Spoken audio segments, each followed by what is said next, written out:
Bow attacks today. Bow attacks today. Ads.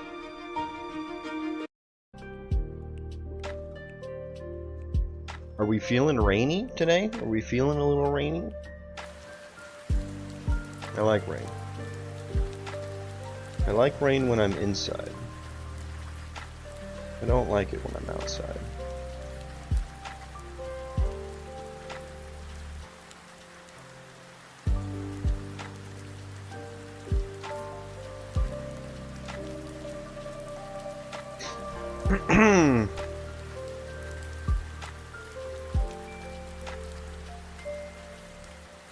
Boo boo boo boo.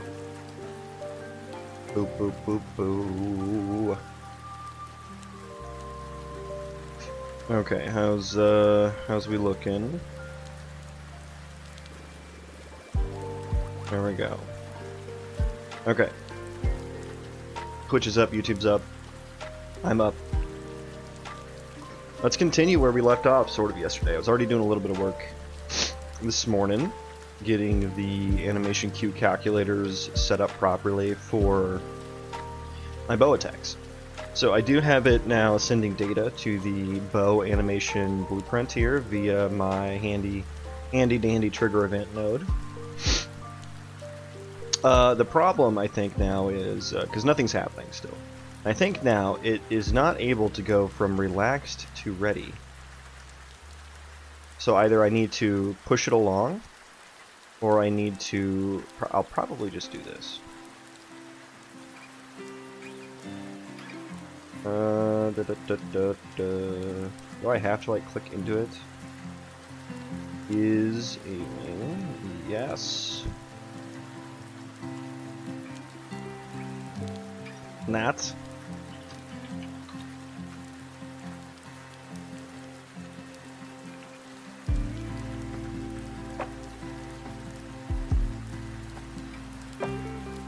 Okay. So maybe that'll do it.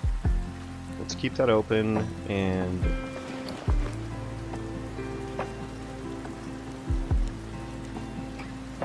there we go. Okay. Okay. Let us debug. Okay. Oh, there we go. Hell yeah. Hell yeah.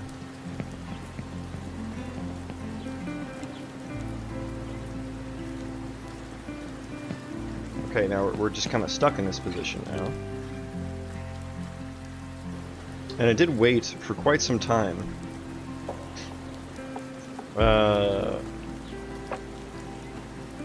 Before it fired. Now it's supposed to be a 2.5 seconds. Yeah, so it's like, I think each anim is 1 second long, so it'd be like 1 second, wait for 1.5 seconds. Oh, I know what the issue is. Hey guys, cool it. Cool it. Speaking of cool it, it's fucking hot in here already. It's like 70,000 degrees outside today.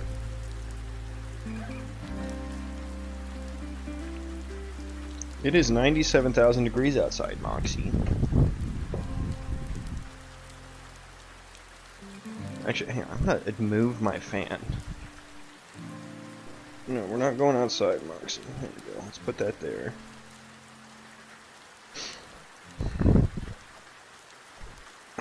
Hi, why are you so happy? You're just a happy dog. Come here. No, you don't want to come up? You don't want uppies? Okay, that's fine. Moxie, you got water, you got kibble, you got bones in here, and you still want my attention, huh?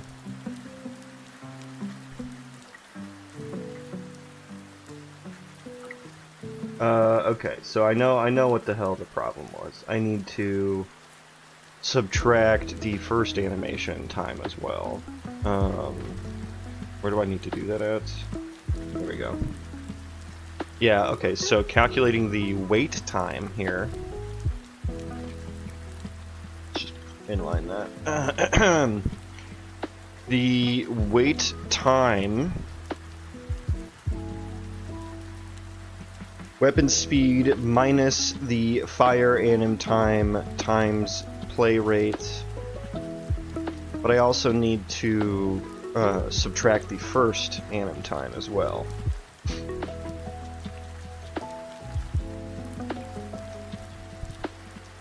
Okay. Hang on, let me check the music volume.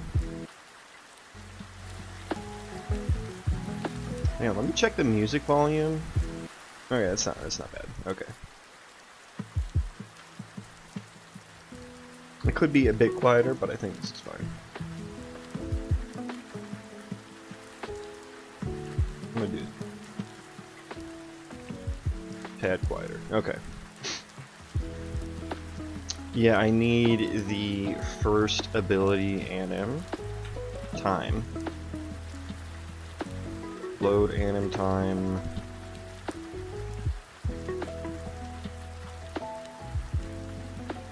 Let's do floats. I'll say final load anim time equals ability anim get play length times the play rate that we came up with. And so I need to subtract that from weapon speed as well. Then I think that'll fix that delay properly. But we need to do other things as well.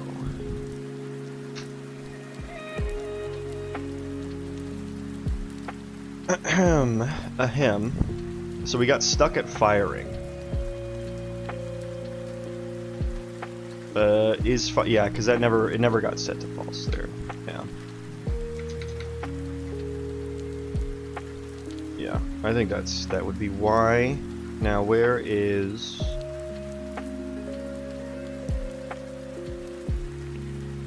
event data? So I have like static anims here. So this is on Star Wars, my other one. Right, so I basically just need to check if there's no anim, then it's an end. Then it's an end tag.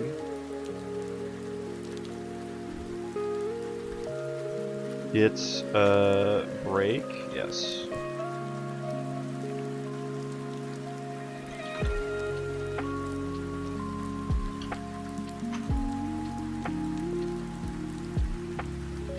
Okay, so let's make this full screen for a second here. Okay, and I don't know. I guess load bow finish would get one of these, but I don't care because I just want to stay aiming when I'm finished loading the bow. Now, when fire bow finishes, that's when I want to reset things. Okay, so move this over a bit, move that there, boom, boom. If this is not valid, if this is not valid, set is firing to false. This is a little convoluted, a little arbitrary, but I'll comment it, probably comment it. I probably won't, to be honest with you. I won't comment it, but maybe I'll comment it after I figure out that this works. Nice. Now I just need that to happen over and over again. Yeah, okay, so where am I? Where am I right now in this graph? What are my functors? I am relaxed, okay. Stop auto attack. Start auto attack. Okay, I don't know if the ability ever ended. Weapon auto attack ability. What do I do here? That's not there. Q calculator, yeah.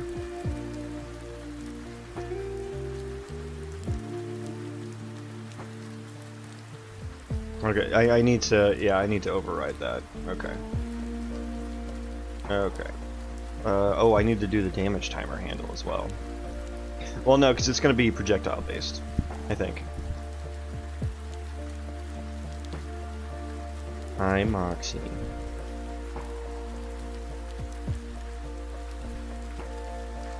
Yeah, so we just need to call this, I think. Okay.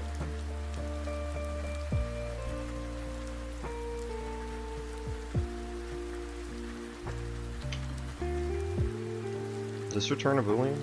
No, okay. Yeah, I think I just need. Ooh, I don't know actually. Good. Moxie, hello. I know. Hi. What she does is she hops up on my chair, not like on it, but like she just puts her front paws on my chair and just starts licking my legs. Like, and it tickles. Hey, can you sit? Just sit.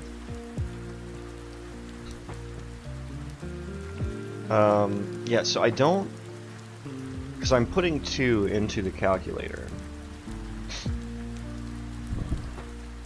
And I'm not actually using the calculator for anything. It's just a container at this point. Because I am calculating each of them in reference to the other. Weapon auto attack ability. Let's put that here. Yeah, because I only want to end the ability after this Q calculator gets calculated. Or this one.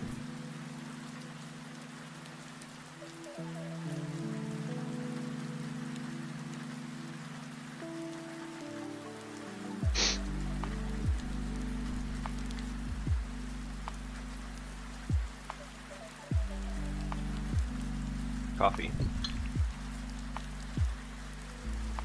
Ah.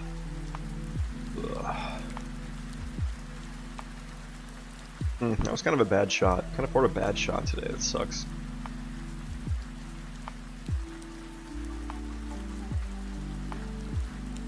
What do I want to do about this? So I could either create just a different class.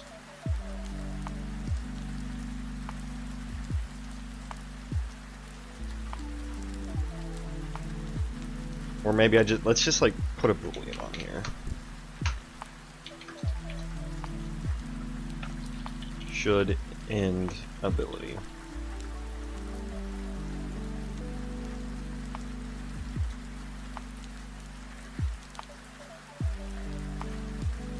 Yeah, and then we'll do that. End ability anim if should end ability. And then what, do I do anything with the boolean return from this? Doesn't look like it. Yeah, I think we're fine.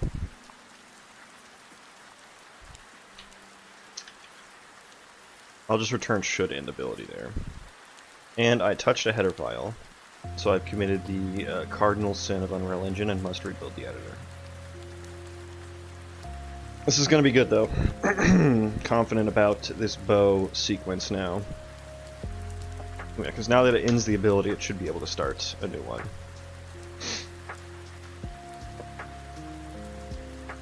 And then I guess after this gets sorted out, I will need to spawn projectiles.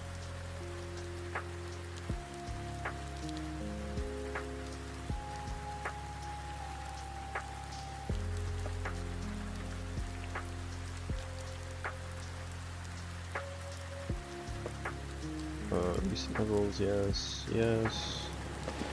Equip the bow.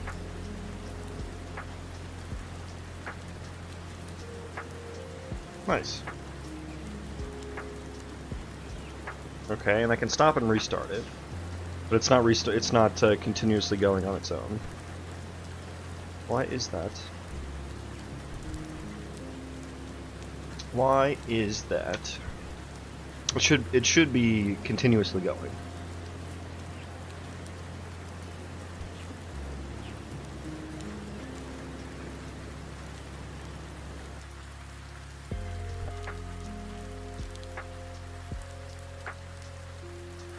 Let me sanity check just to make sure, because I did change some things a while ago. Sanity check to make sure the auto attack is still working properly here.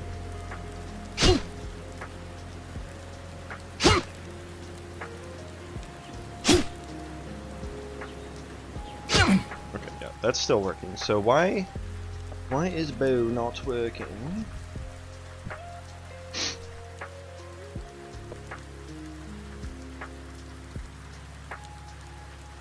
Okay.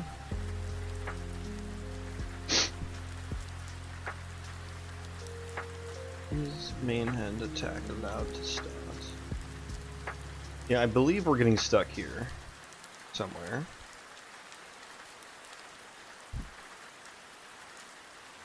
Not is attacking. Yeah, let me check what my tags are. Show debug ability system. Okay. Okay, and I have owned tags.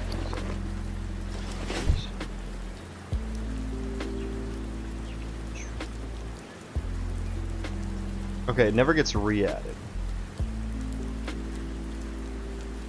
We can stop auto attack, start again.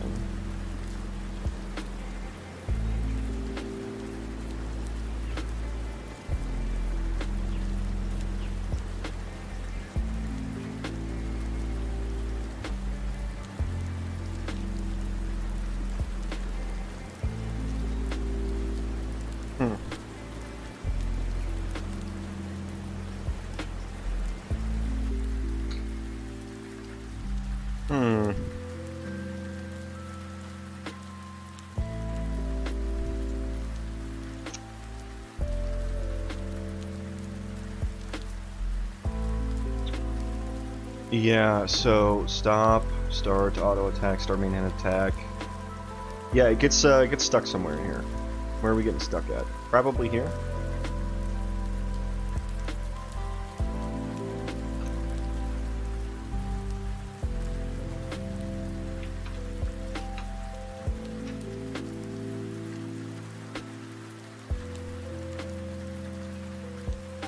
Can't start attack. Okay, let's see if we're getting there.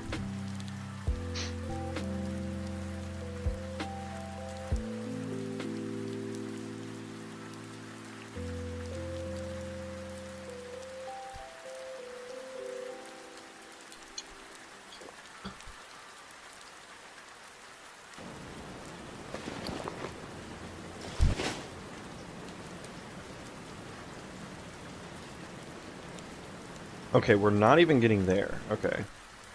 More logs are needed.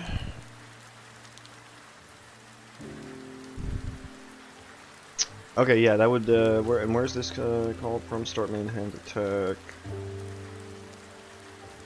Start auto attack. Start main hand attack. Where's my refresh auto attack? Yeah, we're ticking. Okay, let's get set up in our state where we should be ticking, and I'll throw some debug points in here. Okay, boom, boom, boom. Okay. Okay. Okay. I don't know why I didn't. What did I change? Did I change something? Like, why isn't this? Okay. We are auto attacking. Okay, the main hand attack is it's allowed to start. I believe the target should be alive.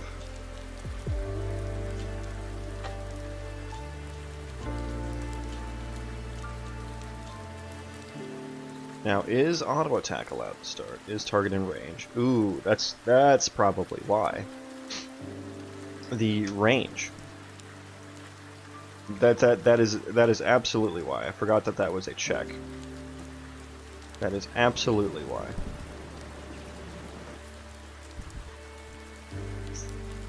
I have a range question mark somewhere.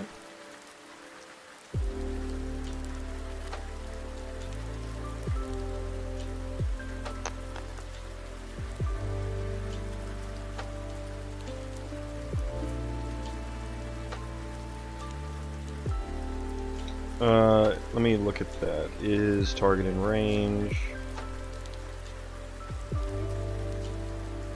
Get a oh, I've just hard coded it. Okay.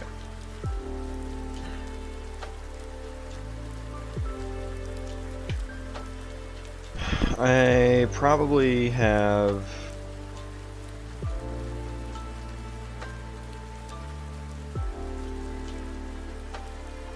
attacker. Who implements the attack? Okay, yeah. Okay. Get attack range. Get melee range. Wait, where do I call this from? Okay, that is the overridden function. And I get melee range, which is just a... Okay. Static number. So I think maybe on my weapon class...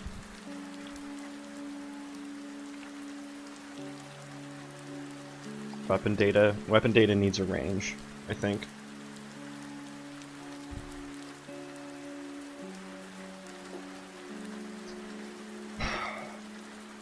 I don't know if I want particular weapon instances to have different ranges and have that take up some space in my database.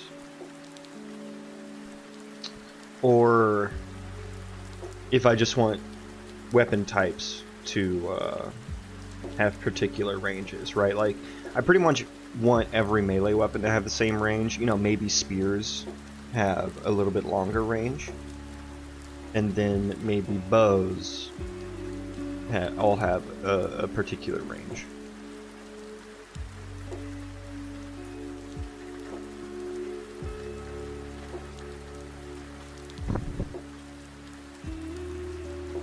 And then I probably want range to be affected by some stats or talents or something like that as well. So, what do I want to do for now until I get to that point? Get attack range, get melee range. Why is it why am I returning a double for this? Is that necessary?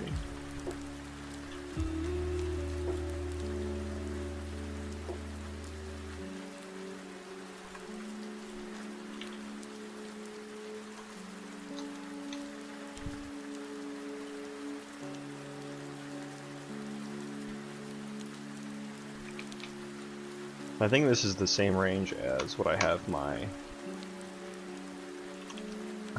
cast abilities set to as well.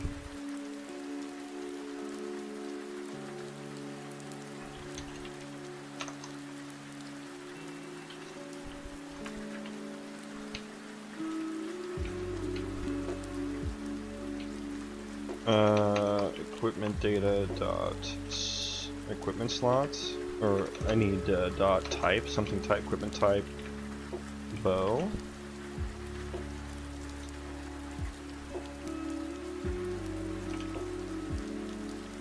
Let's make this, this is kind of a long, nasty ternary. Let's return, get bow range, return melee range. Okay. Okay. So that's probably why. Let's rebuild. I'm going to run to the bathroom real quick while this is rebuilding.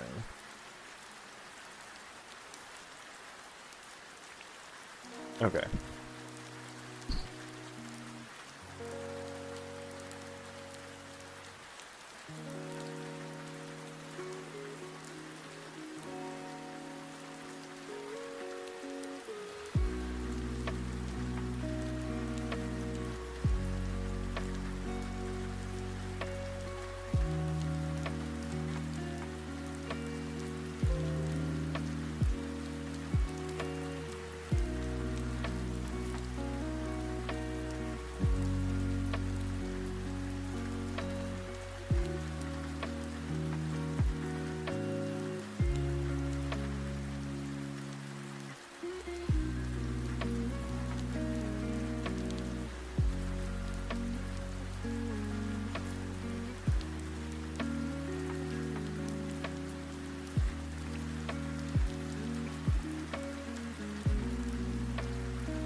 And we're back. Okay, this built successfully, which is good to see. We love that. I love that for me. I forgot what we did, but let's just see where we're at. Let's run it. Oh, right. I just did the attack range. And that happened automatically. Oh, nice. We're doing it.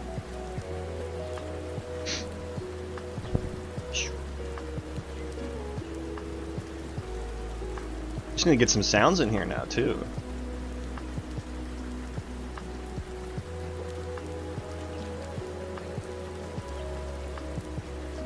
Ooh.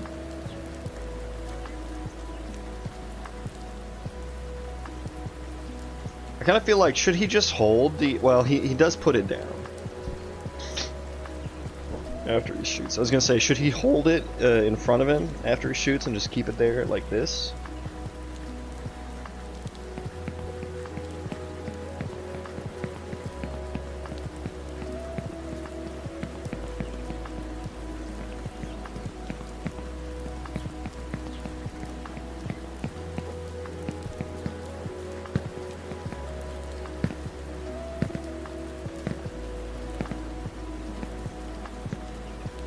Okay, so jumping like resets the animation.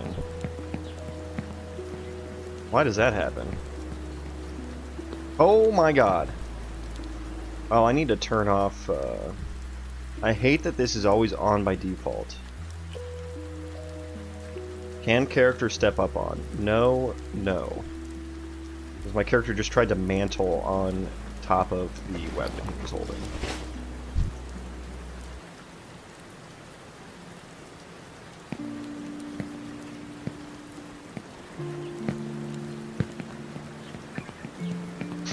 Oh, jumping resets auto attack, I suppose. It's not that it resets the anim.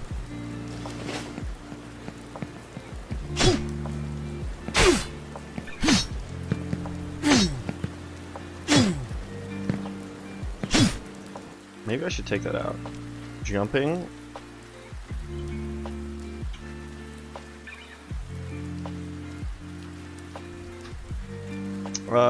There was some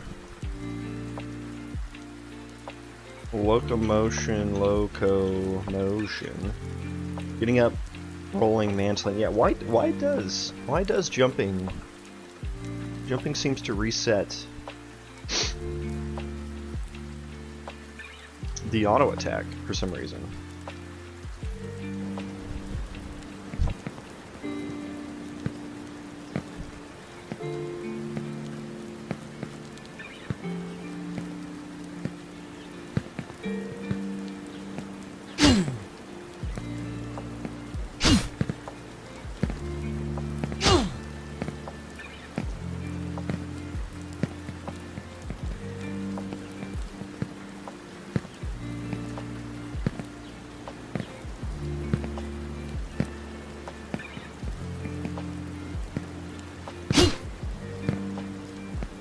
Stop main hand attack implementation is getting called.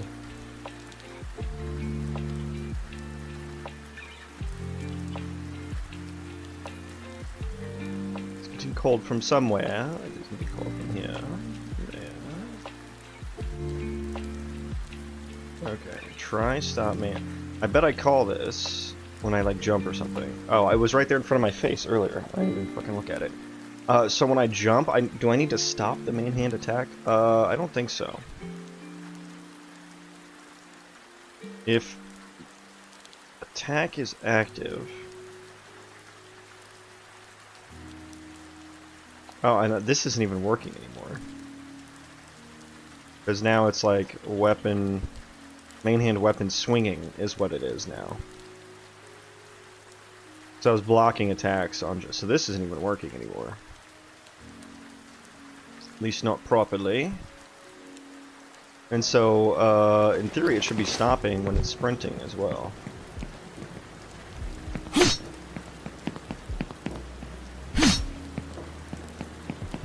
Oh, I do have it set to, like, stop sprinting.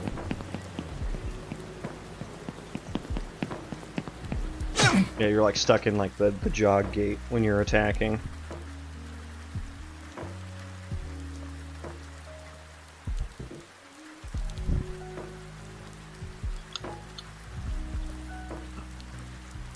Okay, so what else may not be working because of this boolean? Is ragdolling allowed to start?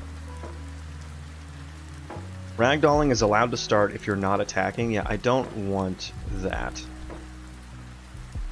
You should be able to ragdoll at all times, because that's like what happens when you die.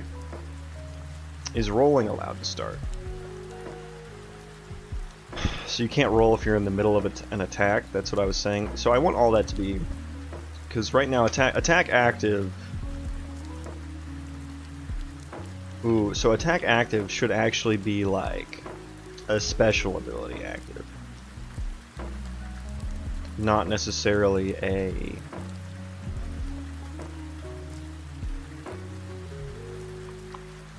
It would be nice if these ALS tags actually got propagated to my character, and maybe I'll have to edit it to do that, because right now they're just like stored in like little containers and not actually applied to the actor.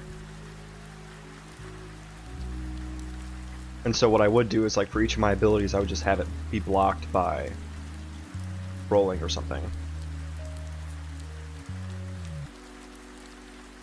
So is attack active should really be renamed to something like is special attack maybe, or something like that, because neither of these tags are used, so this isn't doing anything now. That's a side quest. We're not going to worry about that right now. What we're trying to worry about is, oh, it was just the jump. The jump was resetting things, and I don't think I want jump to do that anymore.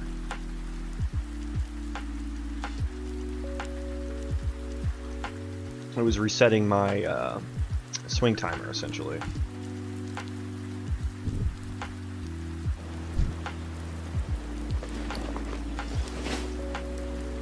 Fire. Okay, now that's happening properly when I'm jumping. Okay, and if I roll, it still seems to reset as well. Roll.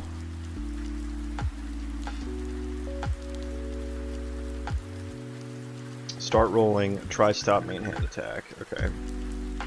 What happens if we don't try to do that? Like, I think I want to prevent rolling whenever the character is doing a special ability, but not when they're auto-attacking.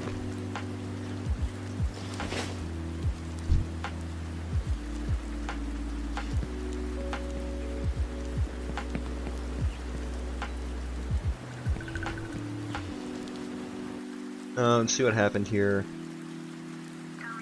Yeah, it did. It stopped it somewhere. Something else is stopping it. Let's just look at all the instances where we're stopping the attack. Start ragdolling. That should stop it. Yeah. Set desired gate. What am I doing with this?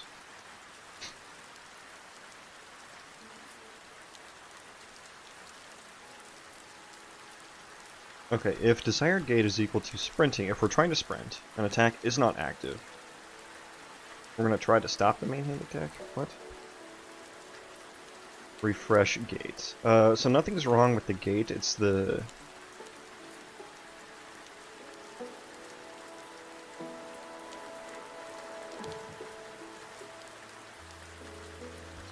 stop auto attack. Did that happen? I don't think stop auto attack happened. No, it did not. Yeah, I feel like that shouldn't have. Stop main hand attack implementation.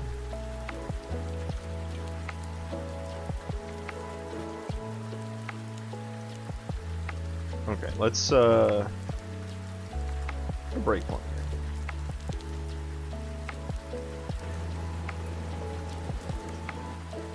here. Okay, I pressed roll. What's my stack trace here?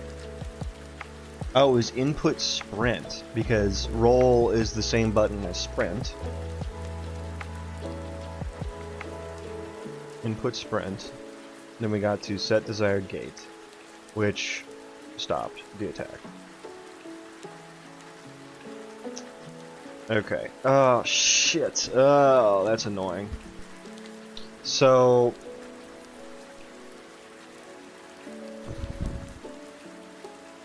I'm gonna have to put some sort of fucking debounce timer queue thingo on the sprint input.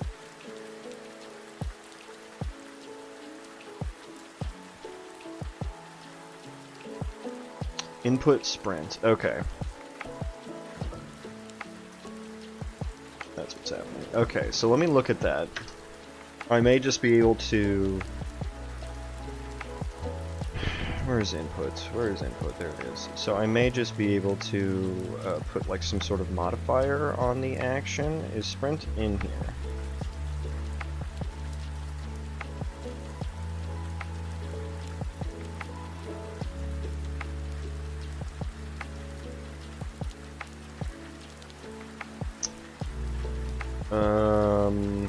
Okay, is it triggers that I'm looking for? Probably. Okay. Trigger fires once input has remained actuated for hold time seconds. Okay, I think this may help me here. So let's do something like, what, 0.1? Is that going to be too short? Is one shot? Should fire once or fire every frame? We'll figure out what we need there.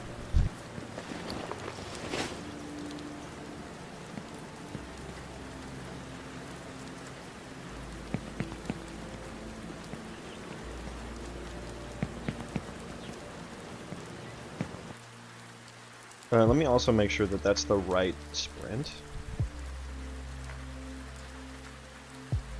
It's not the right sprint.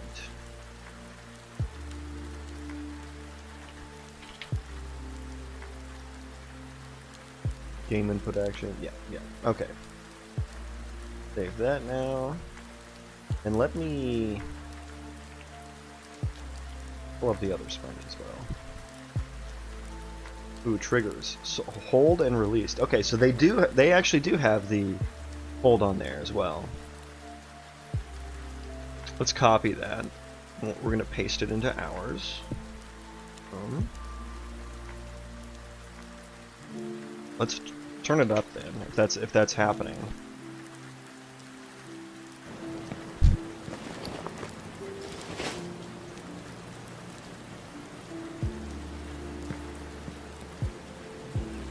Okay, I saw no stop attack happen.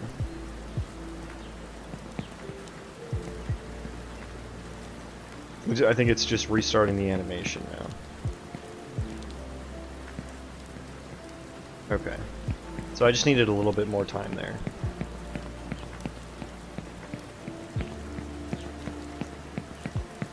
But now it's not like, I can't,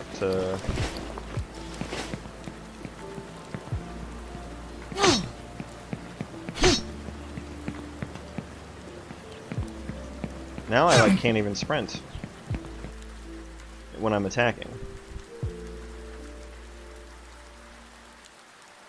Because it's probably too long, 0.15. You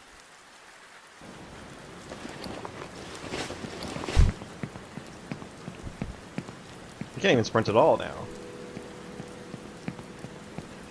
The heck?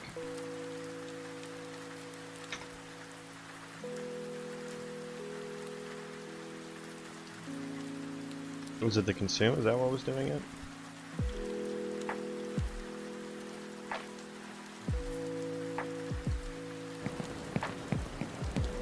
Why can't I sprint now? What?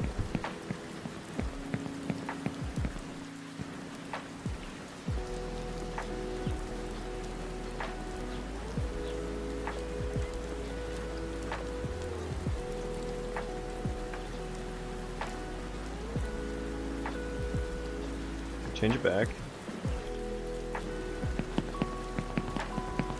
Oh, I have to wire it up as well. I know what I need to do here.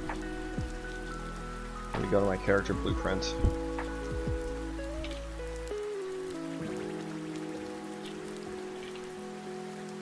There we go. There we go. Now go into here and sprint. Change it. Okay. There we go. Now we can sprint. Okay.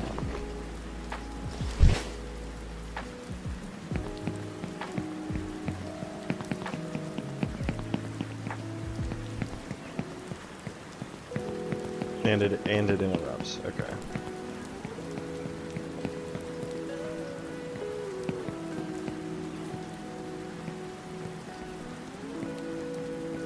Yeah, if you press it fast enough, it'll actually, okay. If you press it fast enough, it'll actually try to sprint as well. 0.15. We'll do 1.5, maybe? See if that gets it more...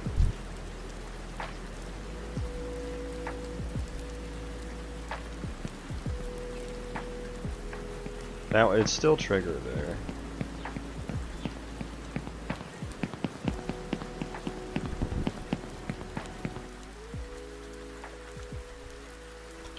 $200 milliseconds.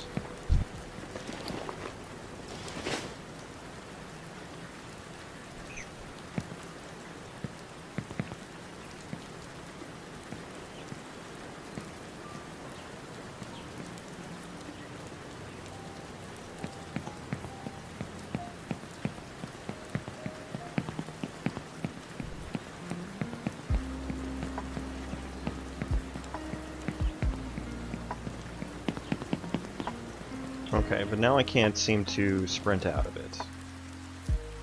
I'm going to change it back to 0.1. Can I sprint out of it when I'm facing the target here? No, I can't. Oh, I kind of did there. I don't know if that was because I wasn't facing the right direction, though. No, you can't. You kind of can't sprint out of it, which is sprinting should.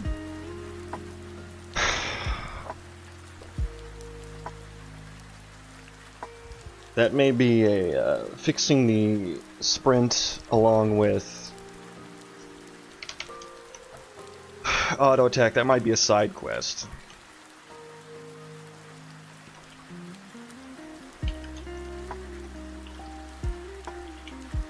Sprint while auto attack. Finickiness. It's a little finicky, so we need to fix that. Okay. But I guess the roll, so I'm just going to auto-attack with this weapon. Boom, boom, roll. When you roll, the damage still goes through.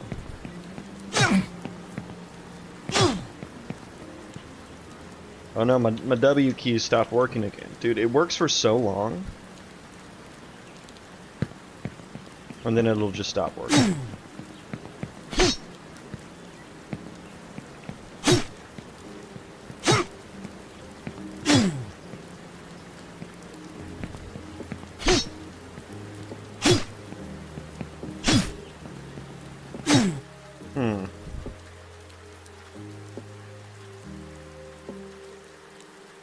How do I want to handle that? Should rolling stop the, Yeah, I kind of feel like rolling should stop the damage timer. Which, to do that, it would be really nice to... I need that tag. I need the ALS locomotion tags actually applied to the character. Okay, so let's, that's going to be a prerequisite to fixing some of this. So, add ALS locomotion tags to actor owned. W key, come on, I need you. There you go. Owned tags. Dude, do I need to just fucking go purchase a new goddamn keyboard? This W key thing is not ideal. Not ideal. Oh, my mouse is dying. There we go. Okay, but we have... I guess let's not worry about the locomotion actions in reference to the auto attack right now. Side quest. That's polish. That's polish. So we're good for the most part here. I commented some things out. Where was that?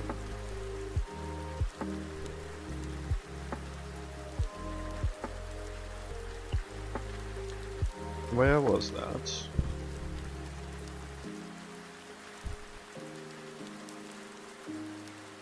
start rolling.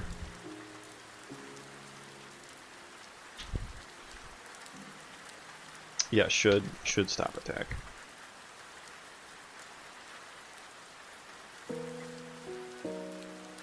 That's the price you pay for rolling, which I don't even know if I'm going to keep rolling in the game or not. But for now it's there, so we're gonna keep it there. It doesn't seem like in its current incarnation, that doesn't really seem to add any benefits. Like what would be the purpose of that? Like I feel like I can walk. Like it doesn't get me. Yeah, it doesn't get me any further than if I was just walking. Sprinting would obviously be the best. So right now it's kind of useless.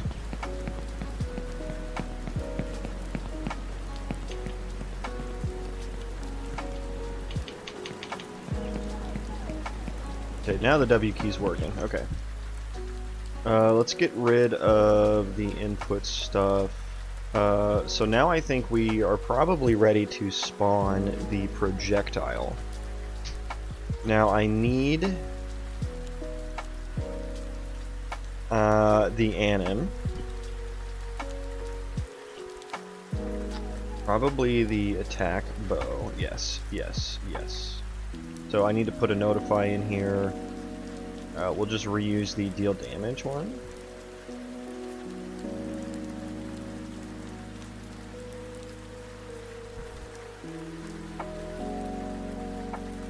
Oh, I have to sneeze.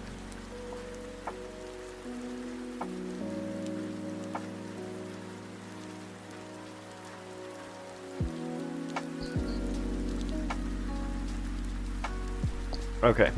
Sneeze done. Ship it.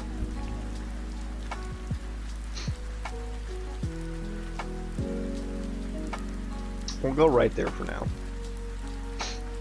Okay, so now I need to do the, yeah, and here I can do the find notify. So, my generic utils, find anim notify trigger time. Need to pass in the, animation, and then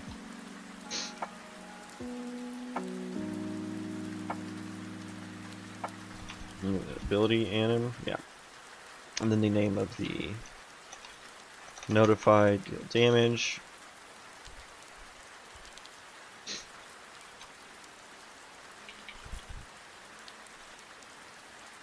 Okay, so that is the time that we want to spawn it at. Get world, get world, no. Get world, get timer manager, set timer. Okay. So I need a timer handle.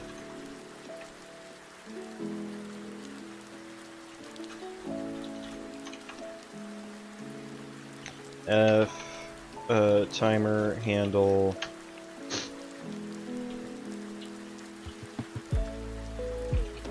Spawn projectile timer. I'm just gonna copy the timer from somewhere. The blah blah blah. Yes, yes, yes.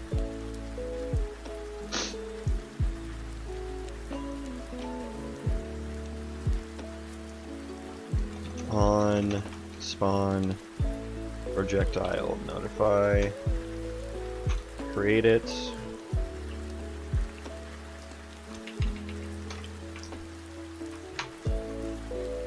Yes. Okay, so yeah, we'll have to calculate anim wait time plus the spawn projectile time divided by that, blah blah blah. Don't loop it, and then I will need to, if I should end the ability, I will need to end the timer as well. And how do I did that? How do I did that? Your timer. Okay, and so on spawn projectile notify. What do here? What do here? I think I should probably call back to the ability here. Yeah.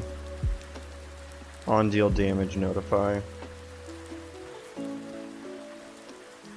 I guess I trigger the damage from within here.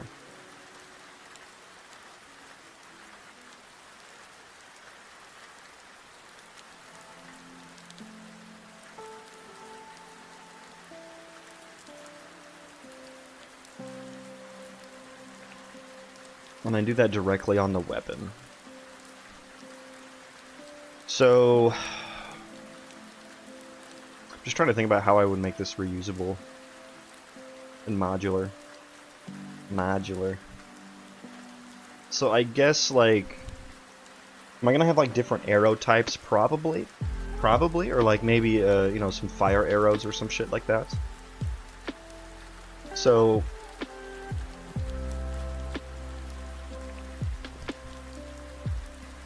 I could reuse my cast projectile.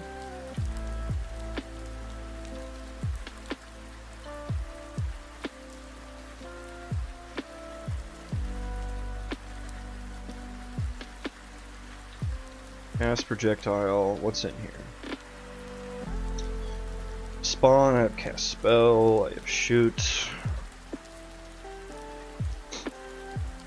In this case, I suppose I should call spawn on this projectile sooner, right? So that, because the arrow should be knocked.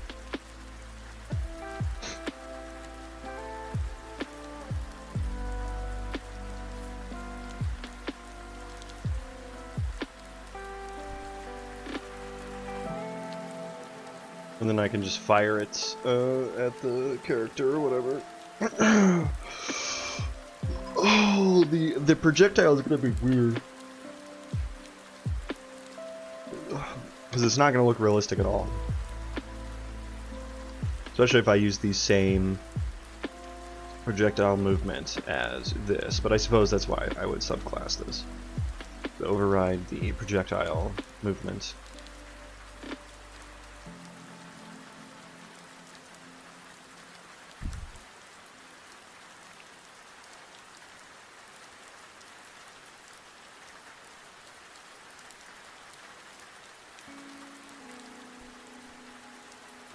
Yeah, so I think I would want to reuse this. Now, what kind of reusable interface or thing would I want to use to like determine what arrow projectile I should shoot? I suppose the character is going to have like equipped, because I definitely want the old school vanilla WoW system of like you have to purchase arrows and use them. So an arrow is going to be like an item. Is it going to be an equipment? Because in vanilla WoW you have the quiver and then you have the arrows. So how would I make that system if I wanted to like reuse that? Because you equip the quiver, you don't really like... I guess you equip both, right? Yeah, because you have like the ammo slot as well as the quiver. So I guess arrows are going to be another weapon.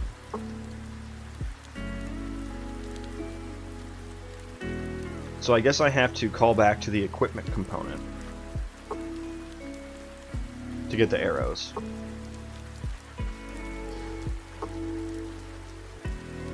I guess as a prerequisite to the auto attack,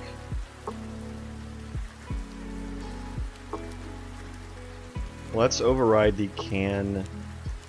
Okay, here's what we're gonna do. We need to override the should. What is it? It's either should or can activate ability.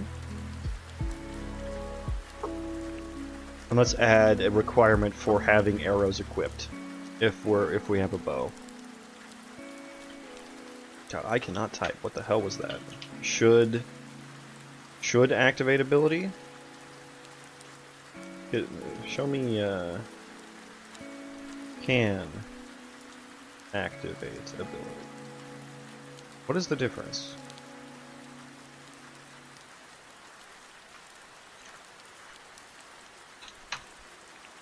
Yeah, okay, so what we're gonna do is if Get main, what am I doing here? Weapon. Yeah. Do I have the trigger event data at this point?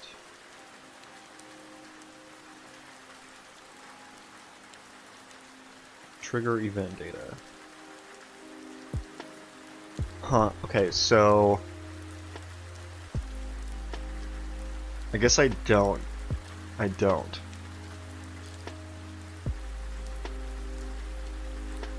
But I guess I don't need to, though. I can just get, Let me do this. Auto equipment component equals, and we're gonna need to cast here. Building? No, we can just get component by class. So get owning, yeah, perfect. Thank you, Copilot. That was so nice. Good AI. Yeah, we can add that to an if statement. That's fine. If equipment components. Actually, no. Get that out of there. Equipment components and main hand weapon dot. Well, I suppose I should already. Am I already not executing this when I don't have a weapon equipped? Am I already doing that?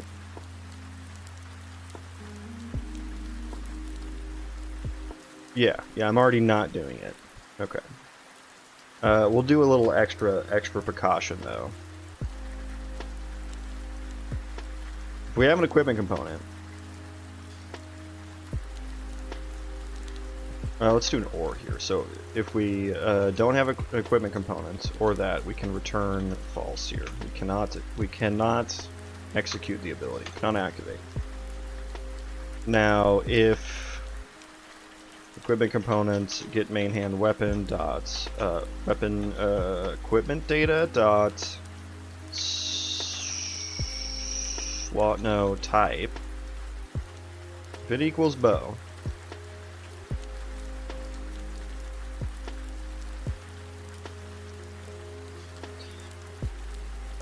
yeah, and then I'll need to create how many do I have? A third slot? What do I call that slot? Hang on. We gotta go back in the depths of my equipment component that I created a year plus ago.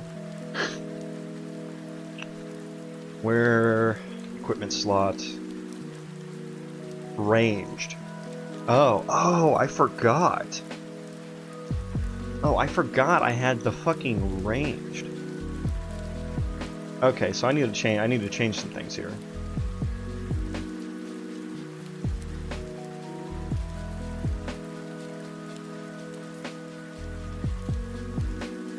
Okay. I forgot what...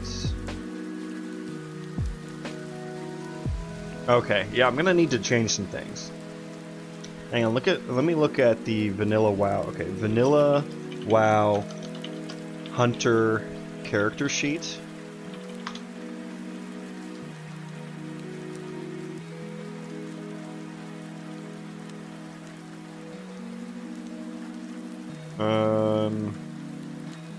So I guess I'm going to need...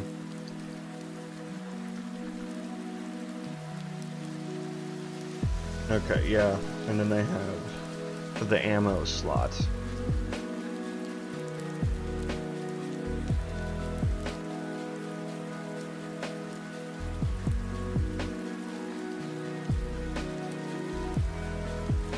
God, look at that fucking Chad right there. The Dragon Hunter armor, hell yeah. That absolute fucking Chad.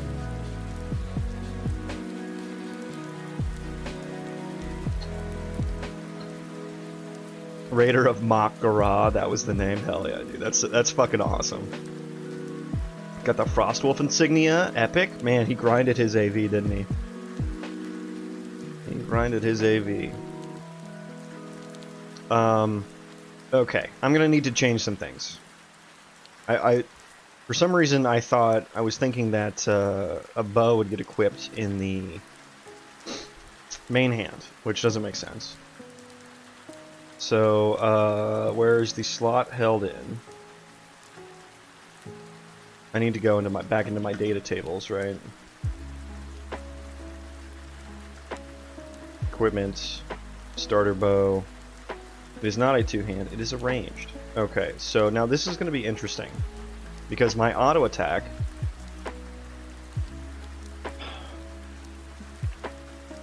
I need to create like a dead zone, kind of. Maybe Green Coke, hello. Those are nice little cute dinos you got there.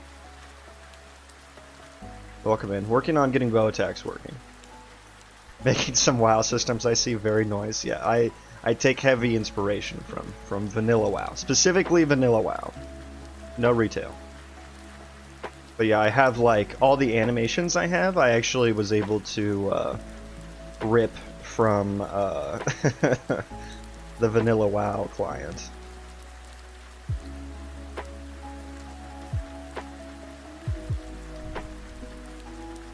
There you go. They're not retargeted very well. But they're there, and this is great for here's like the actual model. There we go. Still playing Wrath, yeah. Wrath was one of my most played expansions as well. Although I think now, in my old age, I prefer vanilla WoW. Back before all the classic WoW came out and stuff, I was a heavy Wrath of the Lich King private server player. But then classic WoW came out, and I played the hell out of that. Killed KT and all that. I think my guild was like server like second or third on my server. And then yeah, and then BC came out, and they did the whole boost thing, and I was like, ugh. And I didn't play again after that, basically. I mean, I played BC for like a hot minute, and then played Wrath for a hot minute. But I didn't actually play the re-release of the expansions, just because I was like, you know what, after playing Classic WoW, like, this just isn't hitting. It's not hitting. Yeah. Now I'm making my own game, so it's fun. It's fun. But now I'm just now realizing that I was equipping my bow in the main hand slots instead of the range slots to trigger my auto attacks, and I'm like, oh shit, I forgot that those are two different slots. There's a new expansion with Void Elves, right? New, is that in the latest expansion? I thought those had been out for a while. Maybe it's hard to keep up because I actually played BFA. I played a little bit of Legion and BFA with because my friends were all playing it, and I thought they had them there. I thought they had Void Elves at that point as well. But yeah, it's a completely different game now. Hashtag not my WoW for sure.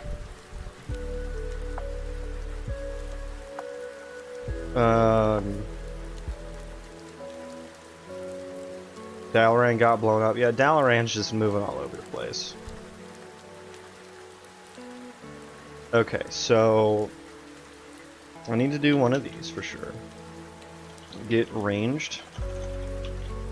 Ragnid ranged weapon. Make a function for that. Get total weapon speed. Yeah, I won't need to change that, I don't think.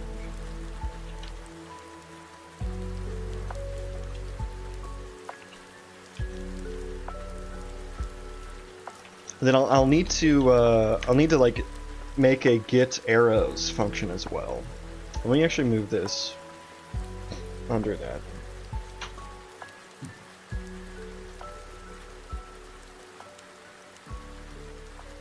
Get ranged weapon, and then I'm gonna need to do get arrows.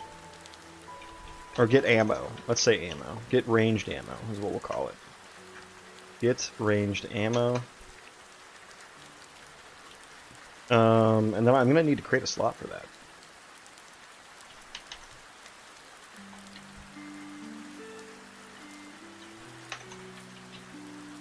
Ammo.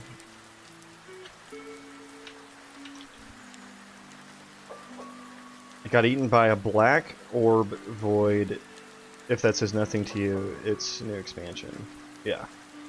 Sounds about right.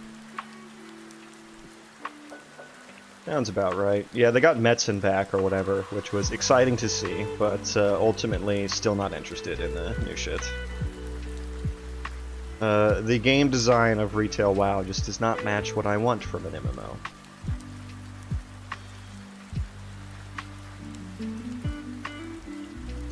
The ammo, does it always stay in your inventory, or does it disappear like an armor slot, equip, and pull? And it only pulls from the inventory when you shoot. I've never played Hunter or Warrior. In WoW, it stays in your inventory, and then when you fire one, it'll delete one from the stack. The ammo slot, I was just looking at this.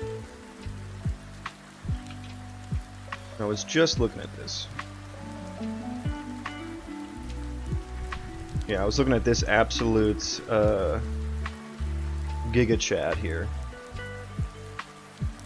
So there's the range slot, and then we have the ammo slot. But this doesn't actually like take it out of your inventory. It stays in your equipper, which is a bag. And then you're just telling it like, here's the ammo I want to fire. And then I think it just uses all the ammo of that type. And then if you're out of ammo of that type, I think it automatically just... Like, if you don't have something in here, it might just take the first from the bag slot. From the first bag slot. So... And I don't have any arrows in my game or anything like that, so I'm having to add that now.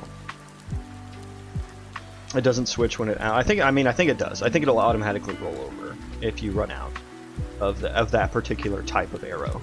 Class of arrow. But yeah, I don't have like an arrow item type yet, or an ammo item type or anything. I'm definitely not gonna have guns in my fucking game. I don't want guns, so we may just have bows and arrows. Maybe crossbows. Maybe. Equipment type. Should I add ammo here as well? I think I need to add ammo here as well.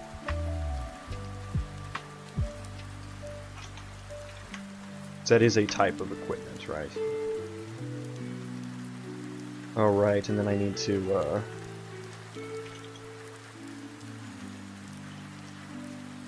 equipment type. If I can fucking spell. Equip...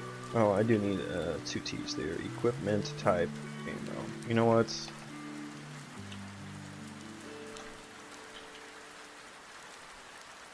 There we go, and then let's do equipment slot.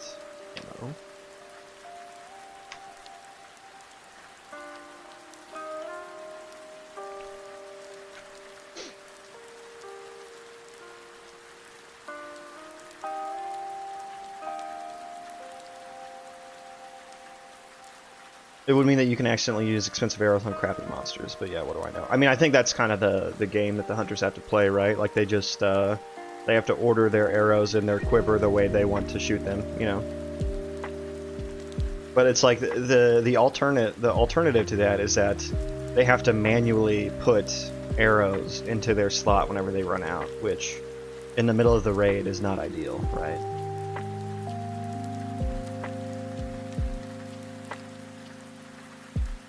Right, better than going crap, I'm out. Yeah, I think so. And to get around that, you just make sure you have enough shitty arrows, or you just order it correctly, right? So you go to the next shittiest arrows or whatever. Okay, so we got the ranged weapon. Yeah, should have stacked up, exactly. I mean, I missed that in Retail WoW, right? They got rid of fucking ammo and shit. Like, even though it kind of like, to me, it's like flavor. It's just flavor, right? And they're getting rid of all the flavor in the WoW. Like, they're taking away Warlock's soul shards, right? Like, oh, you can stack up to 200 soul shards in a single slot. It's like, okay, why even have them then? They might have even gotten rid of that by now. They got rid of ammo? Yeah, there's no ammo anymore. Yeah, I know, right? Isn't that crazy? I mean, it's like, the game design in Retail WoW, it's so reactive to they're getting one guide, you know what I mean? Like, one person complains, or I guess in this case a group of people, which were the hunters, complained about having to buy arrows all the fucking time and spend their money on arrows. And so they're like, okay, yeah, that's not fair, that's not balanced for all the other classes, like, okay, now you don't have to spend money on ammo. and you know, they took it away. And it's like, dude, not every, like, things need to be imbalancedly balanced. Does that make sense? To me, at least. I buy symbols. Yeah, what, right? Like, do they even have any regents anymore? I don't know if many classes have many abilities that have regents, you know? But I guess the difference with that is, like, you just buy your symbols from a fucking vendor as a paladin, right? And it's a static price. Whereas something like arrows, you have to get from an engineer. At least in vanilla WoW, the good ones. So,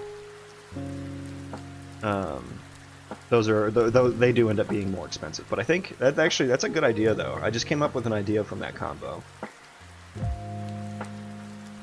Yeah, I know, right?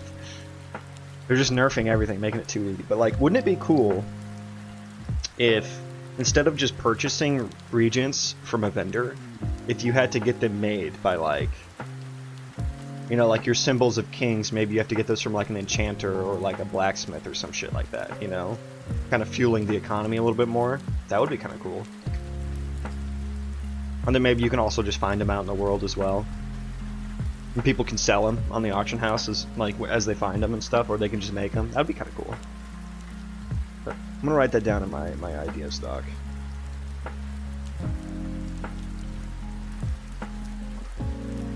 That's going, you know what section that's going in? Random thoughts, ideas.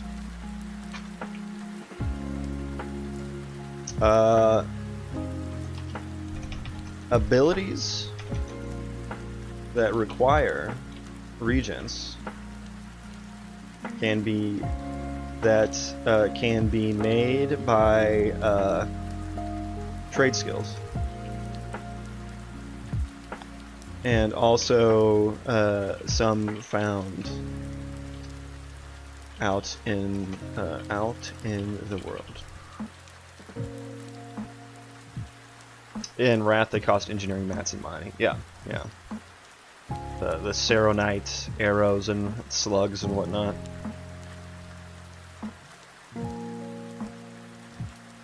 Yeah, I think that's a nice economy, actually, though. And it makes going, like, when you go NG as a hunter, like, that's good because you can make your own arrows and shit. It makes that kind of combo nice. Where the hell was I in this code? Get ranged weapon, get ammo. Yeah, I was trying to trigger this. Yeah. Okay. Let's actually... No, I like the way that's set up. Okay, so that's set up. We're triggering the ability now. Back to the ability. Where's my ability at? Here we go. Can activate ability. So if we have a bow, we need to, if bow, and, let's put this on the next line, and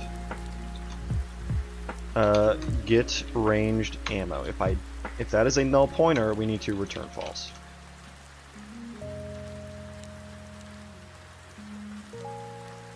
And it shouldn't be get main hand weapon.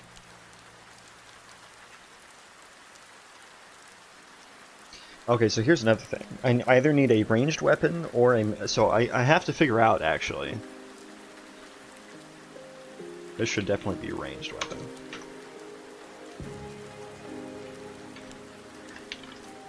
I need to do some figuring out here. How am I going to do the logic for if you should melee auto attack and if you should ranged auto attack? Probably should be based on the range. Probably should be based on the range. Is main hand attack allowed to start? I need to refactor these names. Is attacking allowed to start? I do want them to trigger once regardless, because I have tree chopping in my game, so I need the weapon swing, the auto attack, to swing once, and then just not continue if there's nothing in range. So I don't think there's any work to do here in that regard.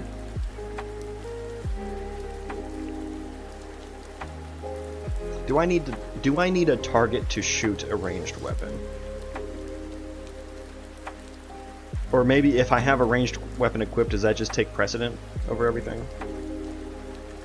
Ranged is its own type of auto attack, yeah. In WoW it is, that's for sure. And it has its own skill button, yeah. In WoW it is. I'm trying to, like in my game, I don't... Like, Here's my, oh shit. Oh, I ran live coding. Okay, now it doesn't work. Whee!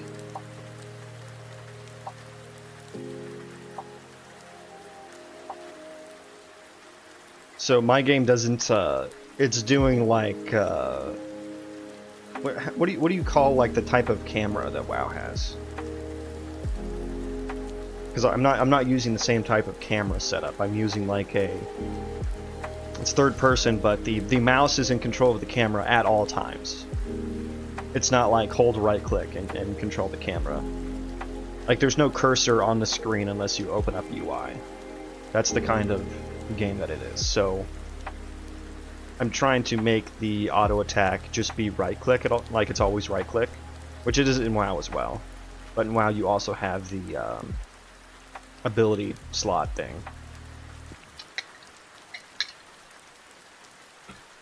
So, and even when you right click in WoW, it has to figure out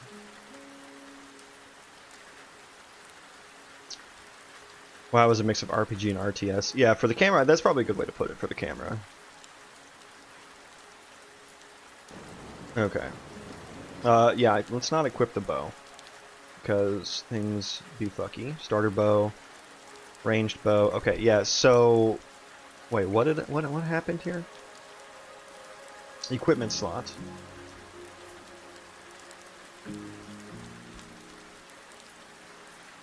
Ah. Okay, I need to make one of these.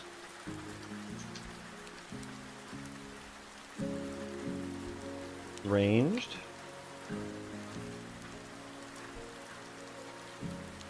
Range should just go to well, hang on.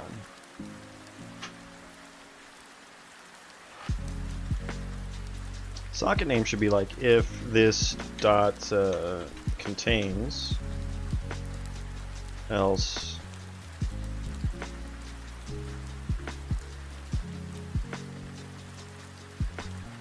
oh wait, this is the never mind.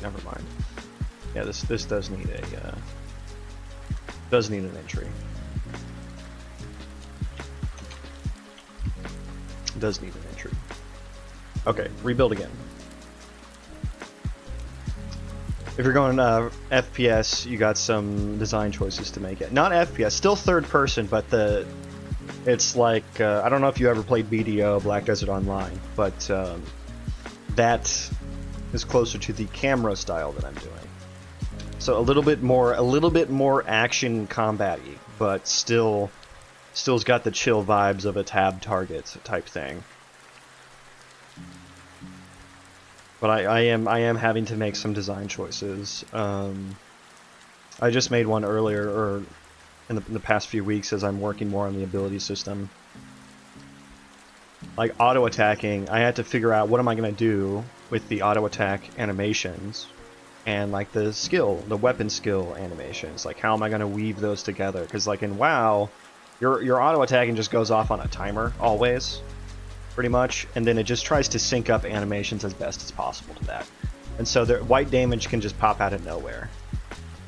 And I was like, you know what I think I want, and I'll show you a little bit, especially with like the dual wield here. Are you kidding me? What is wrong now? Oh right, I think I have to use actor info here.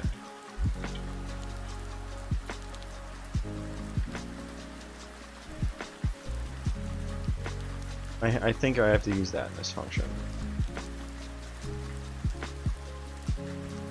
Atoms of skills override other ones, yeah, which is what I want as well. But like, I think the auto, like, because what I want to prioritize is whenever you see damage pop up, you saw something that caused that. Like the character did an animation to cause that. And so I'm prioritizing making the combat look more, I guess realistic, but I'm not necessarily going for realistic. I just want, when damage numbers pop up, your character did something to cause that. Damage numbers don't just pop up out of nowhere unless it's like a damage over time ability or something. Attack, okay. Okay, so here's the dual wield here. And so or dual wield, like equipping the offhand weapon actually just like gives you kind of an attack speed boost. It gives you like a 25% attack speed boost, and it doesn't just play main hand anim, offhand anim, because then there would be no benefit to it, right? Like you would only want to, you'd only want to attack with whatever weapon is best, right? You'll notice like this speed, and then when I equip the offhand weapon, it'll go a little bit faster. So I got a delay, weapon equip delay. So it's a little bit faster now to actually give you a point to do the offhand attack. Whereas in WoW, it just has the 2 timers running, and again, the animations just try to match up to that. But like for me, I actually have the so here's like my melee ability. So it's actually it'll interrupt the weapon swinging, the auto attack. So there you go, and then it'll continue the auto attack after that.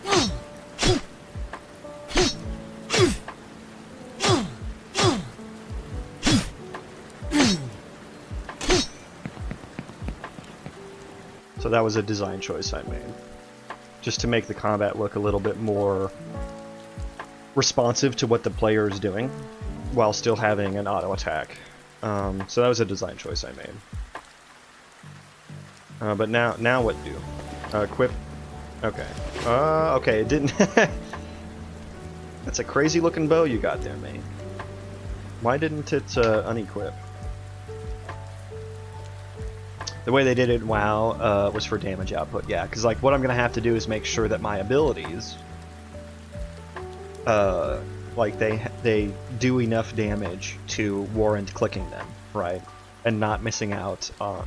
They warrant missing out on the auto attack damage, but you know maybe there's some things that you want to proc or something like that, so you keep auto attack going. Maybe you're on cooldown for a little bit, you know, that kind of thing. Especially at lower levels as well, when you don't have many abilities.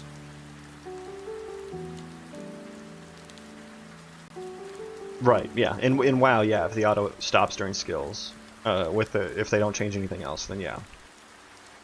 But yeah, it's a design choice, and I'll need to design around that. So I'll just need to make sure that my skills do enough damage, proportionate to auto swings. And you know, there may be a scenario where, like, if you have a weapon ability that doesn't scale off weapon damage and just does a flat damage, then, you know, maybe if you have an overpowered weapon for your level, you won't want to use that at all, because you may lose out on damage, because it may be better just to auto attack. And I think that I definitely don't want that to be like a common scenario. That should definitely be a much rarer scenario. But that can't happen with the way I have things. Yeah, why didn't it didn't unequip? Okay, so here's some more interesting. I don't know what weapon do I want to fucking have out here. I'm actually getting myself into quite a thorny situation. Because yeah, it only unattaches the weapon if it's in the wrong slot.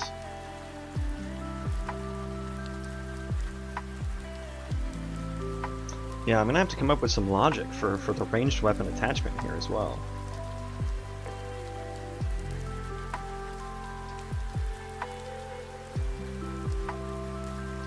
Yeah, let's get rid of that.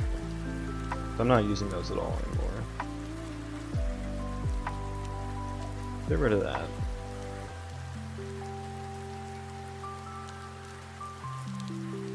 Handle equipped. Yeah, so I'm not checking for if something is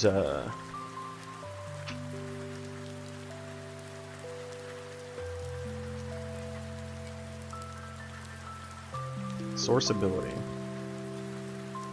This is just going to be a U damage effect static. Oh, that's an effect. Wait, what fucking ability do I want this to happen in? U gameplay ability. Just like a, we'll just default client. Wait, why is that bad? Oh, I need to get default object.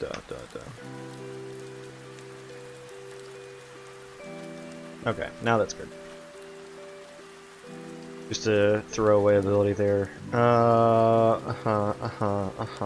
Okay. So when I equip this, if it's a ranged weapon, yeah, I suppose I only want to show the ranged weapon when, like, I'll need to come up with logic for, like, if I'm in range of a melee attack, unattach, reattach. So let's put this attach stuff into a function here.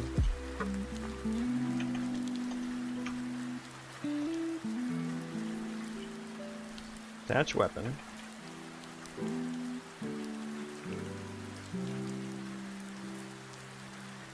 Then all that will need to go into here.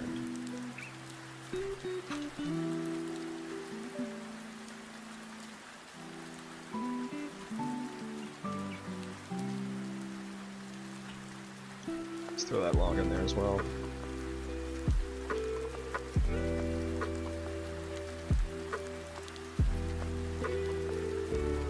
If it doesn't have an actor representation, yeah, don't do anything. Okay, attach weapon. So I'll need to do some logic in here for if I want to actually show it.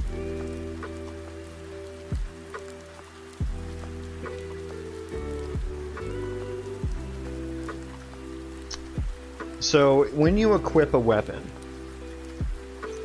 would you want that to be the weapon that your character is carrying around?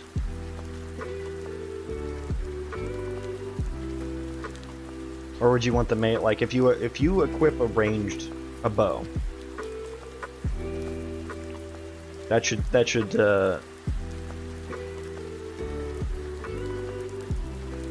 like sheath your melee weapon and pull out your ranged weapon, so to speak. And then yeah, whenever the auto attack logic for which one should happen when will have to make sure that the right weapon is attached for the right attack. Okay, I think that's probably...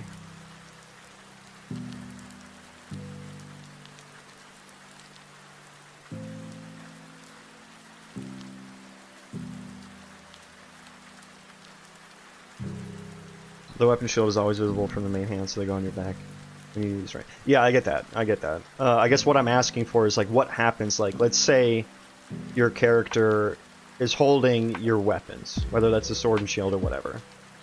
And then from your bags you equip a ranged weapon. Do you want to see your character pull that out? I would think yes.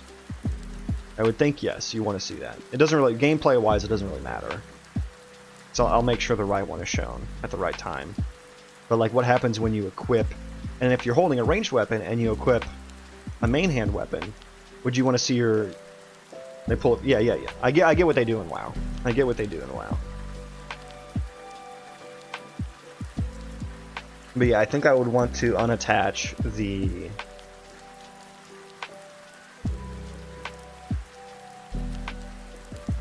Yeah, then let's do a detach function as well.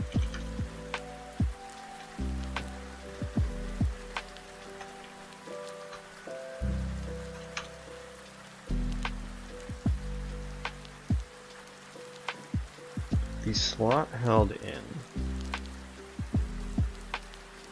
What? Slot held in? Forget what this represents. Does this represent where it's equipped in? Or where it's attached to? I think it's what it's equipped in, so I don't want to put that.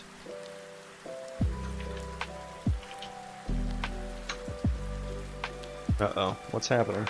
My doggies are freaking out. What's the deal, Mr. Man? Oh, the other dogs are outside. Okay.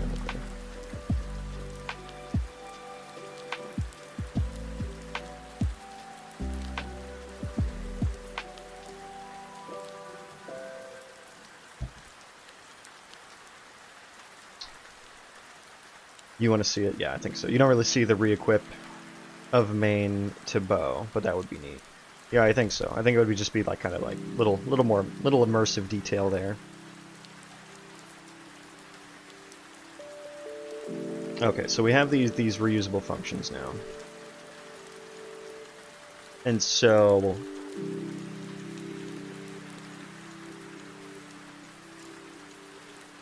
let me think how I would reference this. Okay, spawn parameter. So that's the spawning of it. There's the attaching of it, and then I adjust the location. So I need a way. Weapon actor attached. So can I get attached thingos? Owner, probably need to get mesh. Get attach children. Get the scene components that are attached to this component. Yeah, okay. Get attach. And then can I figure out what slot they're in as well? Get attached children. Slot? No. It just gets scene components. Or is it socket? Hang on.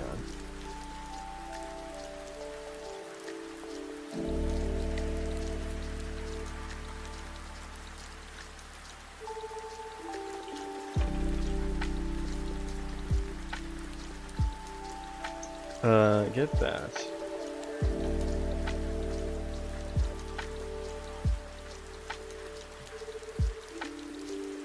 Has any sockets? Can I get attached socket name? Get the sockets we are attached to. Okay, that's what I want to do.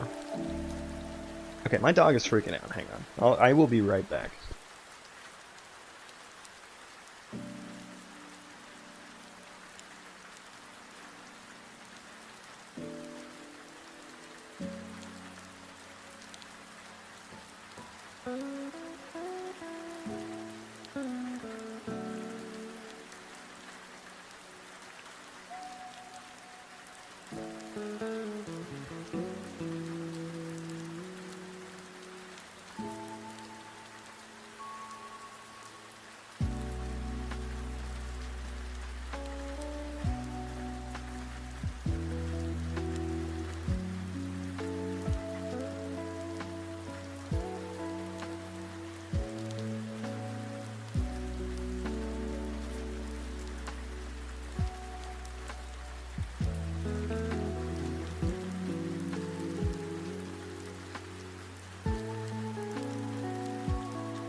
Okay, crisis averted. God forbid there are other dogs in the world. That means the sky is falling. My dog, whenever the neighbors let their dogs out, they fucking bark all the time. The neighbors' dogs do, which is annoying as hell. But my dog, she'll run into the bedroom, which is the closest room to the backyard, and she'll just get as close to the window as possible and just start barking. So I went over and shut the door to my bedroom and got her out of there, not realizing that I'd accidentally locked my other dog in there, and he like started pawing at the door. He's like, "Hey, you forgot me." So I had to let him back out.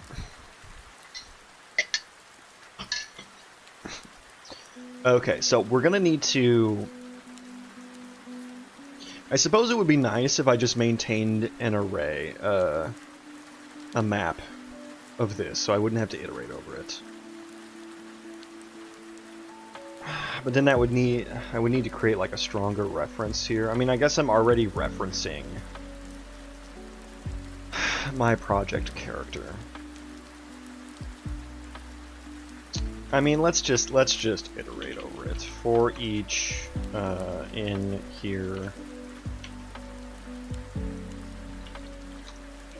attached child. Okay, attached child. Get attach socket name. So I will need to put this up here.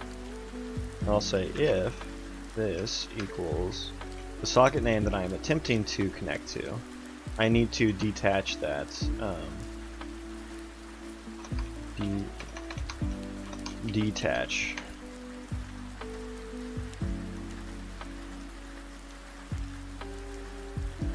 The fact neighbors' dogs go wild. We got an orchestra here of 6 dogs at certain times. Dude, are you my neighbor? do you live next door to me? Because that fucking happens. Like, one of my dogs is very barky and very reactive. And so I don't leave her outside. I take her outside, she does her business. I stay out there with her. And it takes a few minutes, like 2-3 minutes, I bring her back inside. The other 3 neighbors that I have, that all have dogs, they will just leave them outside for sometimes hours. And so that means, A, I can't take my dog outside. Because I'm going to start... first of all, she's 5 fucking pounds, and the other dogs are pit bulls, so I'm not going to fucking provoke that kind of a potential disaster from happening.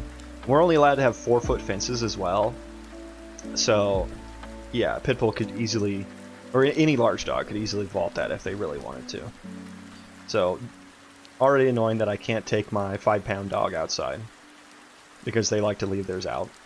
So I usually have to take her out in the front yard. But yeah, whenever they leave their dogs out forever, and then when inevitably another neighbor has to take their dogs outside, that's when the symphony starts, you know? The song of their people. And they all fucking bark at each other, and these people just leave their fucking dogs outside. And even if I didn't have a dog... Am I from the Netherlands? No, okay, so we're not neighbors, it's just... I'm in the US, so... Yeah, it would be annoying even if I didn't have another dog. Because my dog barks inside when she hears dogs outside. But even if I didn't have that scenario, the amount of barking that happens around me is quite distracting.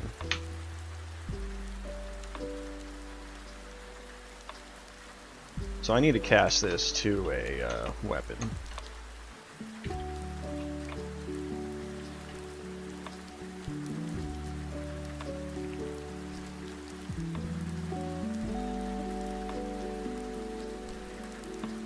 Yeah.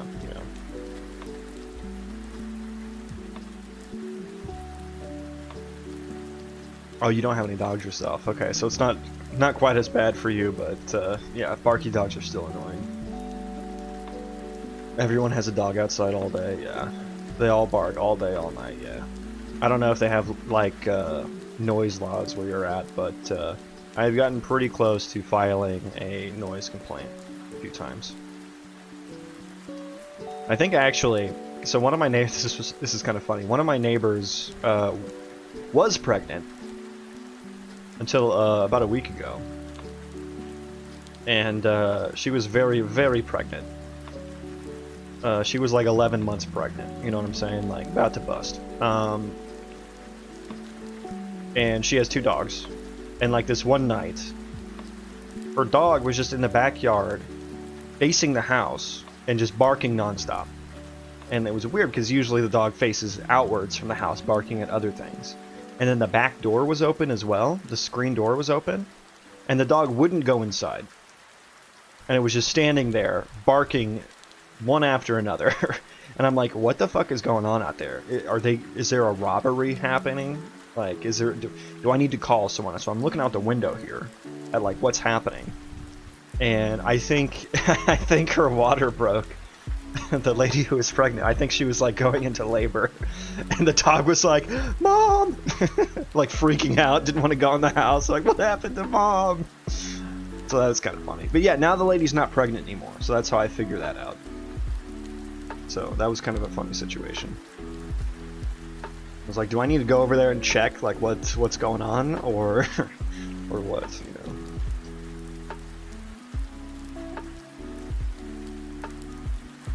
You need to complain for years and years before it actually has any impact. Yeah, I mean, that's inevitably why I haven't done anything about it, because it's just like... Now, I do have an ace up my sleeve, because the people directly behind me, they have 4 large dogs. And I'm in suburbia, so they're not big backyards by any means. And you're not allowed to have 4 dogs in one household. That is illegal. Your max is 3. So I have that, which I think probably something, if I complained about that something would probably happen there. So yeah, if something ever happens to my fucking dogs, that is what the card that I will use.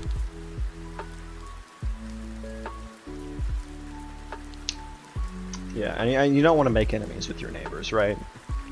And we've politely asked them, because, like, oh my god, it's so frustrating. Like, I'll be out there with my dogs, and like I said, I only need a few minutes to take my dog's potty, you know? They will let their dogs out on me, all 4 of these fucking big dogs.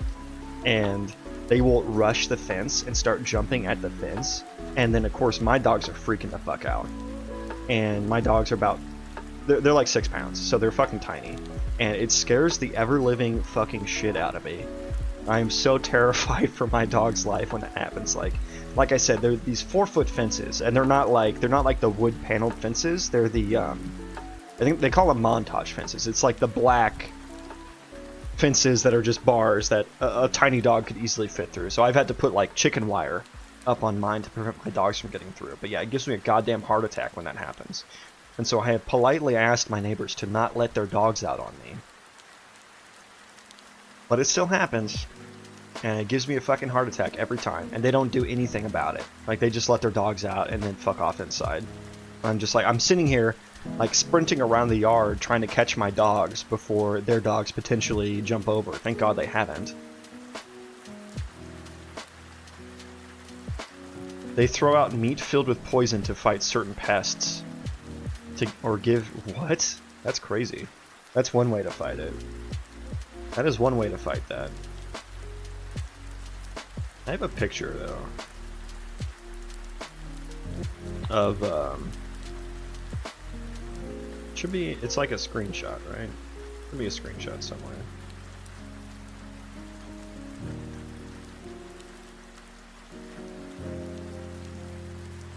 Of, like, what I have to deal with here. Oh, dude, this one pissed me off too. Like, look at it. This guy's dogs get out, but that is outside the fence.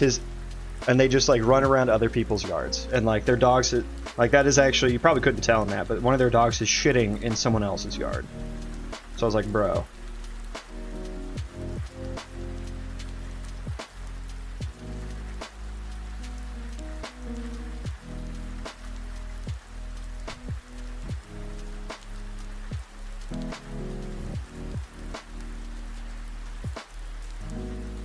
Where is this? Because I have a screenshot of their dogs like jumping up at the fence. Where is that? I don't know. I should have one, but yeah, they've jumped up at the fence at me, and I have a picture of me like going like this because I had to grab my dog. So I have my dogs under my arms, and I'm like, ah. Yeah, I just need. And I don't want to have to use those screenshots or anything for anything, but like just in case something fucking happens to one of my dogs, you know. Which I do everything I can to prevent that from happening. Anyways, back to game dev.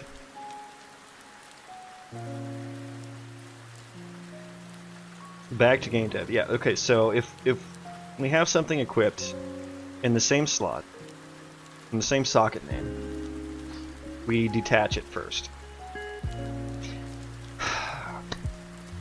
This is going to lead to a scenario where, because the bow goes in the offhand slot, I have a main hand, I say slot, the offhand socket. I have a weapon that can be attached in the main hand socket, but I should probably unequip, I should probably detach that as well.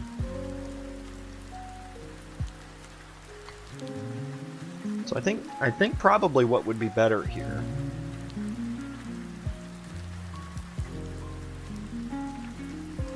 I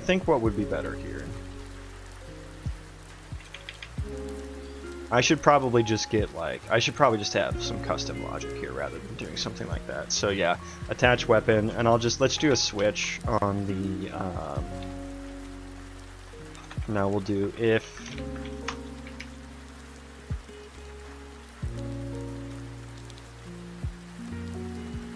yeah, I mean, this only applies for ranged weapons. Yeah, so if weapon, or if equipment data dot weapon, no, equipment type equals ranged. Well, that's equipment slot. Yeah, I want slot equals ranged. Then I need to, not that. No, thank you. Equipment component? Do I have the equipment component? Equipment. I don't have a reference to the equipment component in here, so...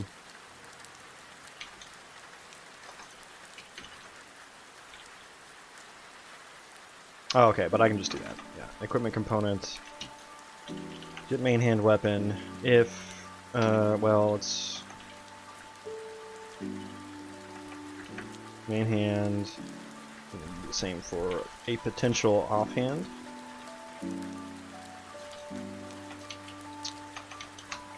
Get offhand weapon, if main hand, then main hand, no, yes, no, go back, yes, that, okay. Yes, okay, and then let's move those, we can actually put those in the if statement, that's probably a good use of that. Okay, there we go. So if I've arranged, I'm just going to detach these. So let me look back at what this does. Detach from actor, destroy. Okay, good, good, good. Now I should probably do a check here. If I don't have a weapon actor, yeah, just return. If it's already null, don't do nothing. Don't do nothing. Okay, so equipping or attaching the range, I need to unattach these. Then do the attachment as normal. Now, I don't think I have to worry about any other case here, actually, because it works for offhand, two-hand already. But I guess the else is if I have a ranged weapon.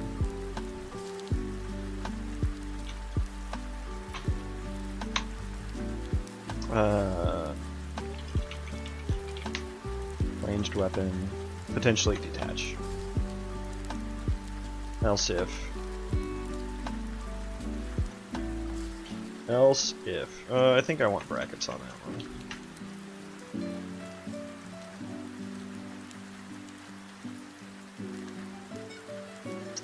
Okay, yeah, I think that'll work. So now that that's the case, let's go ahead and test that, make sure everything's getting attached and detached. Right-o.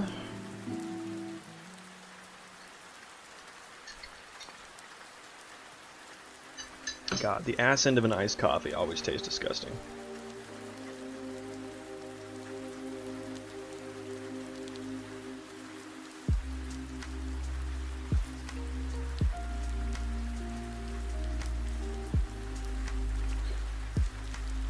Oh. Okay. We are still going to need to do the auto attack logic. This turned into a much bigger thing than I thought because I completely forgot. Completely neglected to remember that you can have a ranged weapon and a melee weapon equipped at the same time, so. Doing a side quest here.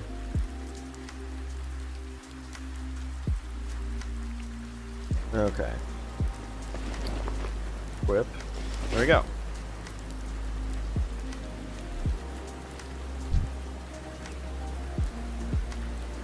But now I seem to have broken my auto attacking.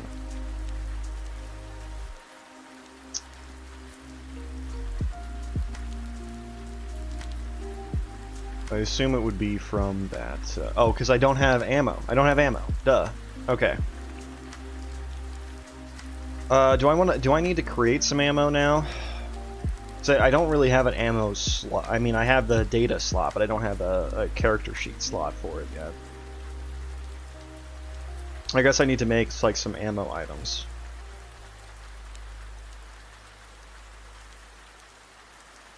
Equipment. Yeah, I'll need all these. So ammo is a weapon?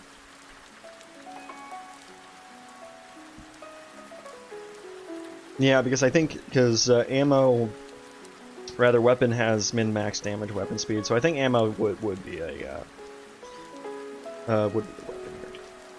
Okay, so I have starter bow. Let's do like wood arrow. That's gonna be our starter arrow. I don't know weapon speed. I probably don't need that, but let's just do like one damage there. And I don't know, should arrows, because in WoW they have like a plus X damage, right? Do I want them to add a damage range? Like, should I roll the range on the arrow? Let's do 1 to 2. Let's do that. So instead of having them like apply like an average damage boost, let's actually just add a roll, a separate roll. So like the weapon does a roll between X and Y damage, and then the arrows are also going to do a roll between damage that adds on top of the ranged damage. Yeah. Okay, so we have that. Let's add the. It should be equipment as well. It's gonna be shitty wood arrows.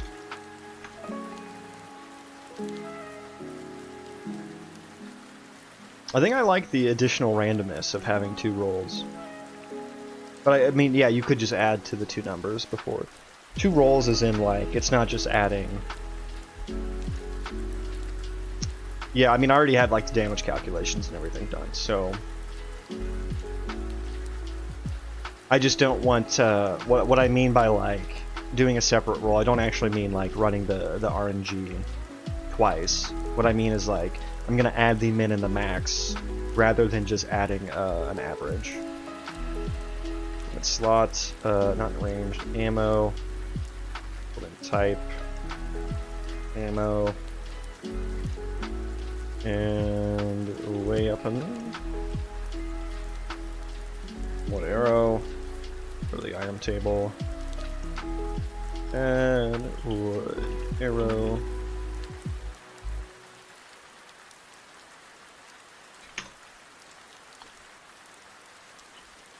Wood arrow. A brittle piece of sharpened stick.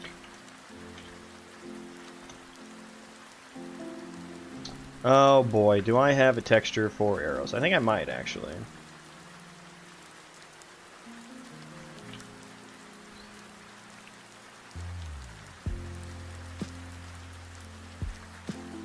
Okay, maybe I don't.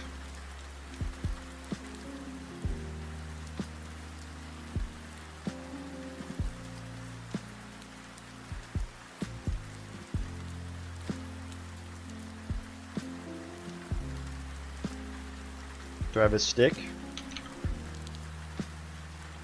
I have a stick texture? No. Wood?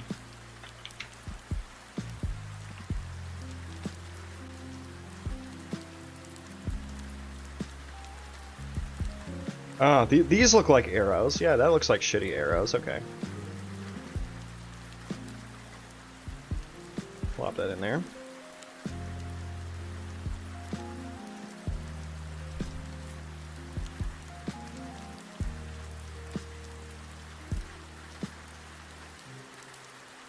Now.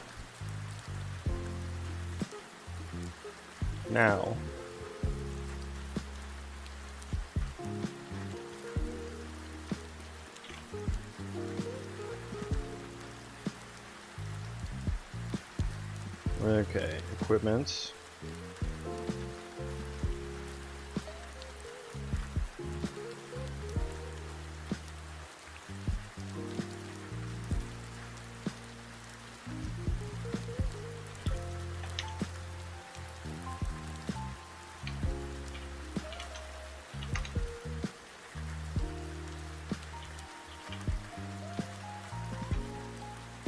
Okay, so I need that, and then I'll also need a weapon actor.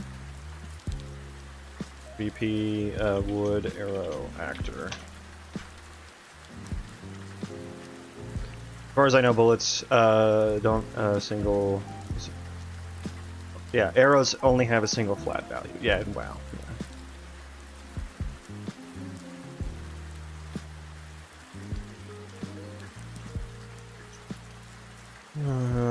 Okay. So now I just need to attach. I don't know if I need separate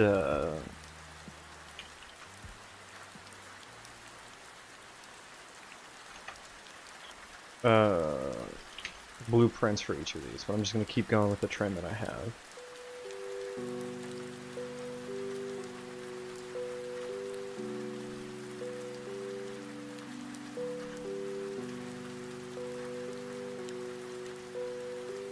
Animation instance, none. Yeah, I don't think I care.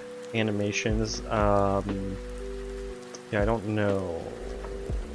Yeah, I don't think. I can add damage and sounds and stuff later, so I think that's probably all I need here. Oh, I think I need, there's like a max, I need to set like a max stack here as well. Max stack size, 200.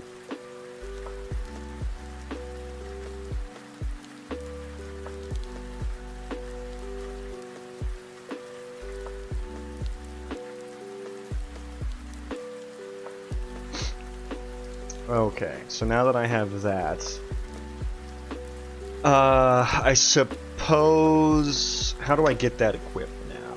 I suppose I can add it to my actor's like default inventory.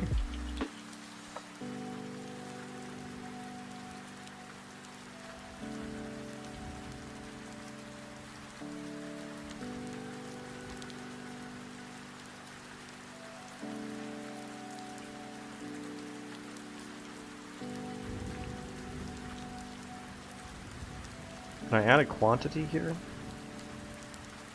I suppose maybe I can just do this. Just add a default quantity of 200.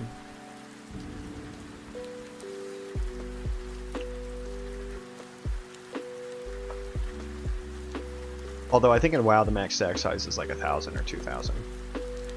200 is fine for now. Okay, and so what I'm gonna need to do is get those ammo. I have the equipment component, get ammo, get ranged ammo. So I guess if I don't have anything equipped, I should just, this is where I should optimistically, well,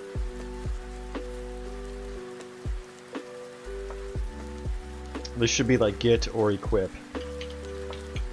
ranged ammo, and it's not going to be constant anymore because of that. It's gonna potentially manipulate. Okay.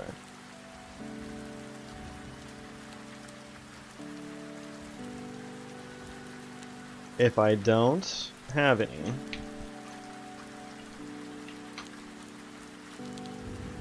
and I need to search through my inventory component. Do I have a function for this already?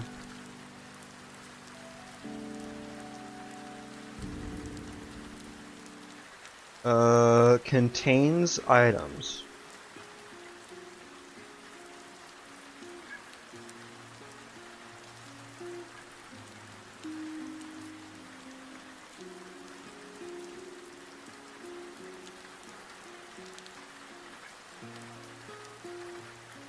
Yeah, so I think contains items.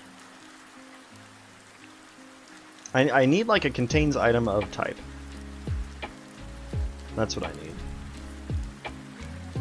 So I don't think I have a function.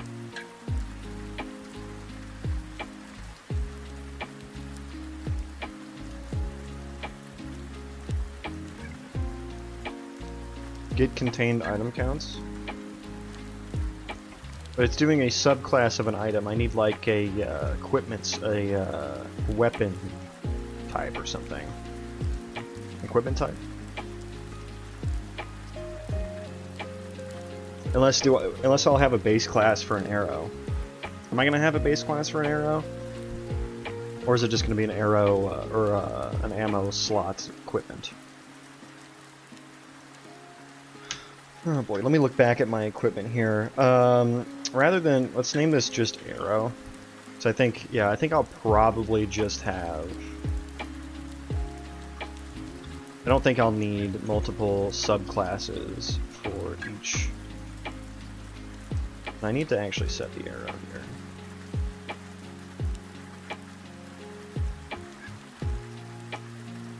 Hang on. God, what is this? Fucking thumbnails for ants?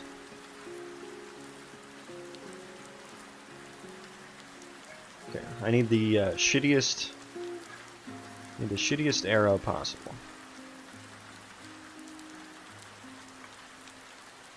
Okay, they all arrow sack. They named this an arrow sack? That's hilarious. It's a quiver, dudes. It's not an arrow sack. That's fucking hilarious, though. Oh, look at that arrows. Those arrows are pretty shitty. Okay. What if it literally... Do I have a stick? What if it literally is just a stick? Yeah, there's the arrow. That's kind of funny. Just like firing tree branches out of the bow. Or a candlestick.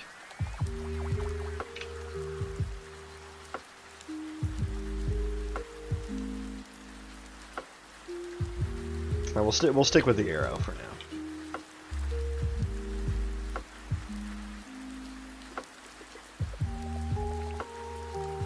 It's just arrow A. Arrow A. Yes.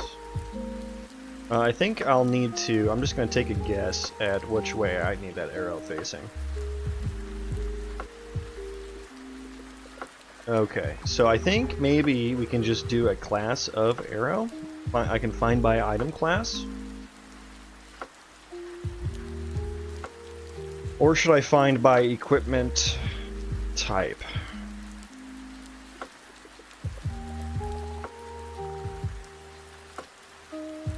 I suppose either would work. I guess the benefit of finding by class is that I can use an already made function for that. I'm struggling to think of trade-offs here. Because I don't know, like, what I'm going to use this shit for.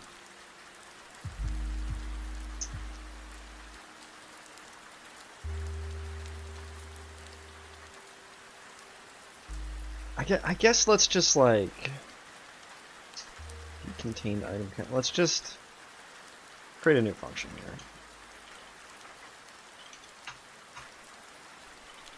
Float, should it be bool or floats or what?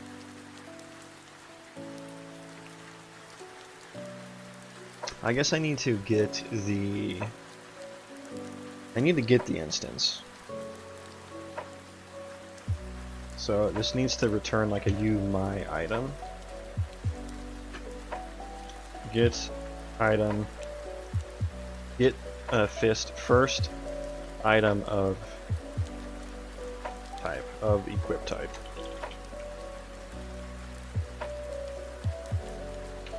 Enum as byte, and this is going to be a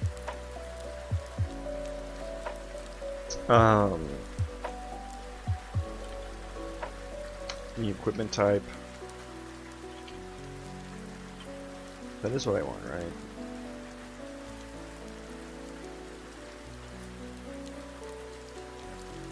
Yeah, I mean, this is really the only thing that this function is going to be used for, I feel.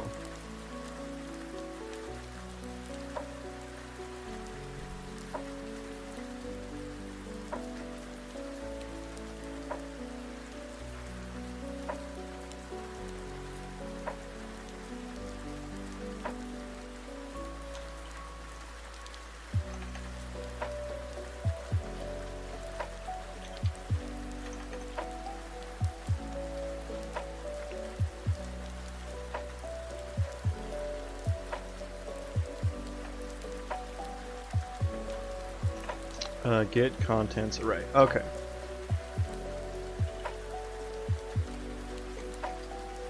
Get item in items if item dot. I need to something like that, but I need to cast this. Equip.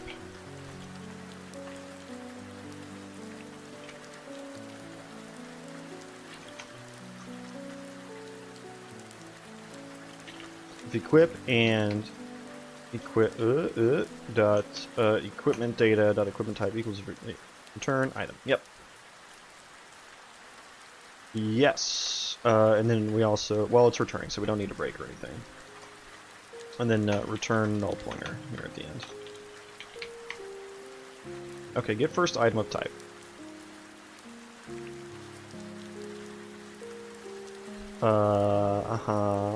Where do I need to go in here? Okay, so get inventory.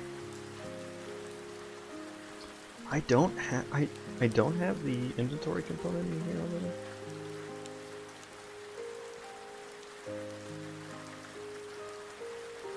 Yeah, let's just store a reference to this rather than needing to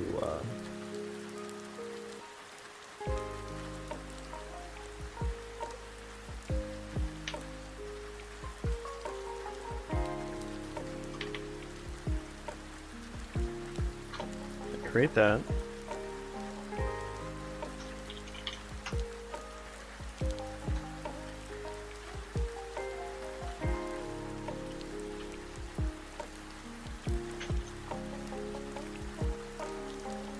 Okay.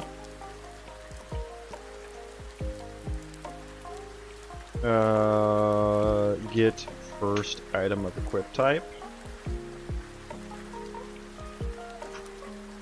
Equipment type ammo.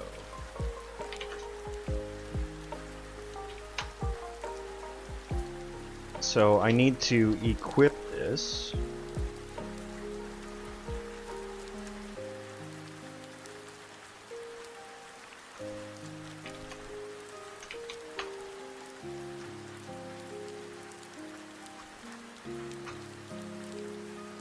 We equip it.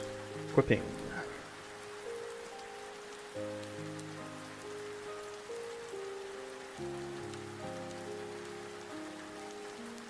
Yeah, and then do I...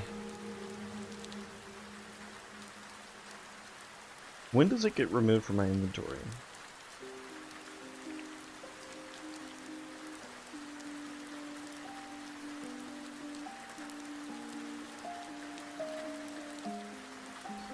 Unequip and maybe add into inventory. Unequip. Probably get rid of that.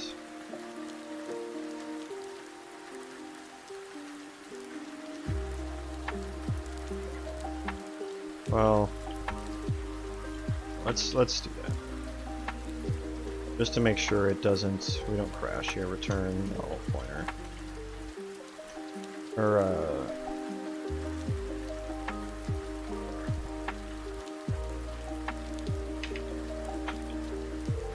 yeah, that's good. That's good. Okay.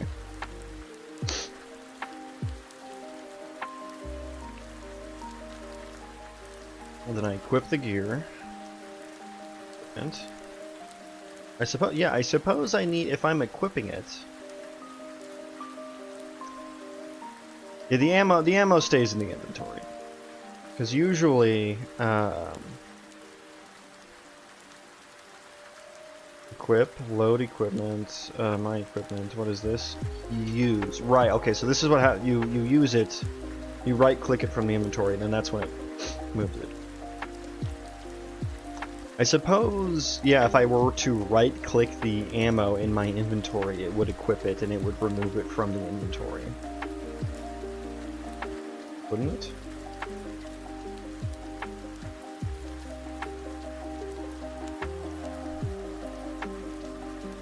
I'm trying to remember how this works. It's been a long time since I've worked on these systems.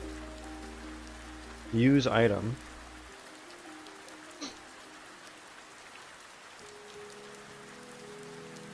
You making this online? I intend to. I haven't done it really much with that yet.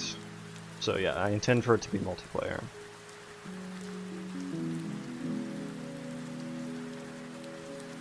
Use item. It contains...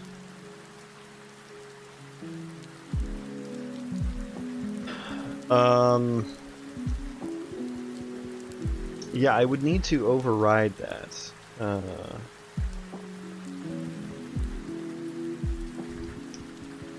assume you want to copy WoW systems but use your own models, etc. I don't know if I would say copy, but heavily influenced by, yes.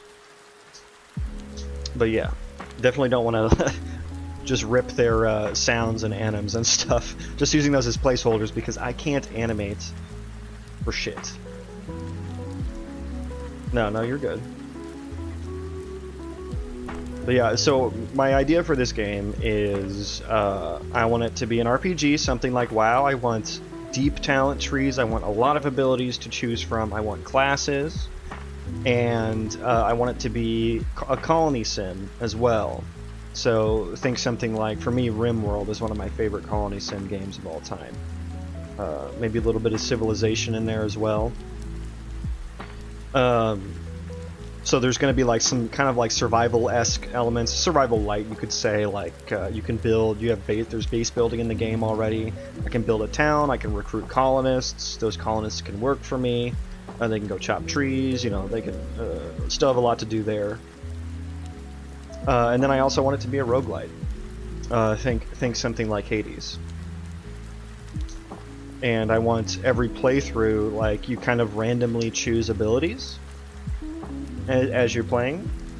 Like, you know, you level up and you get like a choice maybe between a few abilities to pick from every so often as you're leveling up, and that you choose from a pool of abilities for your class. And you know, as you go, as you progress, as you get farther into the game, you know, you die and you have to start over, but you get to rebuild your character, rebuild your talents, rebuild your abilities. But you kind of start a little bit better because maybe you have a colony built up that can support you and kind of feed you gear at the lower levels, so you'll kind of progress through a little bit faster the next time around because you'll have built up this colony that you can fall back to. And then you can also like kit out all your colonists and get them gear, so there's like a big trade skill like crafting type thing that you'll need to craft gear for a bunch of your characters and stuff like that, and colonists. And you know, maybe the further you progress, I want it to be very like dynamic, and like I have a fully procedural world right now. I have a procedural terrain system generated at runtime, different, you know, it's all seeded, so everyone will have a different world when you play through. And or I was gonna say, you kind of unlock new abilities for your class or for your character as you kind of progress through your class's storyline, so to speak. And then maybe there's some kind of general abilities out there that you can get by doing certain quest lines and stuff. So yeah, that's what I have in my head, and written down in various indeterminate forms.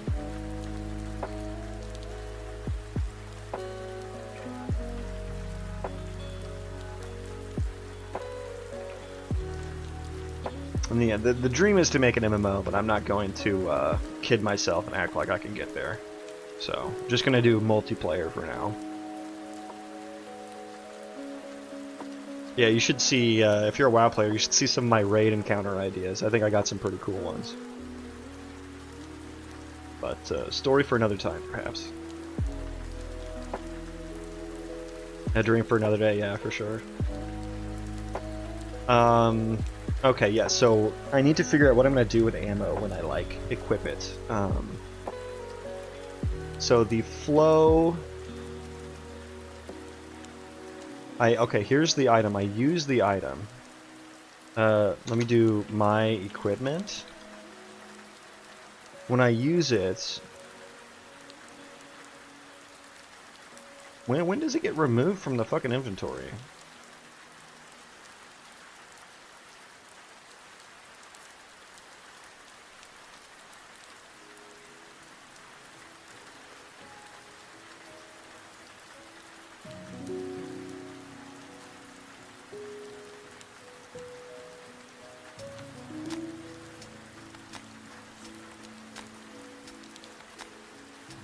Wait, when the hell am I removing this from my inventory?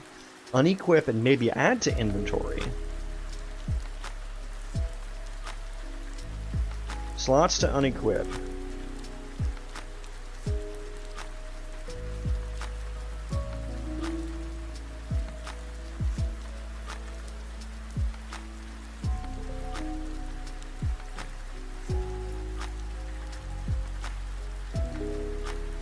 Remove from inventory. Ah, okay. Is this unequip and maybe add? Is this where it happens? This is kind of named poorly, if that's the case.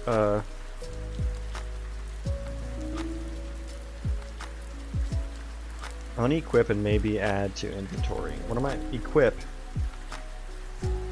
Okay.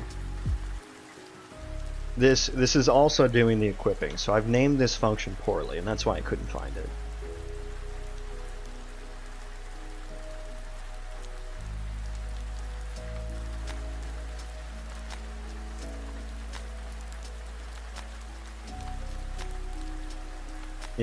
Yeah, I try to find the index of the thing that I'm equipping. If I have one.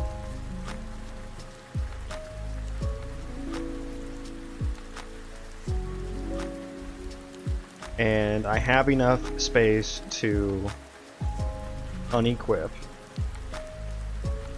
which is the number of slots to unequip, which could be 0. -1. I don't think I actually need that -1 here, but it's working with that -1, so the side quest to go figure that out there. If that's less than or equal to the number of empty inventory slots, then I have enough space to unequip, or slots to unequip equals 1, which means I can just flip the 2. Then I remove. So I suppose that's the line where it's happening at. Yeah, let's rename this function. That's a very poorly named function here. Unequip and maybe add to inventory. What should I call this? Because this is equipping the piece of gear that we want to equip. It's all maybe, right? Because it depends on if you have enough inventory space. Maybe I should just call this something like resolve, equip, unequip. And add to equip, unequip, and maybe add to inventory. That's kind of a wordy function name. Equip and maybe add to inventory.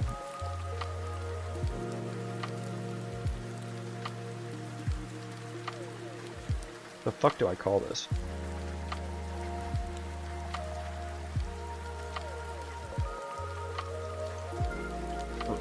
Resolve, equip, unequip into inventory.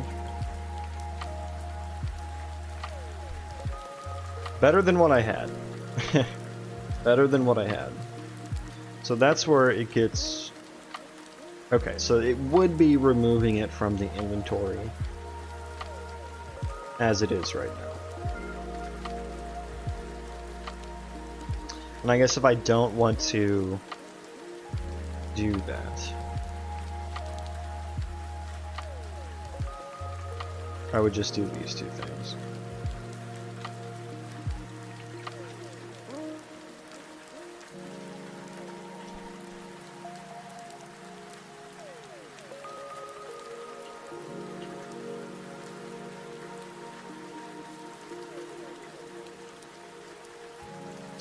Yeah, I guess it needs to be... I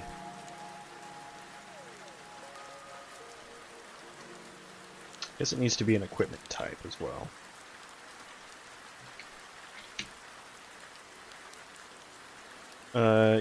My equipment.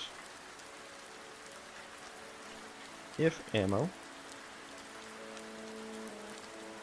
What am I doing this right? Equipment. Oh, I didn't type. Ah, that's gonna trip me up so much. It is a U item equipment. Okay. Okay, so we do that, and that won't remove it from my inventory. And I probably need to put a condition in here for using. If it's in my equipment,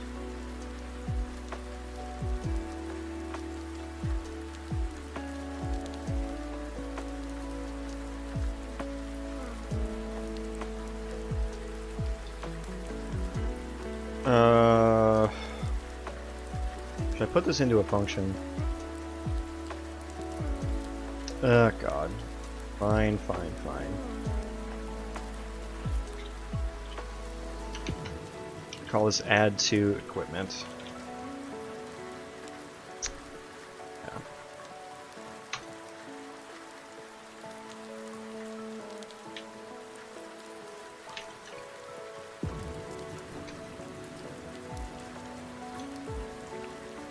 That there. Put that there. Equip slots, ammo, and then I'll also want to not there, here.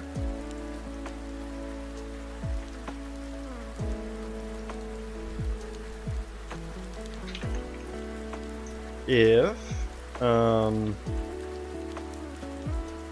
hold on.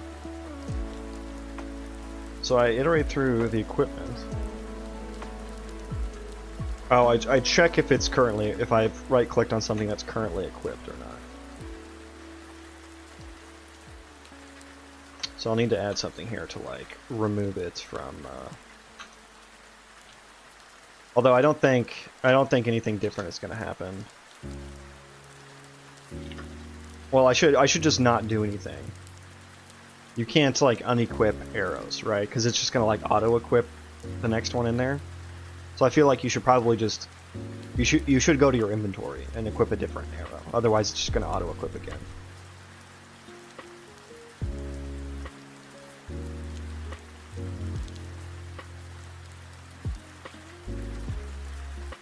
And we may as well not iterate.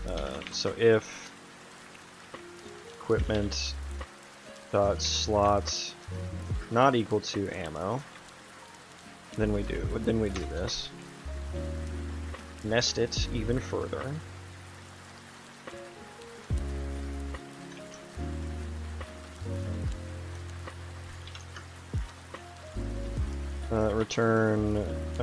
Just return true there. Well, let's put this outside so that it's not nested so much. So we'll do, if it's equal to ammo, we're just going to do equipment components, add to equipment, and then that should just override. Yeah, that should just override whatever's equipped, and then return true, so it doesn't do the rest of it there.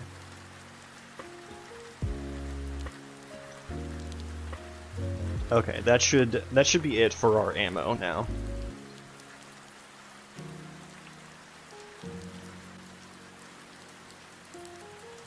Okay. So I don't have any. Okay, so are we good now? Can I build? Let's build. Let's see what happens. So that should be auto. That should auto equip when I don't have one. I have an inventory component. And I don't contain one. Equip it, and then return whatever's equipped.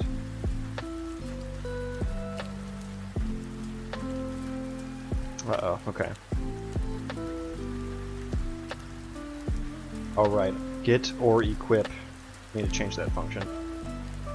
Get or equip ranged ammo. Okay, I'm building. I'm gonna run to the bathroom. I should take my dogs outside right now. I should take my dogs out. We're gonna take the doggies outside. Hang on.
And we're back. Okay, and we've built successfully. Great, great. Good news, everyone. So is my auto attack... There's my sticks, my wood arrow.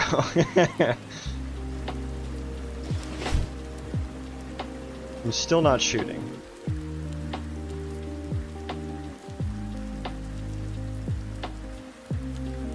What is happening here?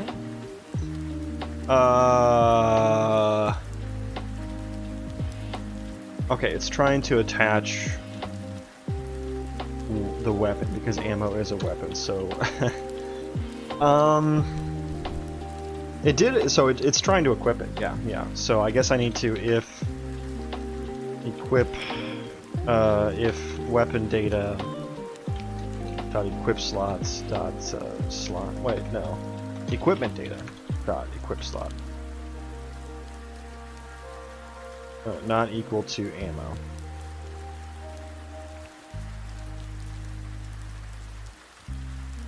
Hey.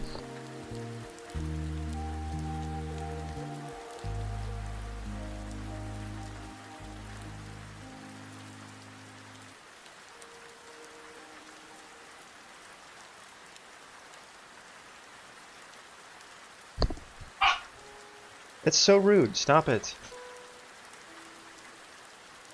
Yeah, if it's not equal to ammo, we're gonna attach it. I'm off for my WoW raid. Good night. Good night to you as well. Thank you for hanging out with me. Hey, stop it. You're too barky. You're too barky.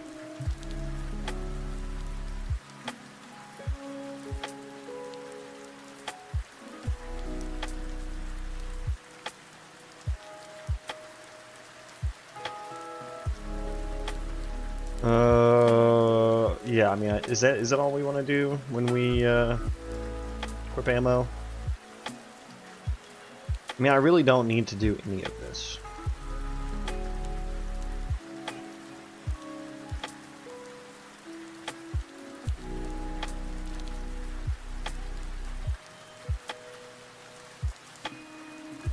When am I going to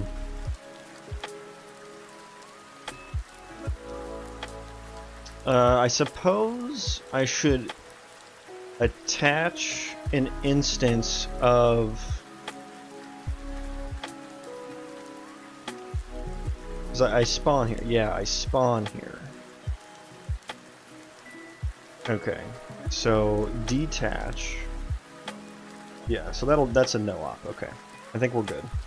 Just need to rebuild. Just need to rebuild.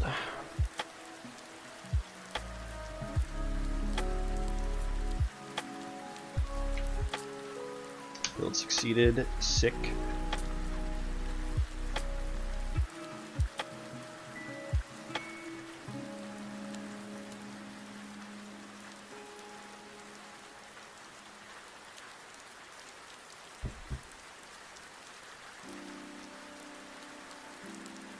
let's try that again.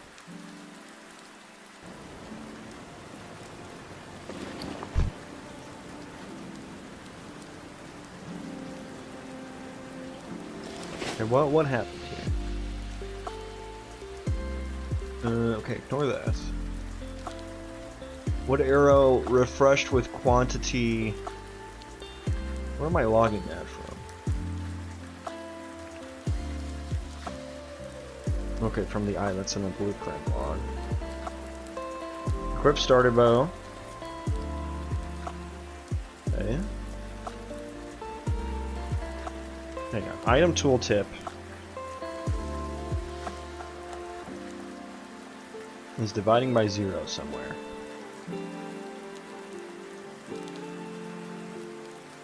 God, look at this spaghetti.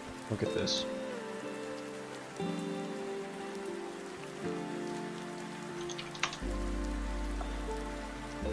Okay, I need to safe divide here.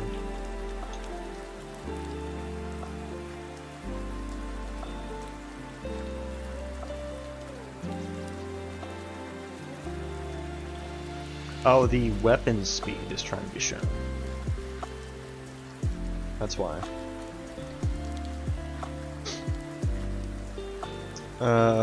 So refreshed happens multiple times.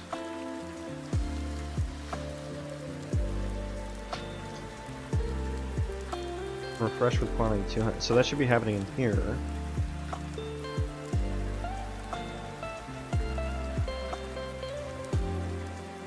There isn't a... God, I need to fucking do something about this shit show of a blueprint. Somewhere in here, I am responding to an equipment refreshed.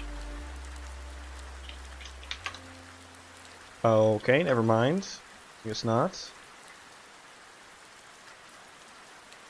Item slot. Oh, I was in item tooltip. Okay, item slot.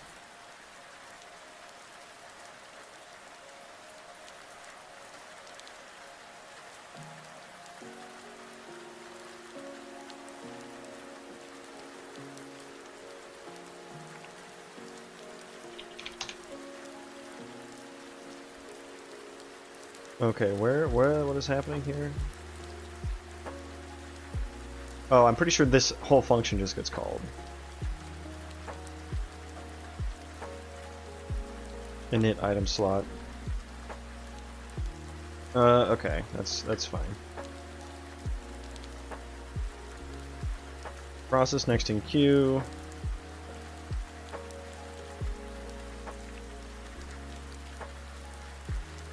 On deal damage, notify wood axe. That is not the proper thing. Okay, let's run this back.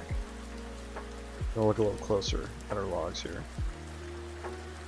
Play. Okay. Right click. Okay. Pause. Right, because we right clicked in the inventory, so I'll need to fix that, like automatically starting auto attack. I should not start auto attack when the inventory is open and I right click.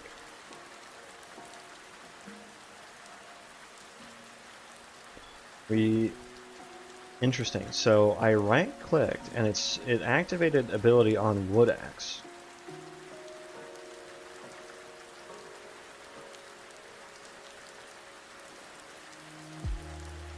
Okay. Yeah, okay, let's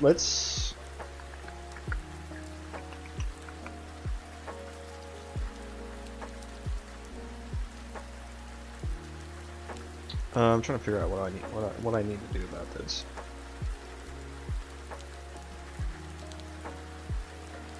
So I should have some input actions for all this stuff.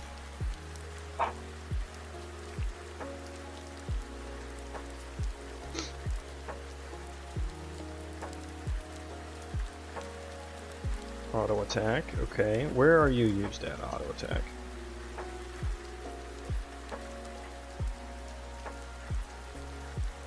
You are used here, okay.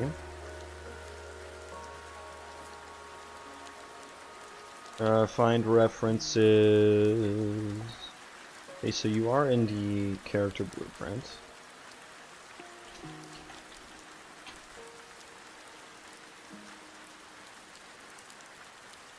Wait, it said you were in the blueprint? What?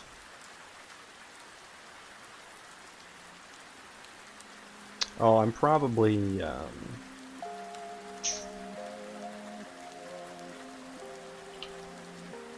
main hand attack action. Okay.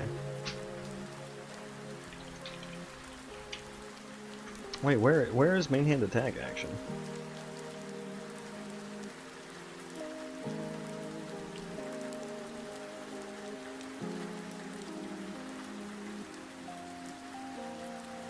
Okay. Yeah, input main attack. I'm gonna move this to blueprints.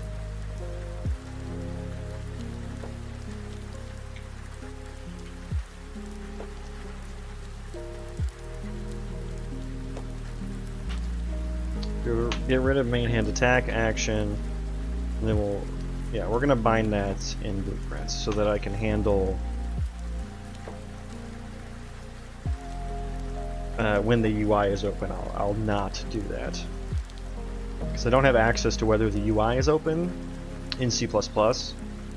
Maybe I should do that, but I don't feel like it right now.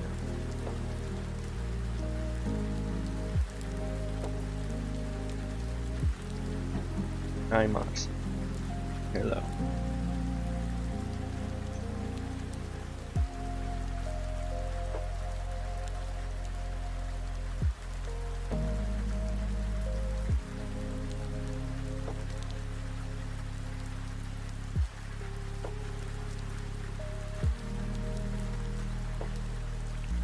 Okie dokie then.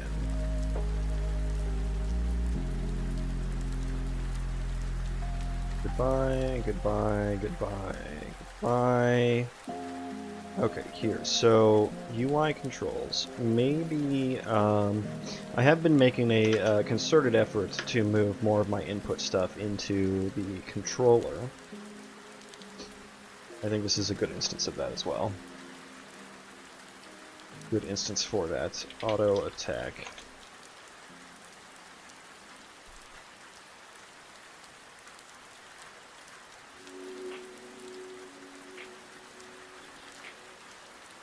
Should I not be casting? Event begin play. No, I should probably cast each time.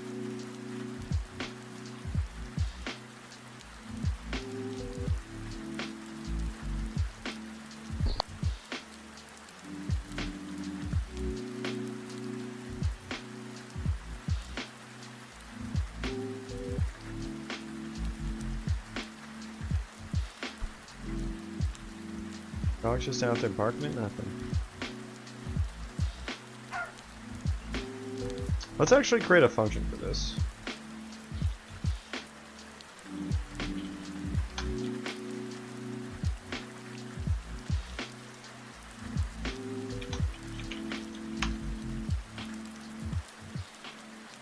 So I seem to be doing this multiple times here.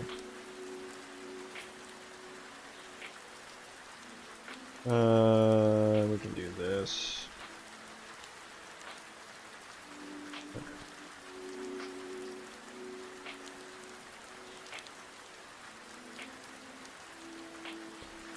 Okay. Make it pure.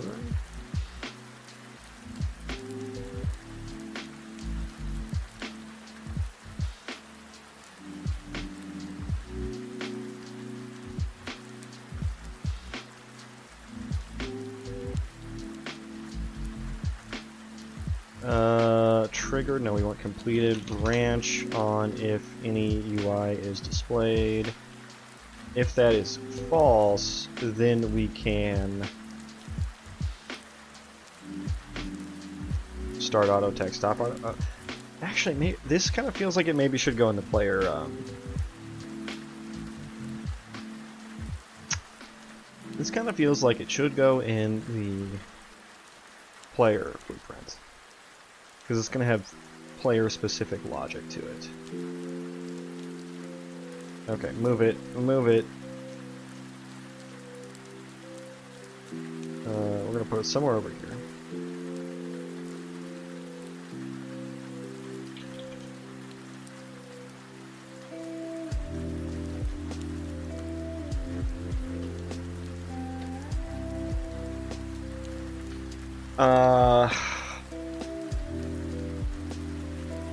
Do I just want to check if specifically the UI that has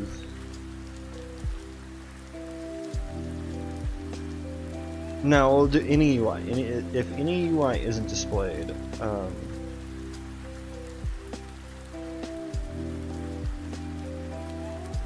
me look back at my deleted code here. Where'd it go?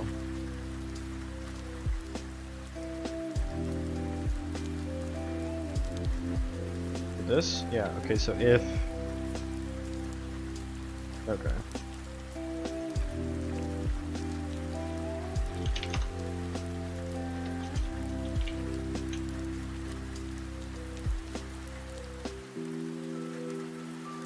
If we're auto attacking, stop auto attack. Start auto attack. Okay.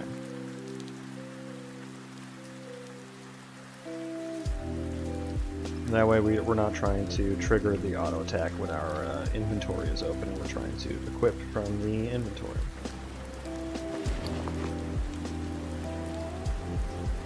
Did it still happen regardless?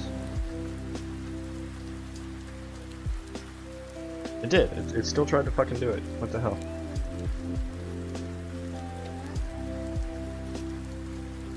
If... Oh, I did the wrong goddamn condition, didn't I? Dum dum dum dum dum.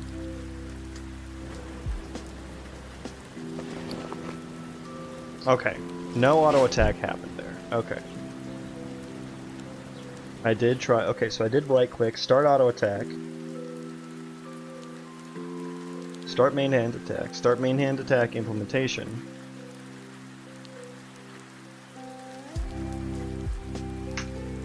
Did the ability probably failed to activate here.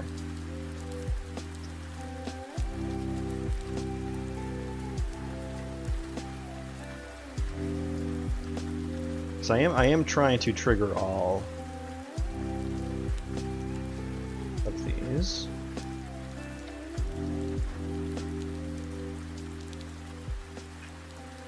I guess the issue I'll struggle with here is, so whenever you right click, I want you to swing. It also starts the auto attack sequence, but I always want it to swing once.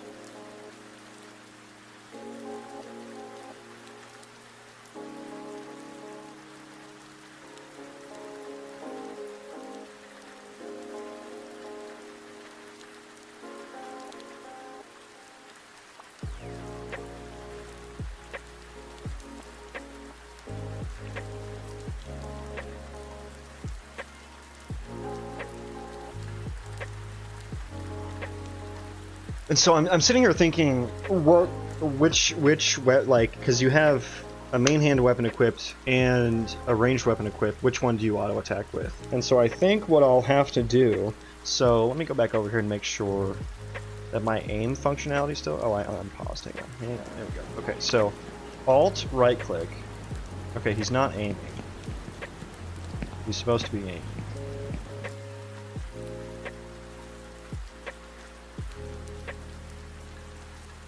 Okay, so what happened there?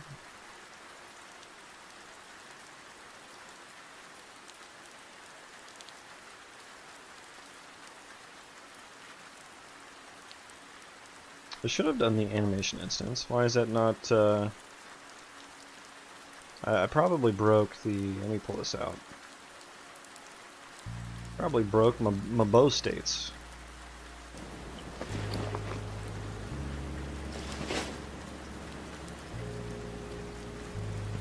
Am I even on the right?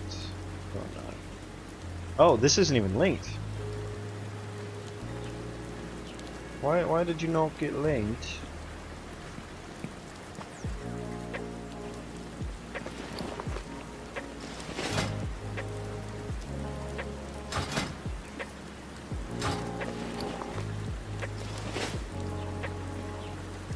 Oh my goodness. Now it got linked, so I guess maybe it didn't get linked because I had something else equipped, and that's conflicting somehow. Oh dear. Okay, there's a bunch of fucking wood in front of my house now. When did that happen? I mean, I knew that was going to happen today. I was told it wasn't supposed to happen until later today. That's fine. Why didn't I get a...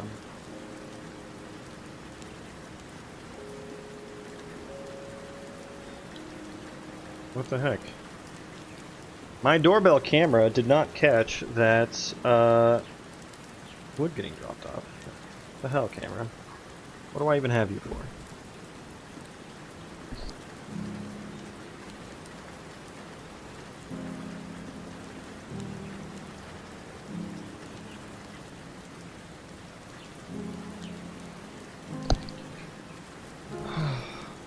Yeah, I know. Things happen outside, and it bothers you.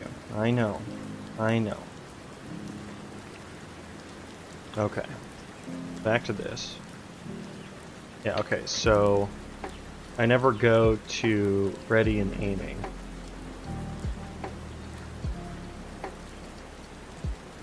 Relax to ready. Aiming.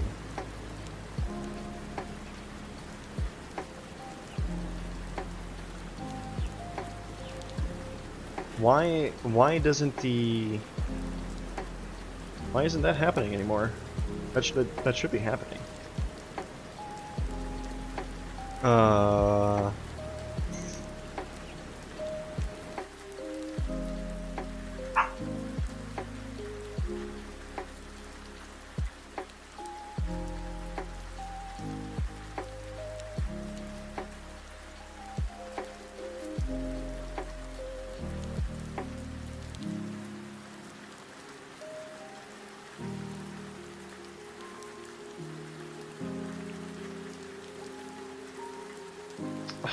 Input aiming? Is that a thing?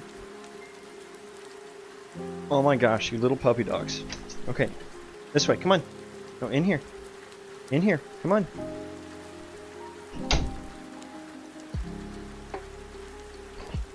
You guys are being quite attention requiring today.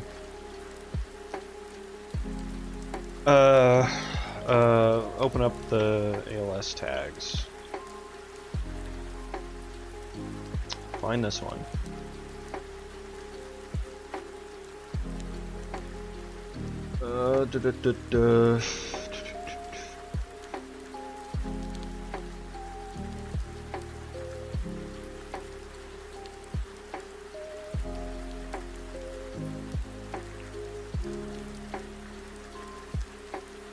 Where is this happening at?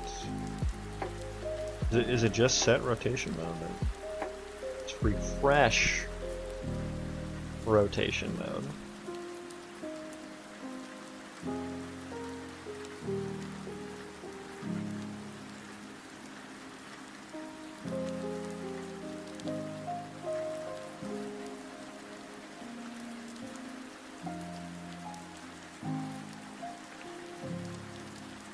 Okay, and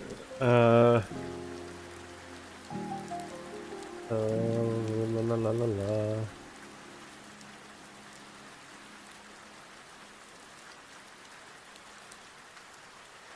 Where does this get set to true at? Set desired aiming. Okay, where do you get called from? Okay.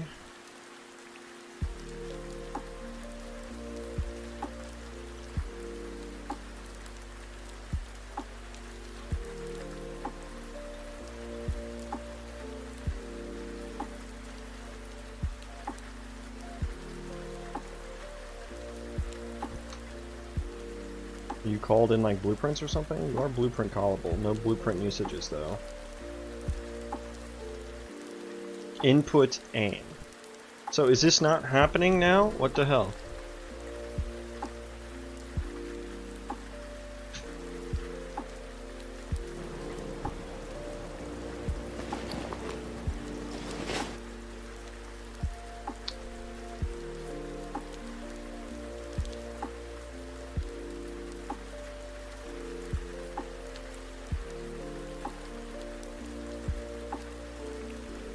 Okay, so this is null.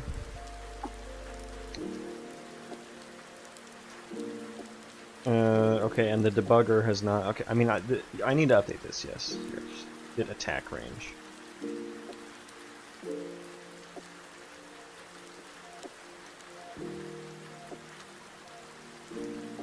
Oh, there is a lot of work to do here. Wait, where am I even using this at? Oh, okay.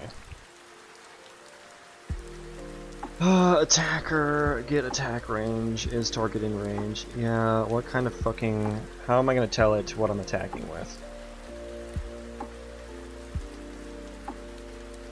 This is a whole can of worms. This is a whole ass can of worms here. So the aiming is happening, but it's not going to my animation blueprint.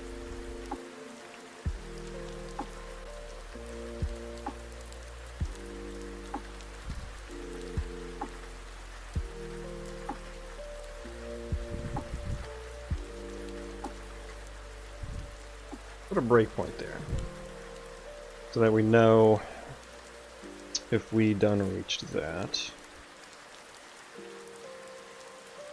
Yeah, what do I do about this? Get attack range. Happens in here is targeting range. Happens from weapon special ability. And so this should be his target in range.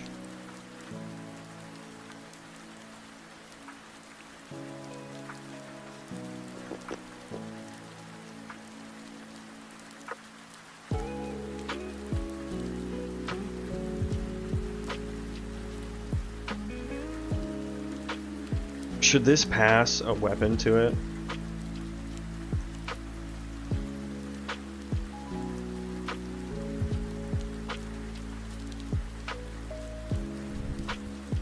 But it's an interface function.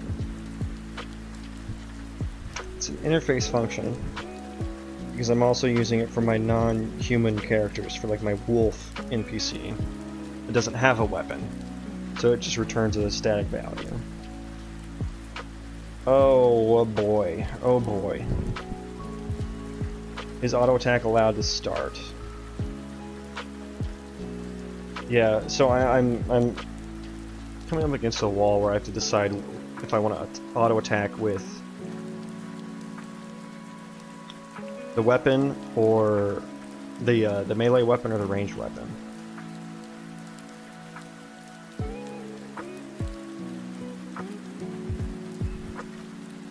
So what is my logic for that going to be? So I think, again, I've said this before, but I always want, when you toggle auto attack, I always want the character to swing at least once, and that is because I have tree chopping in the game. So if you were to, you chop the trees using the same button as you start the auto attack with, and so you don't need to be targeting anything. Nothing needs to be in range, so you always do one auto attack regardless of any conditions. And then for auto attack to continue, that's when the conditions need to be met.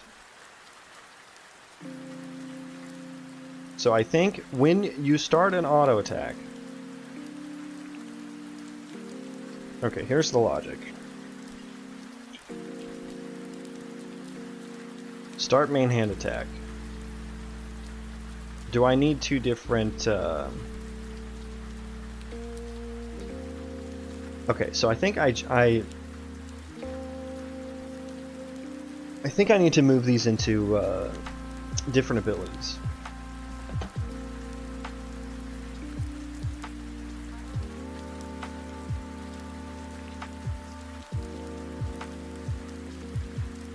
B is auto attacking true, start main hand attack. I essentially need to switch on if I have a target or not. If I have a target and I'm within melee range, I should do a melee swing. So yeah, there's three conditions here. If I have a target and I'm in melee range, I swing the melee weapon. If I have a target and I'm not in melee range, I try to do the ranged auto attack. If I don't have a target, melee swing.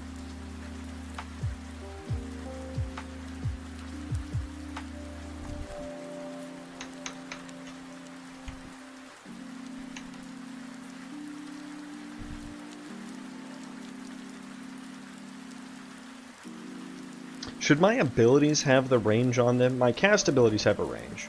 Should my melee abilities have ranges on them as well?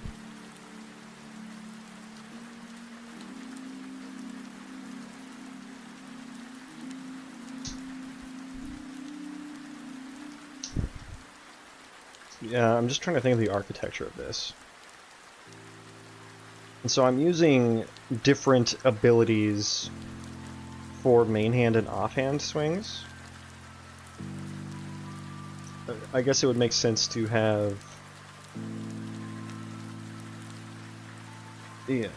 I think, yeah, this needs to be triggered before all of this.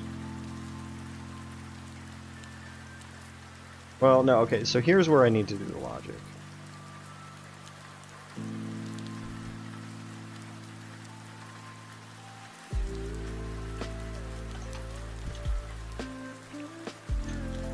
Okay, so if I don't have a current target, or...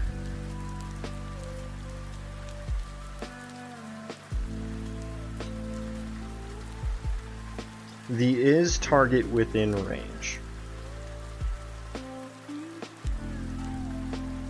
I have that on my ability system component.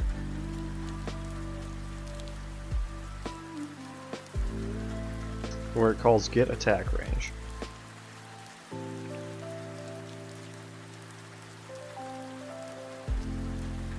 Get attack range is a interface function on my character.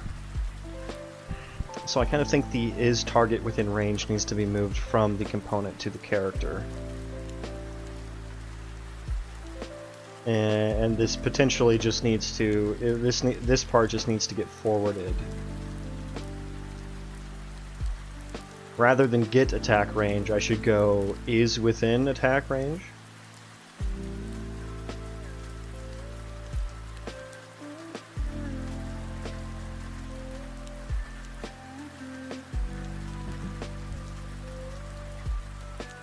Ew, you just sneezed all over my legs, Moxie.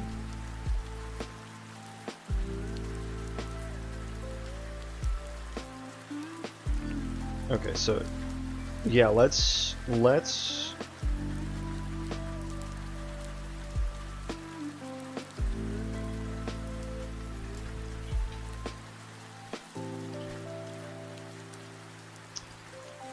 I want to change that because it's gonna be I'm gonna have to switch on like some sort of weapon or ability or something. Yeah, I don't know if this makes sense on the attack interface anymore.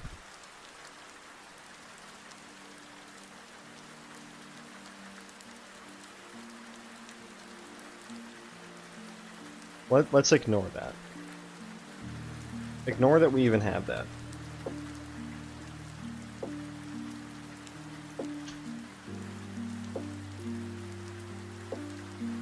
Let's do like an is within melee range. Real quick.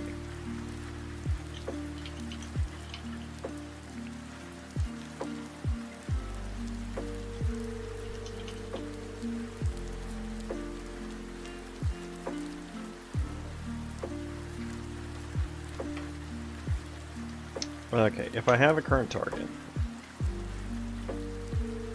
Ryder, hello please. Oh my goodness. Get melee range. Get distance to target.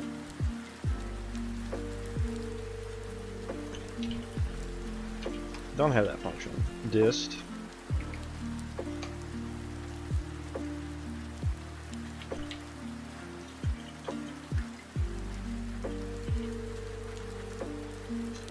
Get current targets.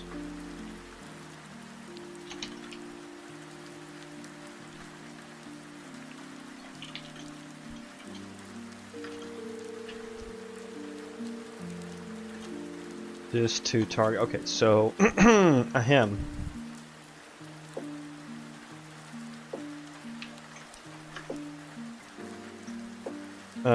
If melee range is greater than, no, less than or equal to distance to target, then we want to do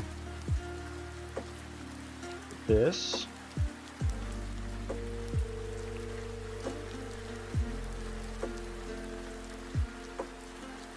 But I don't, conditionally, how am I structuring this code? So,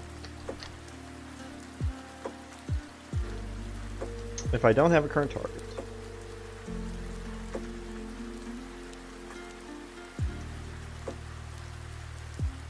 or I have the current target and it's within range. Within melee range.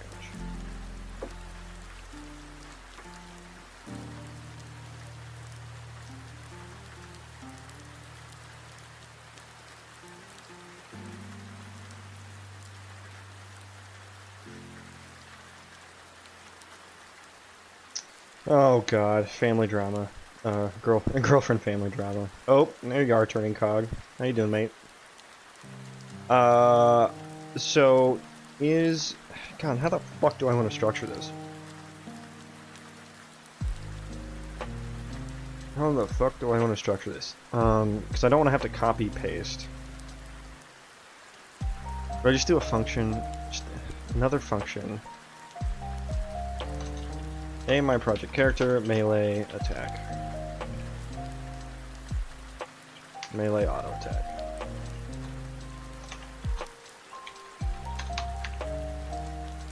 Put that in there, melee auto attack. Okay.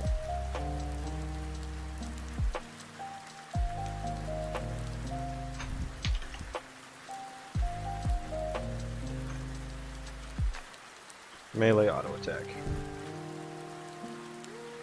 Just inline that.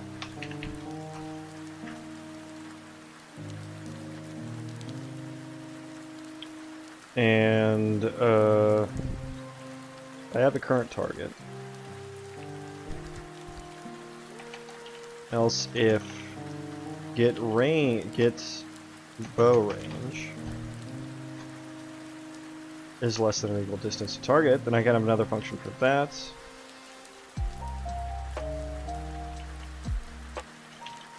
Else melee auto attack. Okay.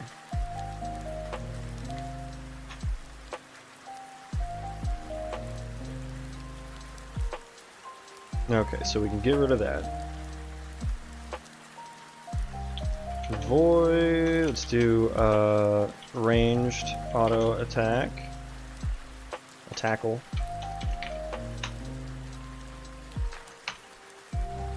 Ranged auto attack, and then throw that in there.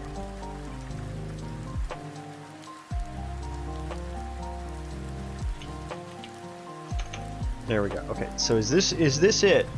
If I have a current target and within melee range,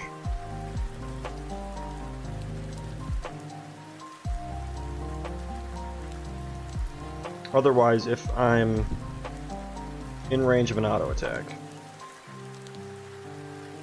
Digging around for an HDMI cable to hook up to a soundbar to my PC. Oh, bro, you gotta. There's probably like 5 HDMI cables in your office closet, in the bottom of a box somewhere. How goes the struggle? It's coming along. We're doing bow attacks, of course. And I went on like a whole ass quest because I forgot that you could have a bow. I forgot that characters could have both a ranged weapon and a melee weapon equipped at the same time. So now I'm trying to like resolve the auto attack difference between the two, right? Because I kind of wanted to automatically pick whether it's a ranged or an auto attack. And so I had to deal with ammo. I got ammo set up and properly equipping the bow and stuff.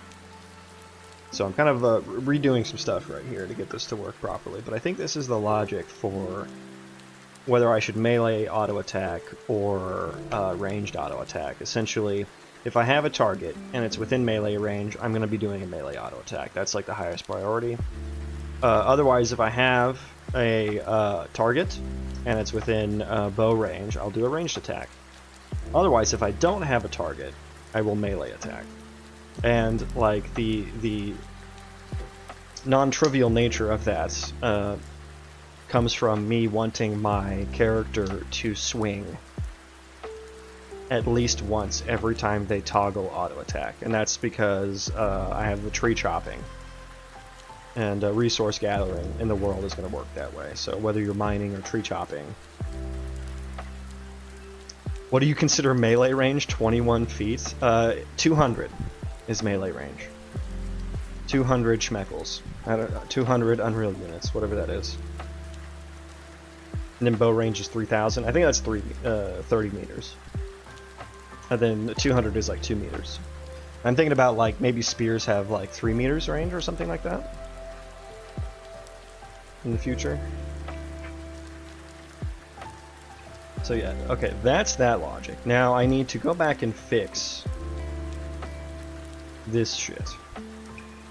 Is target in range? Where am I using this from? If I'm trying to send a damage event, is target in range?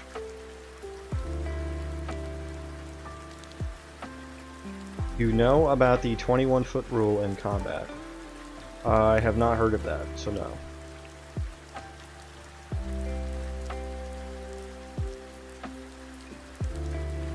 Yeah, so is target... I need to change that from there.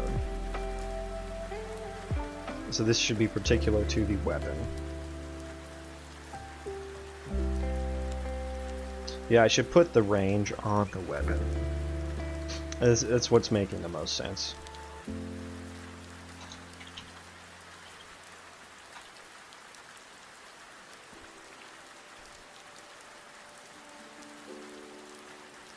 Boop, boop, boop, boop.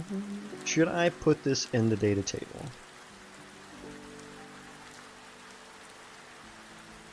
Maybe in the future, not for now.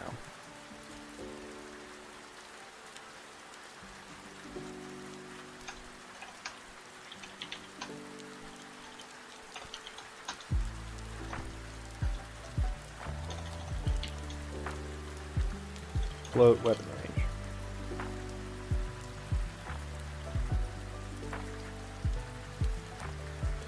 And so, yeah, I can make a little function for get distance to target here.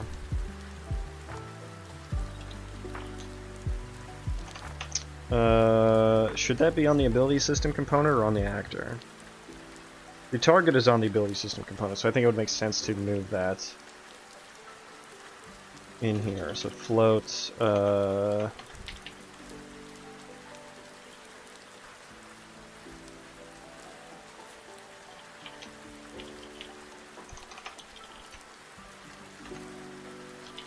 return, like that.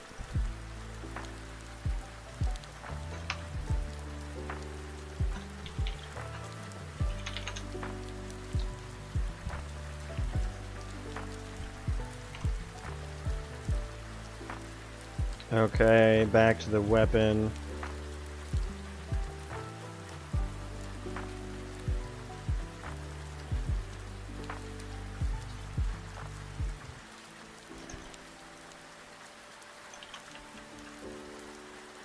Is targeting range. Okay, so ability system component. Get this, or it's just distance to target. If that's less than or equal to weapon range, or if it's greater than weapon range, then it's we're not in range. 21-foot rule. I can close that distance and kill you with a knife before you have time to draw and fire on me.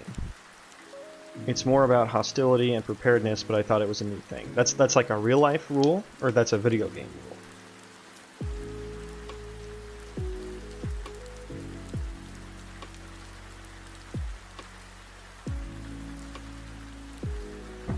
Real life rule? Interesting. I feel like there's an Always Sunny clip about that. Hang on. Hang on.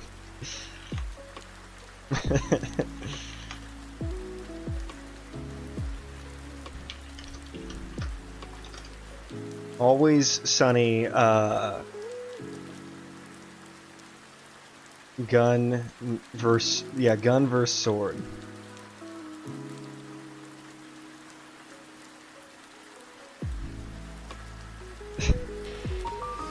Ads. Red flag.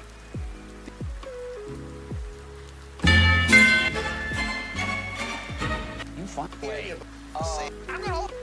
Yeah, that's pretty awesome, but I feel like he would have shot you from the mouth. Let's just stand back because I don't want you to get hurt. Before he can draw his weapon. Hi, up, hot, hi. How awesome was that? Oh, yeah, that's pretty awesome, but I feel like he would have shot you from a mile away. No, he wouldn't, because you saw how I was zigzagging like this and making sounds. It was distracting. Yeah, but did you ever see Indiana Jones where the guy does the whole sword thing, then he just shoots him dead? Are you asking me if I've seen Indiana Jones? Are you seriously asking me? I've seen that. That is. You're not understanding. Remember it? Yes, but if I were to come at you, it's all about how I. See, that's within Okay, 21 in that feet. circumstance, maybe you got I there got a little you. bit faster. But if I. Okay. I got you again.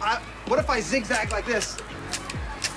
It's so easy to That's not get you. necessarily. I don't think that's. Hold on a second. Look at this kid. Ooh, he's wearing all black. He's walking by himself. What do you think he's doing on that phone? Oh, I'll tell you exactly what he's doing. He's playing one of those games where you shoot everyone. I'm gonna profile this guy really Yeah. quick. Excuse kid, us. kid. It's so funny because the Son, premise of the episode is like half the gang is like pro-gun, the other half is anti-gun, and like, I think they're what are they? Are they? They're pro-gun, and then they realize like how dangerous guns are because of how easily they can kill people without a response, and then both sides end up flipping. And like the other side, like, oh, I would like a gun, please, and they just like give him one, and he's like, wait a second, that was too easy. But yeah, I mean, I don't know if that rule is true when it comes to guns. You know, that's the point I'm trying to make here. Maybe when it comes to medieval bows and shit, that's true.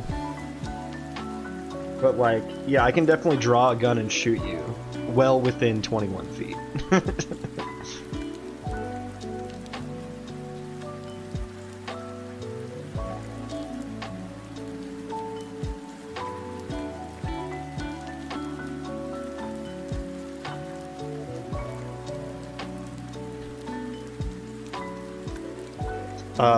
Where was I? Where was I? Yeah, I was refactoring the distance to target stuff. Where else is this used at? Target changed. Is target in range? Yeah, I probably shouldn't be calling the ability system component, unless it's just forwarding it to the character. And I'm already in the character here, so...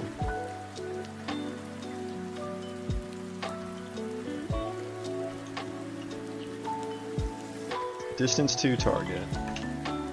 You heading out, turn cog? Yeah, I'll see you later, mate. Distance to target equals ability system component distance to target. So if distance to target less than or if it's greater than or equal to get melee range and distance to target greater than or equal to get bow range. Now get bow range. I should check if I have a ranged weapon equipped. Well, no, I'm going to get bow range. Yeah, so I moved it onto the I have a ranged weapon.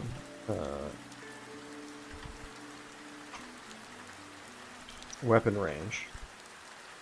Okay, that looks good now. And then this, get melee range, get main hand weapon. Oh, this is going to need more conditions. If, yeah, return that, else if, get off, if I have an offhand weapon, I'll use that. I don't know that, like, the offhand and main hand is going to differ that much, so I just really need to know if I have one or not.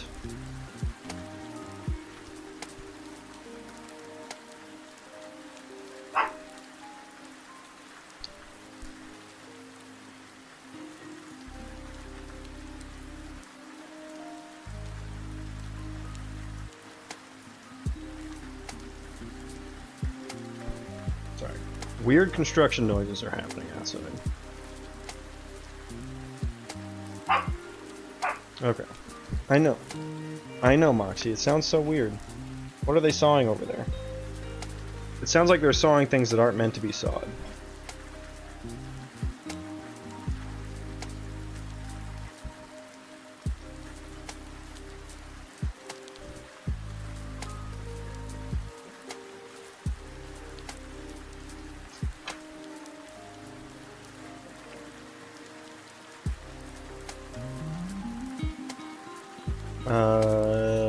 Okay, that looks good. Where was I? Where was I? Is target in range?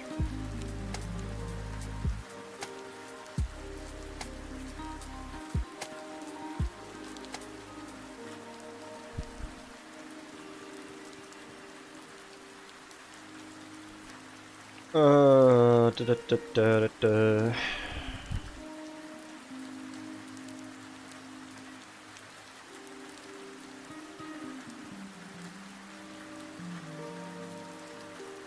Oh, I was doing something similar. Dist to target. Ah, on target changed. Yeah, so I think this will just be... This should be a function as well.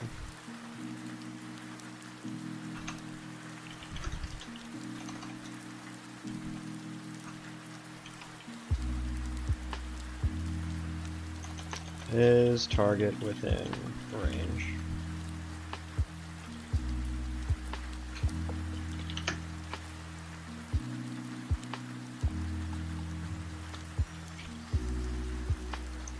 Okay.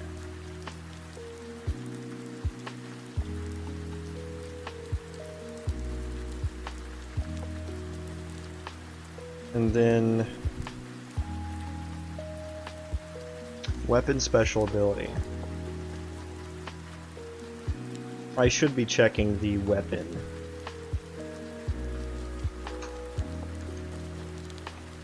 The distance to target is less than or equal to weapon dot weapon range.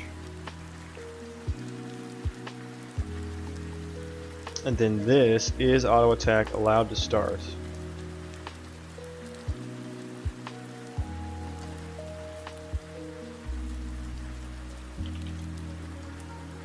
Just target within range. Okay, so now I can probably get rid of this altogether.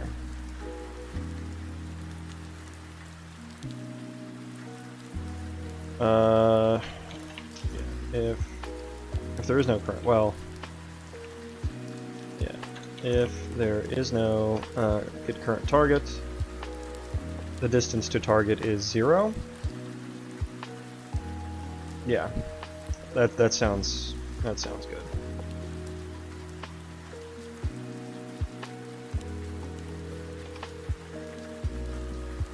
Not in range. Okay, let's go back here. No, back here. Okay. Where the hell am I? I'm so confused right now. There I am. Okay, get rid of that. No more of that. And I hope that wasn't used in blueprints anywhere. It says no. Ryder says no. I hope you're right, Ryder. I hope you're right. Okay, so let's recap the logic here. If I'm within melee range, do that. Otherwise, try... Okay, let's just fuck it. Fuck it. Ship it. Let's see what it does.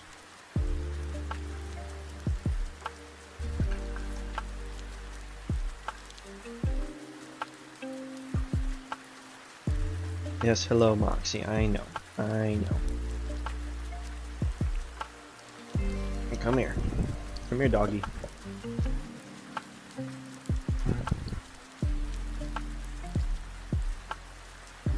Dog. Alright, you're very sweet.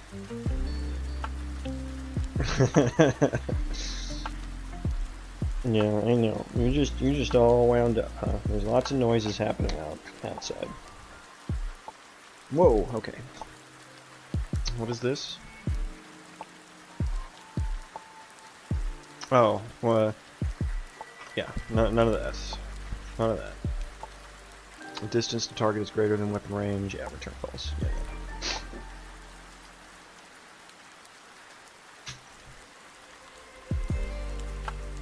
Oh. Good. We're getting so close to getting things back to working. I still haven't even gotten to the point where I'm dealing damage with the bow auto attack.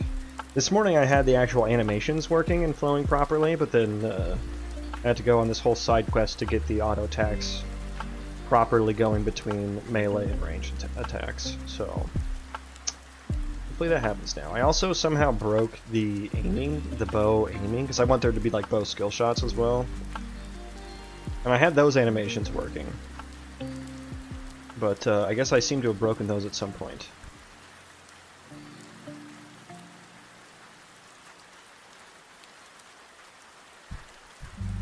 Okay. Where are we at, though?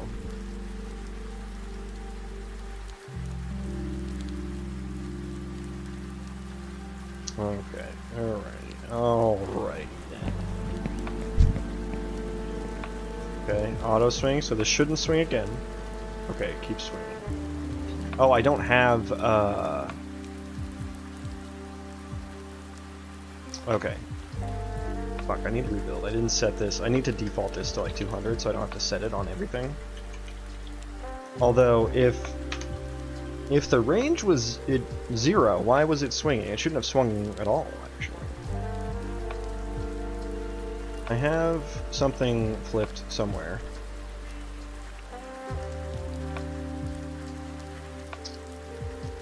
Target within range. It's within range if this is backwards. If it's this should be or less than or equal to. Yeah, those are flipped. Those are backwards.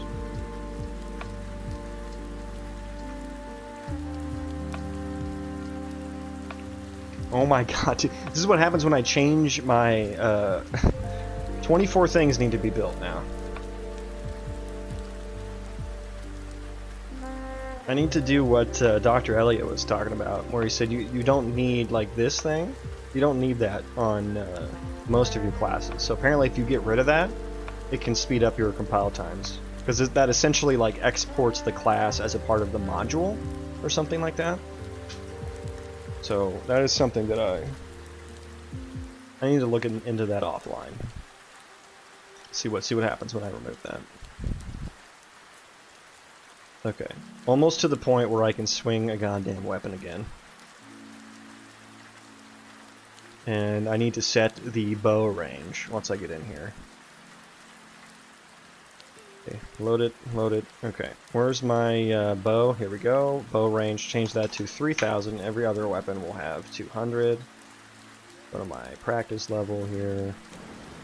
Okay, so I should swing once and not swing again. Don't swing again. Good. Okay, with the target. Okay, that was without a ranged weapon equipped. Now let's make sure the auto-attacking... Interesting, it's not working. Moxie, so rude, stop it. Hey, I said stop. Okay, so I keep trying to start it, but it's not. It's not even attempting to swing. It should be swinging at least once. So that means my, this logic is bad. If melee range, if distance to target. Oh, I need to do, oh, I know what I need to do. I need to do the, this, so I get the, I need the absolute value. I need the absolute value.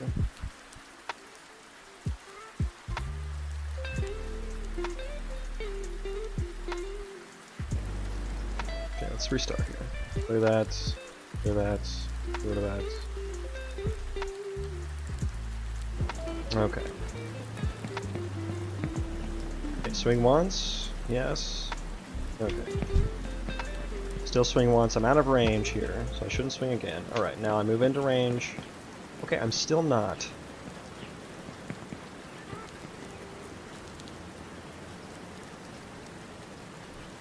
I should still be swinging once, even though I have a target.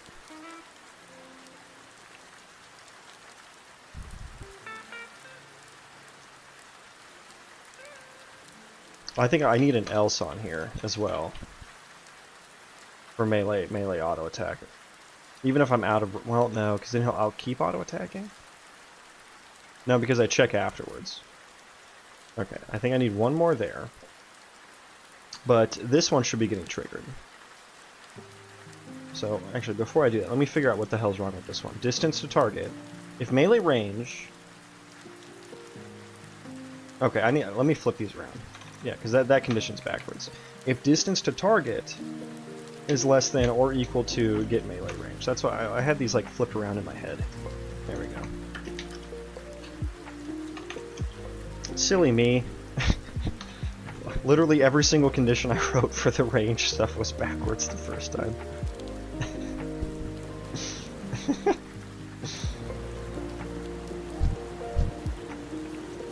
Okay, now I'm not even doing it once at all.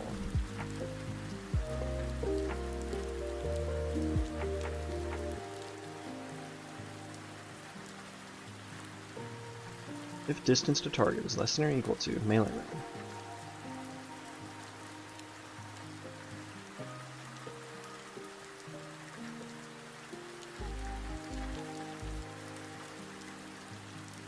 I'm not even using that function anymore. So wait, yeah, why is this, Let me make sure I have the latest code here. Okay, I do. Okay, it's working now. Okay. It's just when I'm targeted it doesn't work. Okay. And I moved into range, now it does work. Okay. Okay, works with the... Okay, the special ability didn't work. Okay.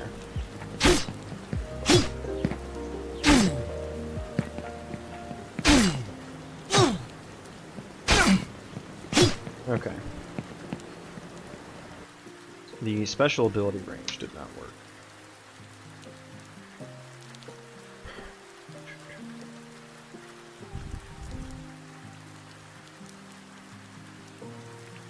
Where would that have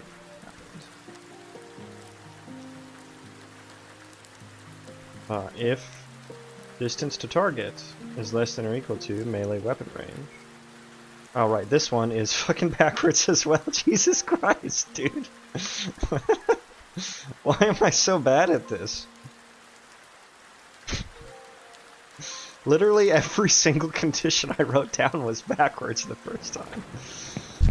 Okay. Okay, that's not even playing the animation now.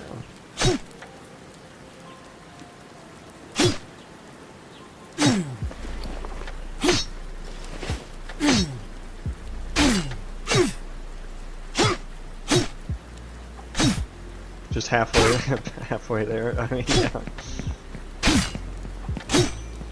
Okay. Alright. So that's kind of working. I somehow broke the animation for this special ability. Oh, that one worked.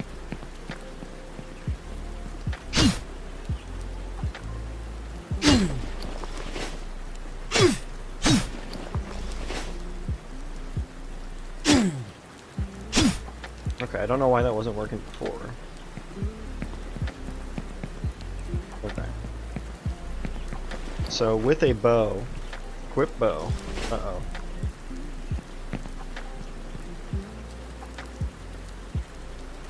Deal damage, notify not found. In load bow. Okay, something's wrong here. I just want to try that again. I'm going to equip the bow. Nothing happens. I have a target. Right click. Okay.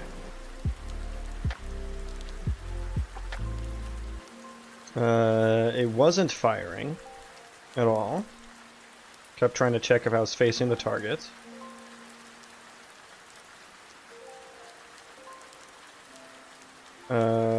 a start main hand attack eventually happened.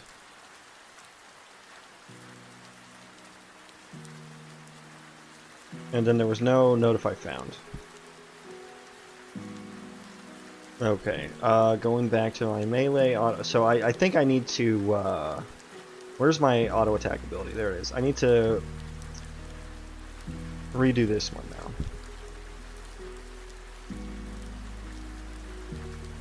Okay, so if we don't have an equipment component or we don't have a weapon, a main hand weapon, return false. I need a weapon. Not necessarily just a main hand weapon. I wish I had the event data here. Optional relevant tags. It's not like in the handle somewhere, is it? No, okay, so I don't have the event data in can activate ability. That's kind of annoying. That's okay though, we can still... So essentially...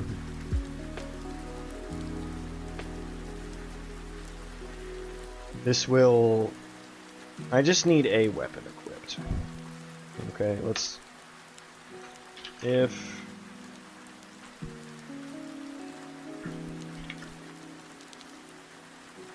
And there's no offhand weapon, and no ranged weapon.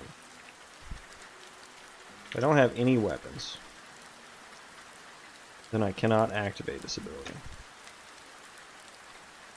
And we return false. Okay.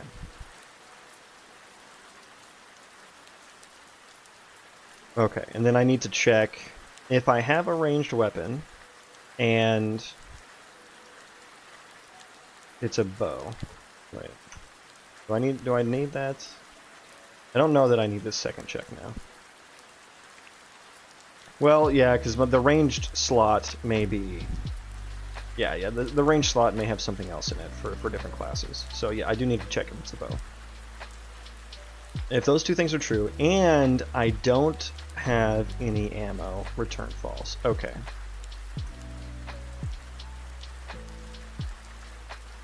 If all that's true, then I should be able to activate it.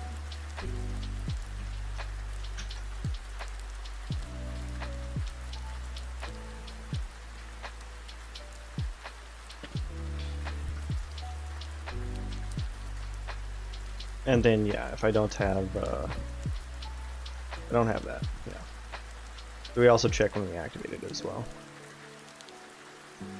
And it says deal damage notify not found in load bow, but I shouldn't be checking for it in load bow, I don't think. Wait, have I not ran this again since,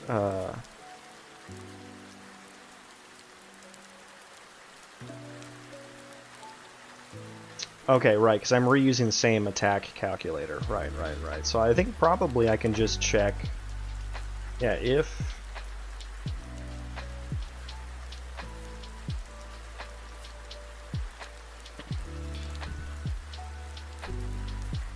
It returns -1. Spawn projectile time. So now that I'm actually... Spawn projectile time.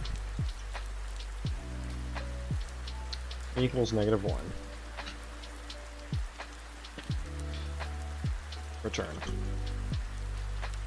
Let's change that from an error to a warning now that that's actually a case that is okay.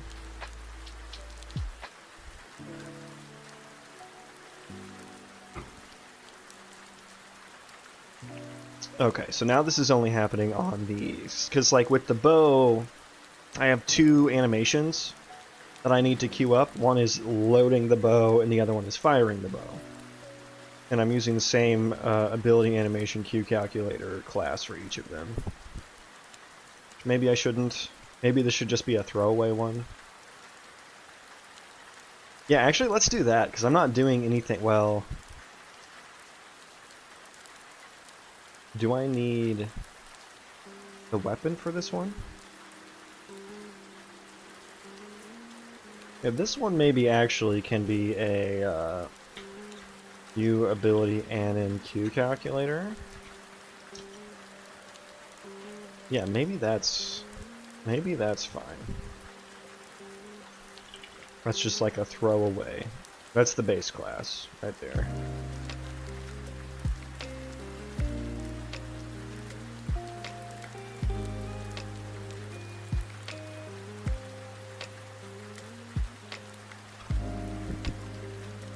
Okay, let's see if this makes a difference in what we're seeing.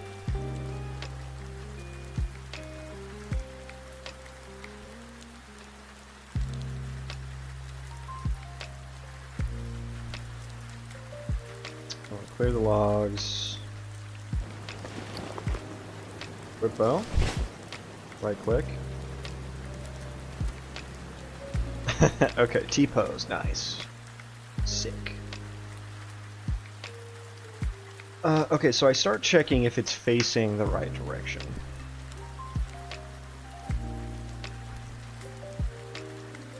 Is auto attack allowed to start? So I'm calling this a bunch. So we keep trying to refresh auto attack, we keep trying to start main attack. Which means the ability hasn't actually activated. Okay, let me put a breakpoint. Where's the ability? I need to put a breakpoint at the end of this. Do we even get there? I don't think we do. Oh, we do. Okay. Requires target. It shouldn't. Let's see. Do we get here? We do. Okay, so it can't. The ability can activate. Well, okay. Let's. Holy shit! They do a lot of checks in here. Do we get all the way down here?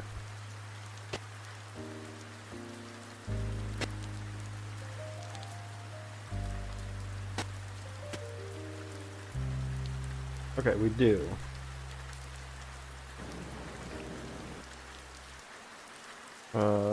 Weapon auto attack.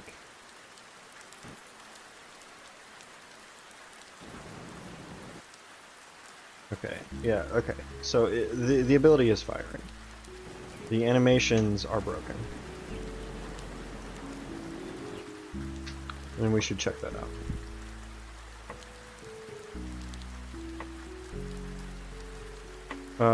But so was this ever happening?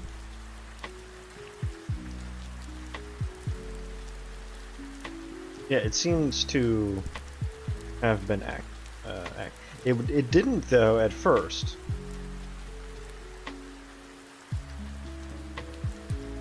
Oh, it was because there was a delay. Right. Something's not set up somewhere properly. Never mind. But we add a couple things to the ability queue. Process next in queue. Load bow. Okay. So I should have seen this. Should have seen that pop up, but I don't think I did. Yeah, because it just goes to the next in queue, which isn't. It ain't proper.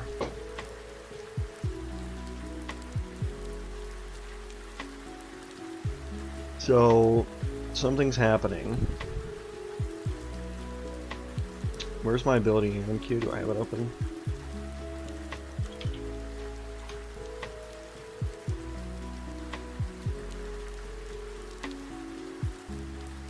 We get there. Current ability anim inst class. Is that where I'm going wrong?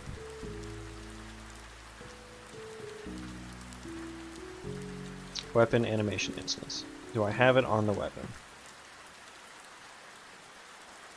I do. Okay, I have that. Now, does it get linked? Okay, that's probably the problem. That's probably the problem.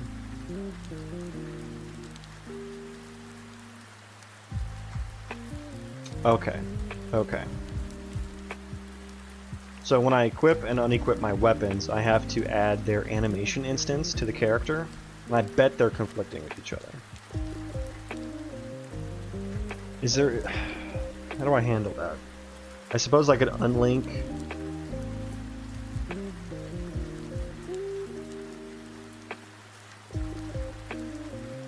I could unlink and link depending on what's attached to the character. That's probably what I should do. But because I can carry two main hand weapons, or not two main hand, two melee weapons, that means I can't just unlink at will. And what was happening, why I stopped unlinking, was because it was looking bad if I changed weapons mid auto swing. It would unlink and relink the animation instance, which would like reset the swing weirdly, rather than it still should reset the swing. It was happening weird. Take my word for it.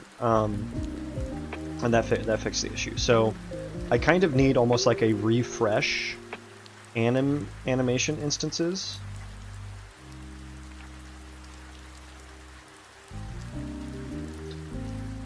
When I equip or unequip a weapon.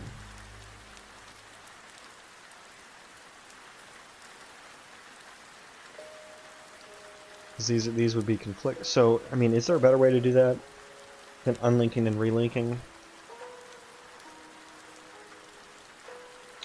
There's probably some sort of like priority thing, right? So I know you can have a bunch of these.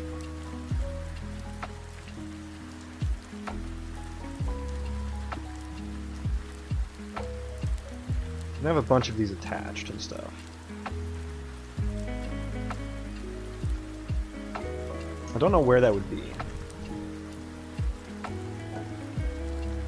But I think I do need to do something to manage them anyways. So let's just do the linking and unlinking of the animation instances.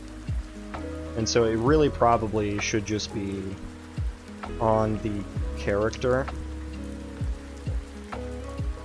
Should it be? Or should it be on the equipment component?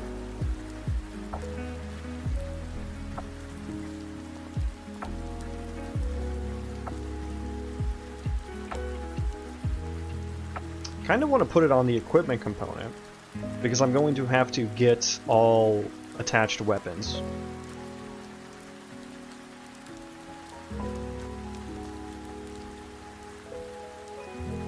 Well, if I have to do that, I'm gonna have to get the owner, get the mesh, I'm really leaning towards managing this kind of on my own rather than doing the whole, what is it? It's like this, get attached children, and then like,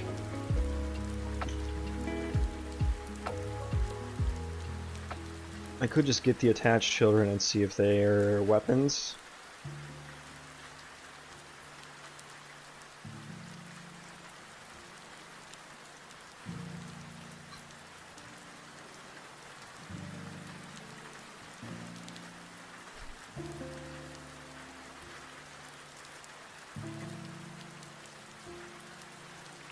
I guess it makes more sense for the character to control the attachments rather than something like the equipment component.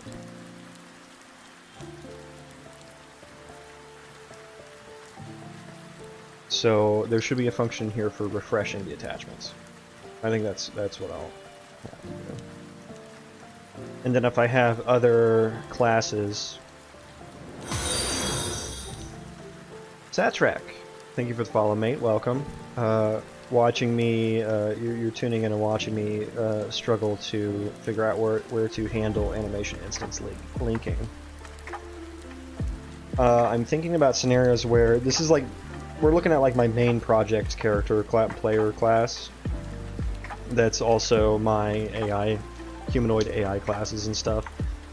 I also have non-humanoid classes. And they don't have equipment thus far, or they don't have things that are attached to them. But you could theoretically theorize a theorized world where I do have some non-characters that have attachments to them and that can equip weapons. And I can reference skeletal meshes generically. Like, I guess it kind of does make sense for the equipment component to handle this, because if I wanted something to be able to equip things, yeah, I think the equipment component actually makes sense here. Yeah, let's do that.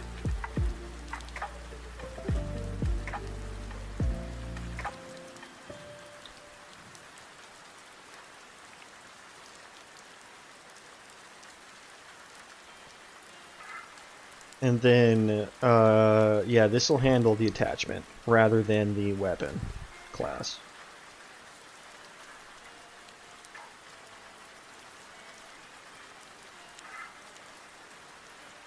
Yeah, I think I like that. Where would I want to put this? Load equipment. Get me. La la la la la. Equip gear. And let's put it right under here. So void U equipment components.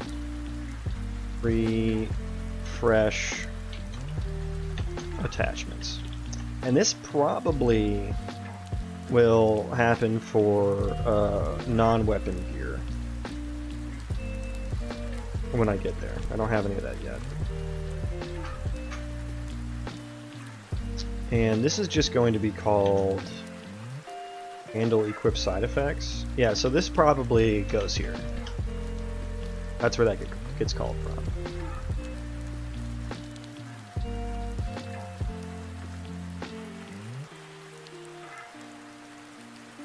Now, let's iterate through for each equipment.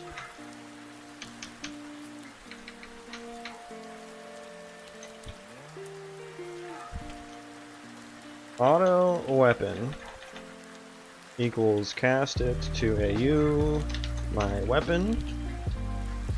And if it is a weapon, and this will be equip entry dot value or key. No, it'll be value. Yeah. So if weapon, attach weapon. Okay.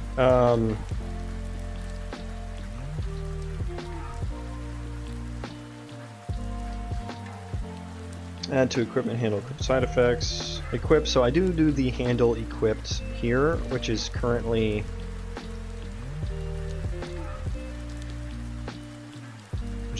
handling some things.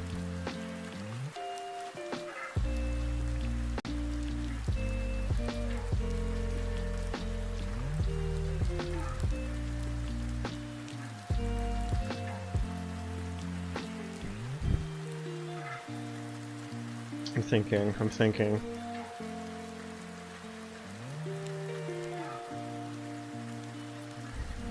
Let me throw a weapon on the screen here so I can see them both at the same time.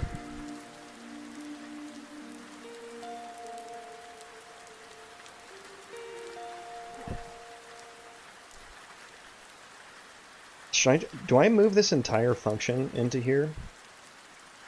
Not here. Here. Oh, also not here. Where did my, there it is. So if weapon, attach weapon. But that's kind of already handled by handle equipped. Right, which is right here.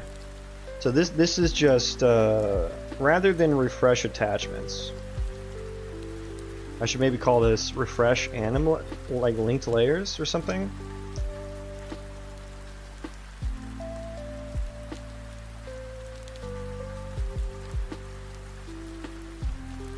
Refresh anim layers. Let's do that instead.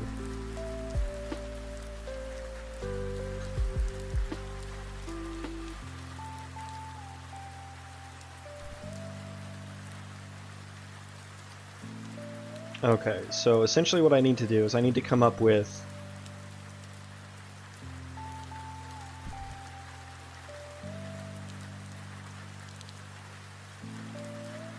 because I don't want to.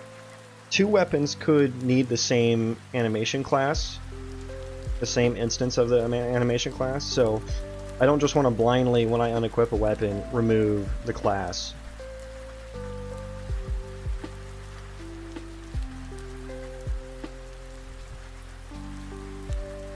So it really should be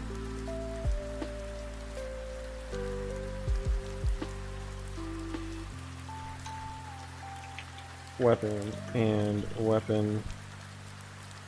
It really should just be the unequipping that is handled in here. Because like I assume calling this when the class is already linked is a no-op.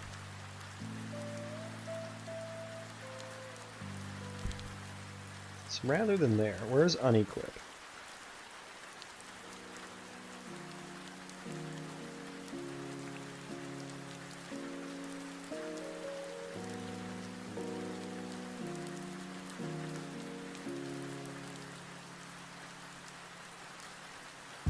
Am I blind? Do I not have a unequipped function? Equip gear. I have two different unequips. So here's where the unequip happens. Okay.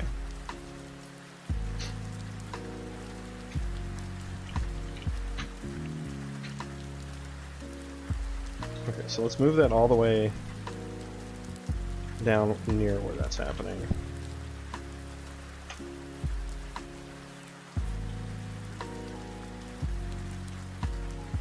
Okay, if weapon and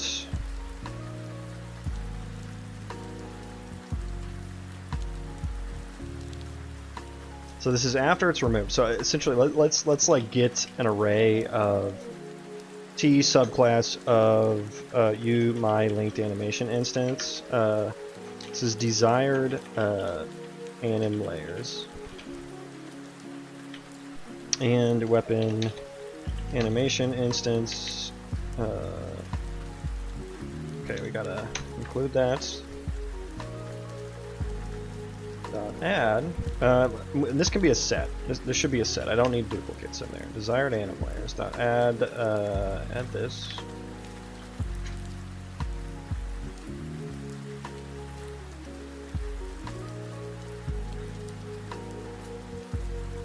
And then this should get past the equipment that has been unequipped.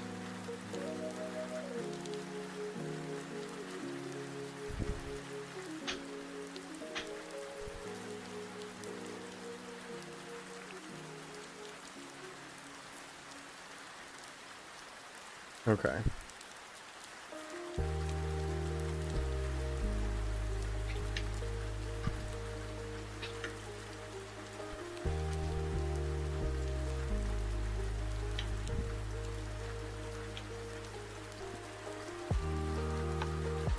And I guess right now only weapons have this, so I need to cast it.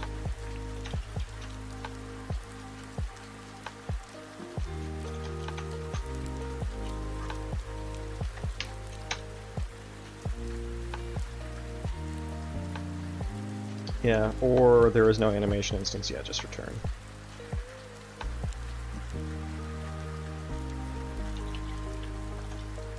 Equipped weapon, and we'll call this removed weapon. Equipped weapon, and there is one. Add. There we go. Okay, so I now have my desired animation layers. And this will be the list of animation instances that I need to apply. And I'll just say if desired anim layers dot contains removed weapon animation instance. If it doesn't contain this, then I need to unlink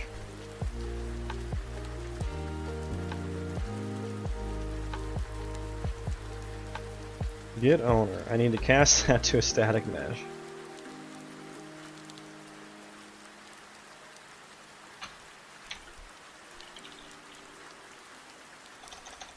I need to cast this to a skeletal mesh. I said static mesh.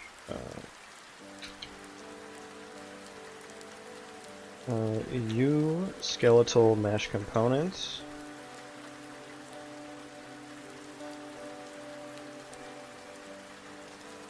If there is no owner mesh.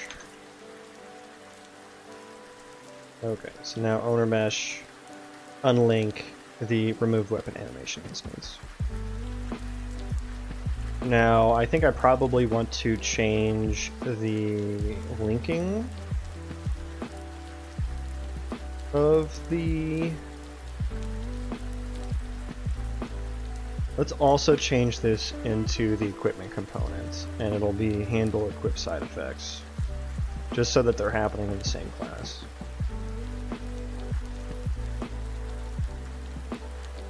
So handle equipped, attach weapon.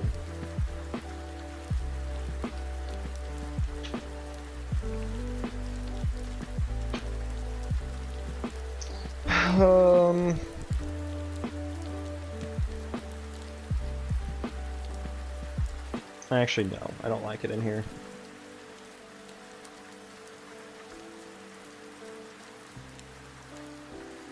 I shouldn't need to link it if there's no... Let me, if, there we go. If there is one, link it. Okay, I think this is good. Okay, so I'm gonna rebuild this. And I did make sure I was calling that right. Refresh anim layers. Yes, okay. Okay, let's rebuild that. I'm gonna run to the bathroom real quick while that's building.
Okay, we built successfully. That is good to see.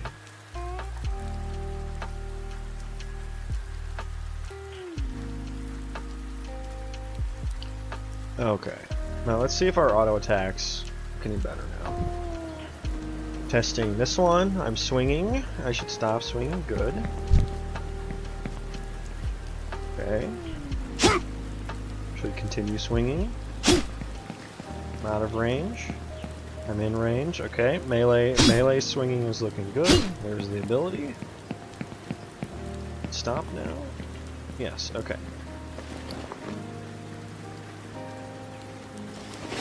So stop. I am not auto attacking anymore. Equip the bow. Auto attack. There we go. We got the auto attack. So yeah, I guess the delay that happens from equipping the weapon. I'm just sitting there checking if I'm in range of shit a lot.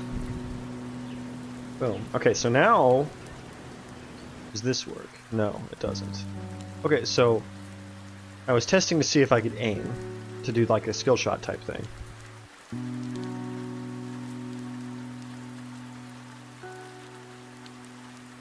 And we got here. Okay, so we know that that's getting reached.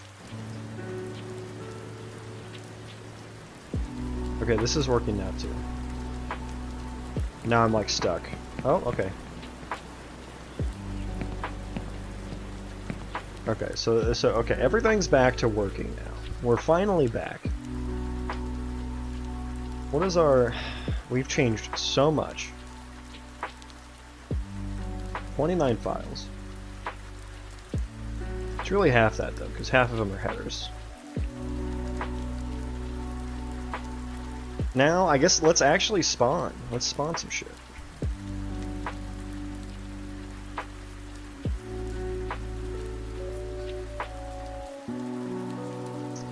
So this should happen here. Right in this function that I've stubbed out here. Now, what I need... Okay. Okay, so I'm not handling... Oh, okay. So back here... Okay, and I switch back to ranged auto attack. That's good, that's good. I just need to handle unattaching the...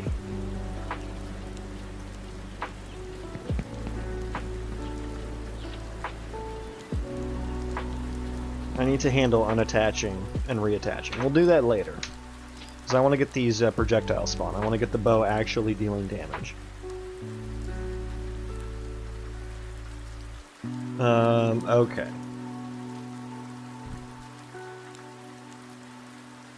So I suppose each arrow item, I need to get the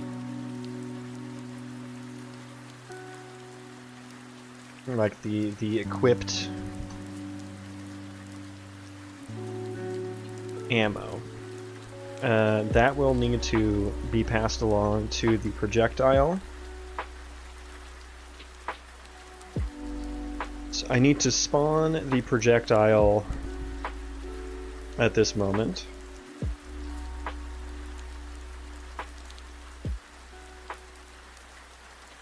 Or do I just do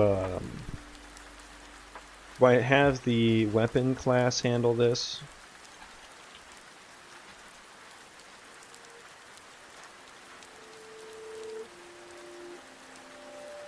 Some of these.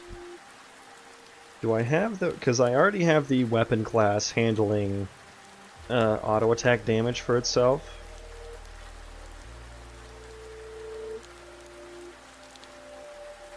By trying to send a damage event. So I could do some additional checks here. I could call this...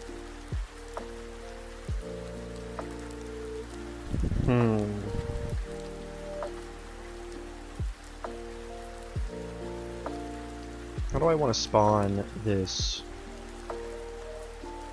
projectile?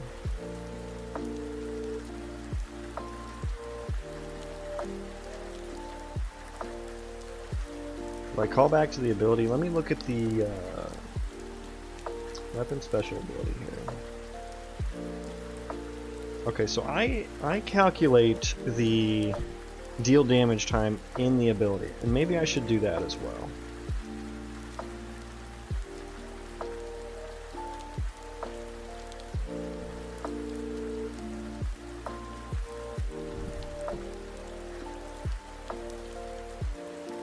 Maybe I should do that as well for my... Now this weapon auto attack ability is getting kind of large. I think I should make a separate one.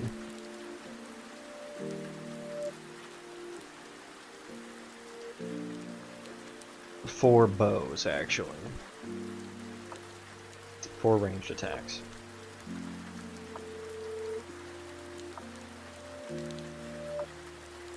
I mean, look how I set it up. How much work is that going to be?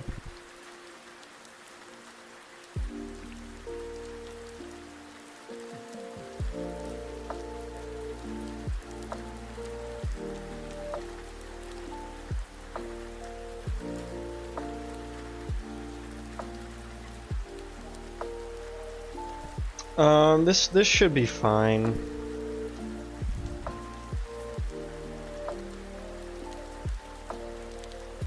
I kind of just need to copy it and create a different parent class, I think.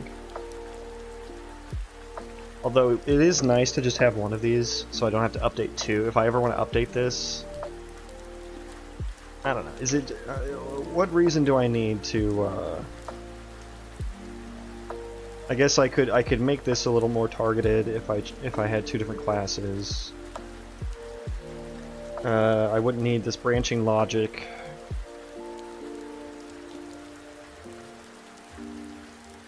But I mean, it works fine. It works fine. I mean, yeah, maybe I should just change it to where this handles the damage rather than the weapon. And that way it'll work the same for bow versus melee attack. I think I like that better. And that matches the weapon special ability where the ability sets up the damage timer handle rather than the animation Q calculator. So that'll make that more consistent as well. Yeah, let's do that. So we're going to stick with the one class for now.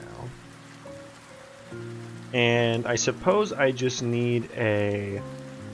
I need a damage timer handle time. Damage... damage timer handle time. Damage trigger time, yeah, that's what I need.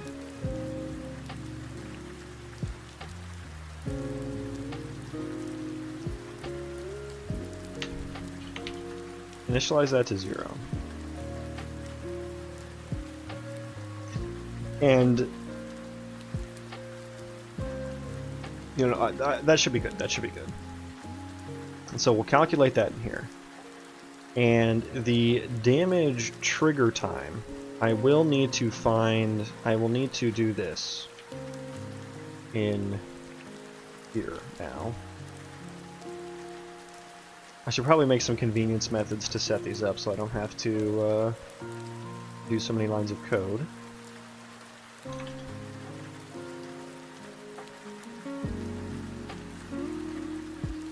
See, I guess the problem is, okay.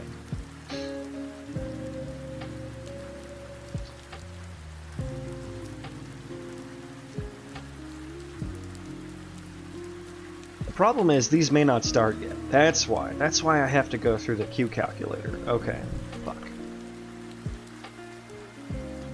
So, the reason I can do the special ability damage trigger time is because the special ability interrupts everything. It goes before any auto attacks.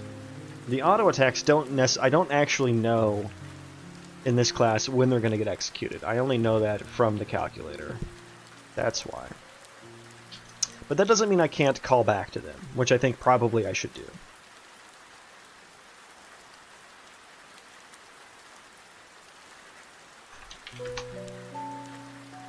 So that's how I'll maintain some level of consistency.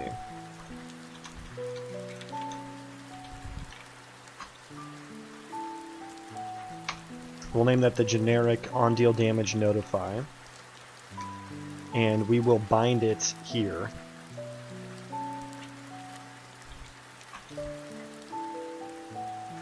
Rather than this object, I want to do ability. What's your deal?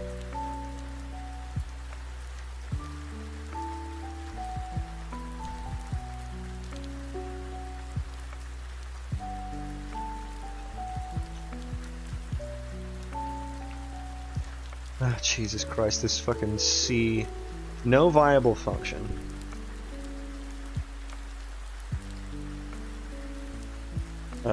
The handle delegate.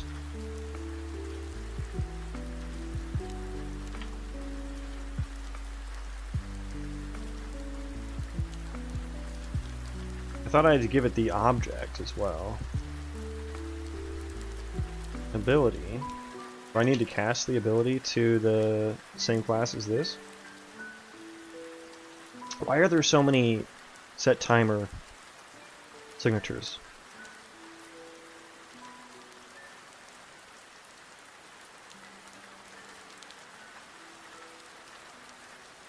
User class. It's one of these. There we go.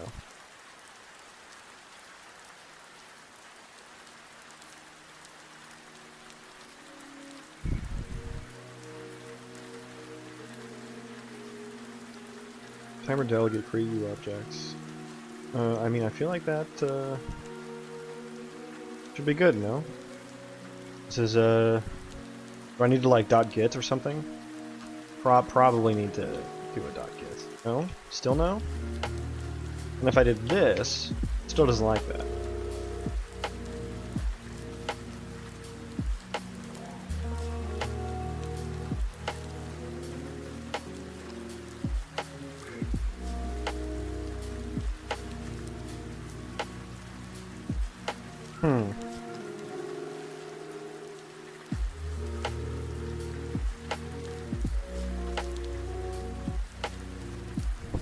Now my headset's running out of batteries.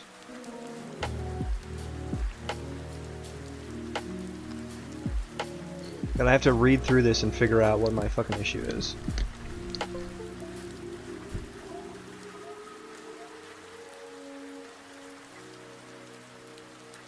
Let's go back to ability and see what's wrong here.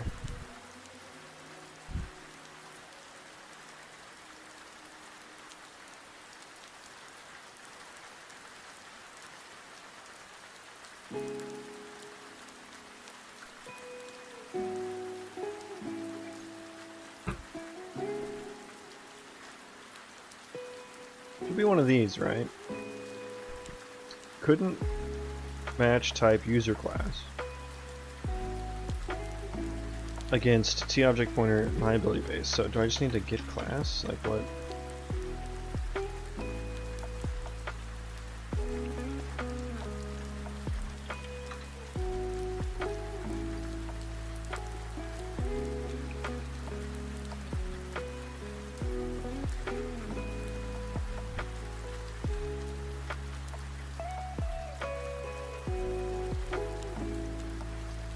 So should I just create an F timer delegate in my damage class? Maybe I should just try it this way. F timer delegate in my damage ability class.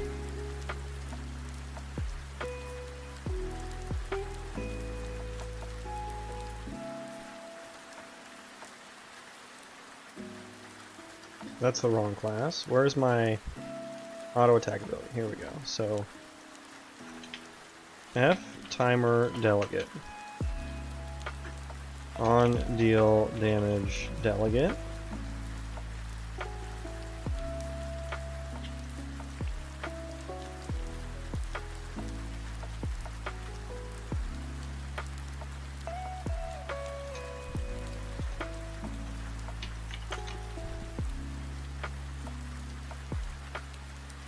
Oh, I need to cast the ability.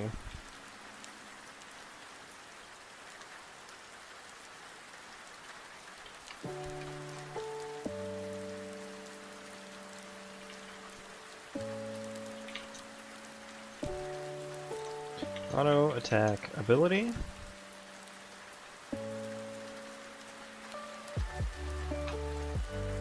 Okay, that seems to work, and so it's going to broadcast, I presume, to that delegate.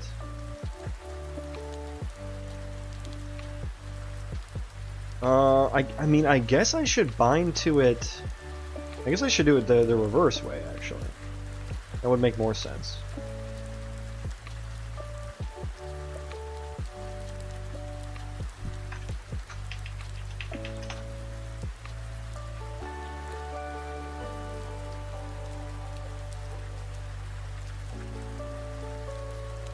still need the timer handle. I'm done. And then do that, and I won't have to cast in here. And then I subscribe to that in in here.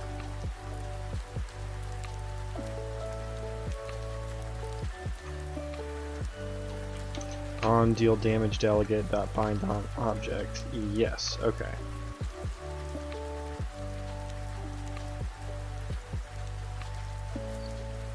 And I guess if I'm going to, this is specific to a bow auto attack, this should be like on spawn projectile delegate. Be a bit more specific. And then we're just going to bind it to our generic thing here and then do a switch. Or should I create two? I should maybe on spawn projectile notify. We'll do two different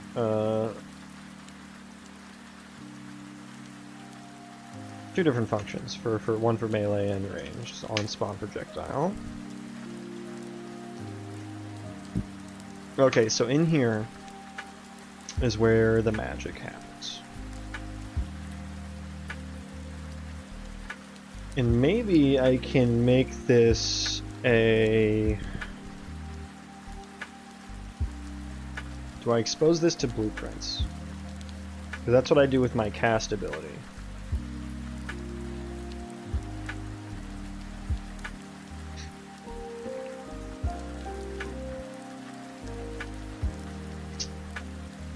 So can I make this a U function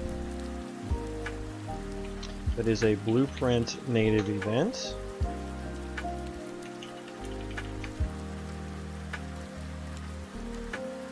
Do we like that? Do we like this? Rebuild and let's see if Unreal Engine plays nicely.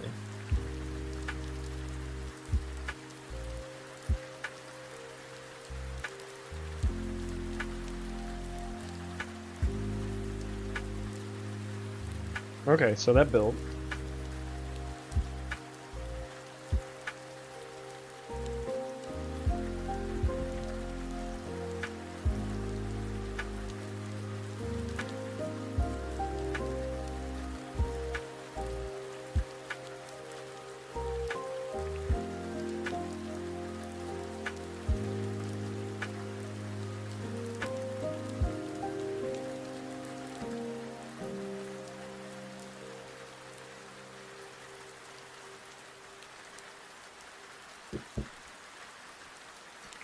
Okay, so I guess now let's open the full blueprint editor and then see spawn projectile.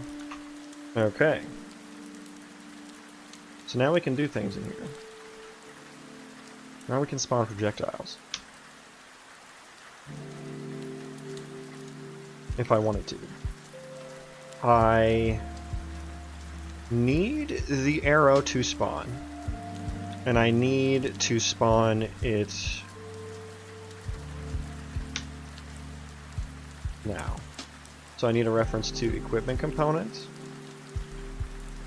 Get owner.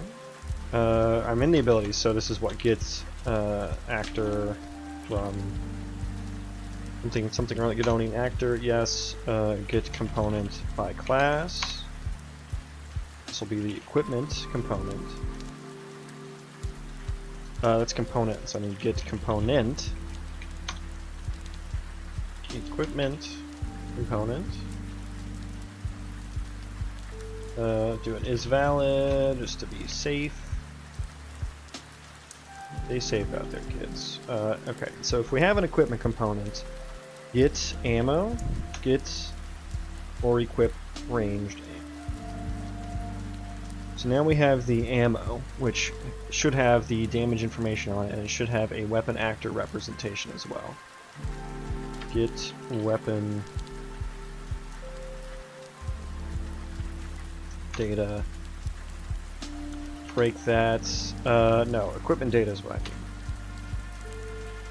Keep forgetting that equipment is like that as well. And I just want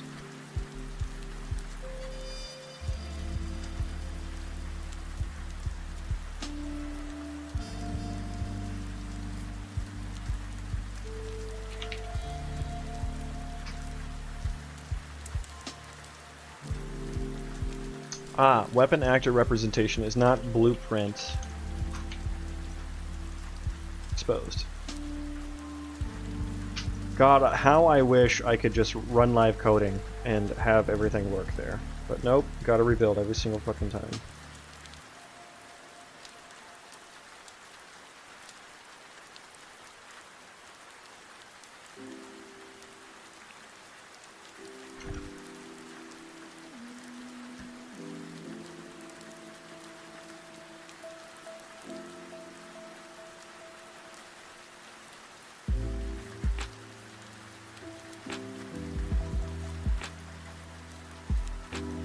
Okay.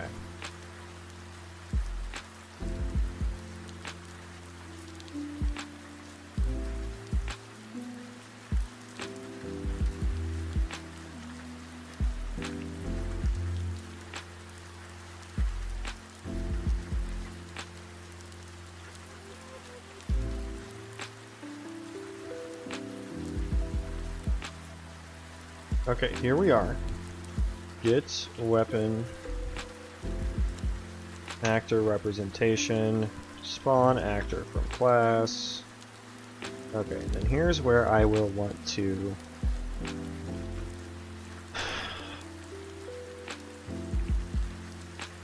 now I want to attach this to a particular spot.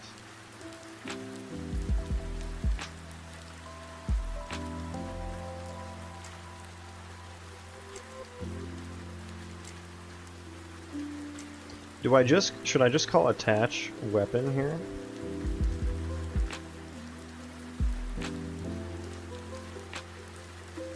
Because attach weapon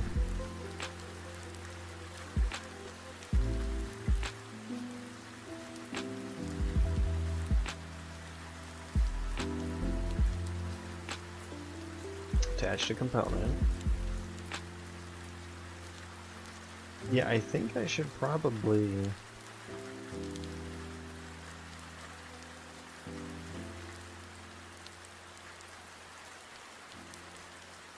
probably just call that.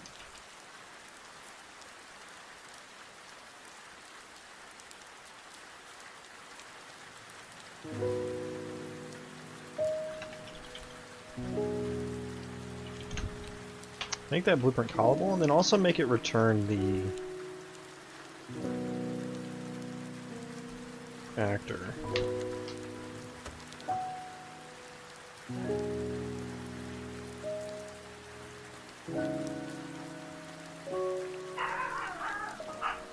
Oh my goodness.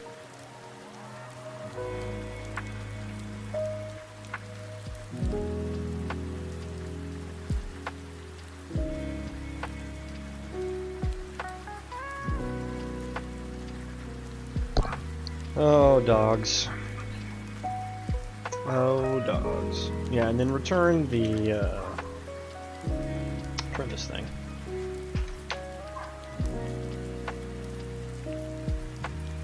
A base weapon actor? Why can't I return that? Oh, I'm not,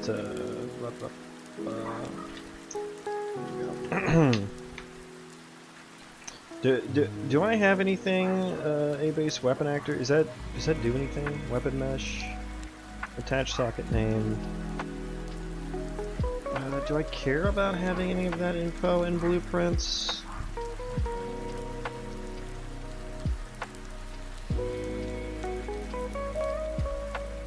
I essentially need to just like add a projectile movement to like this.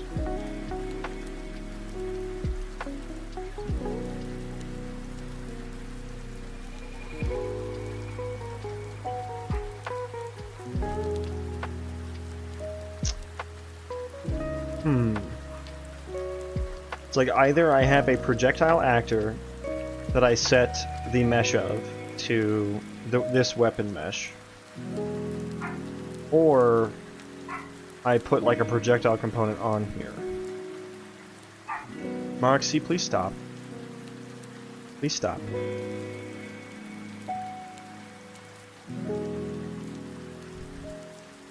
Good, thank you. Good. Thank you for stopping. Yes, you protect the house, I know. Yeah, I guess I'm kind of feeling like we're using the cast projectile. There she goes again.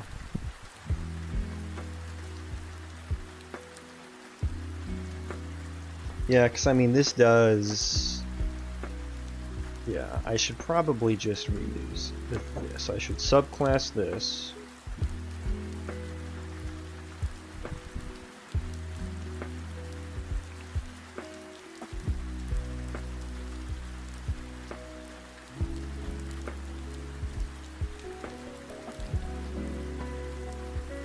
Yeah.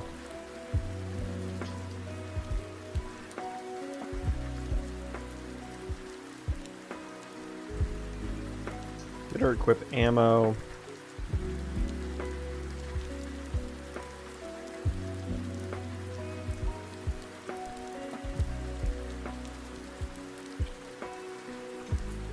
Spawn actor from class.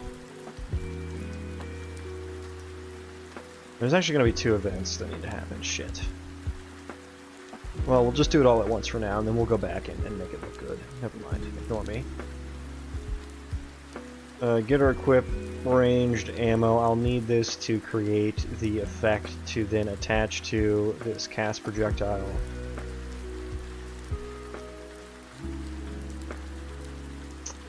And let's close other tabs.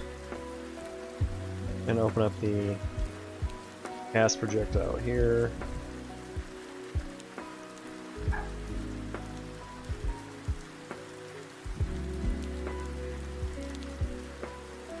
Yeah, and I guess I just need to...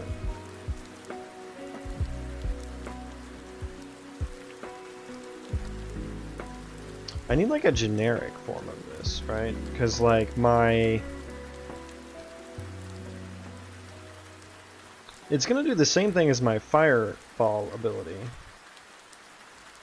Well, it has it's all custom effects and shit. Never mind. Really, the only thing is that the impact. Okay, this is like the only thing. So.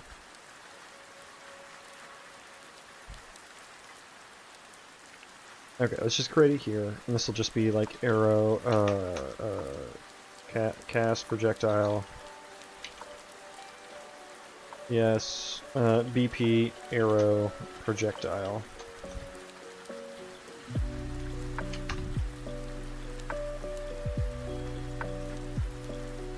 Is that the default? It is. Interesting. Okay. Okay. I have some work to do here then.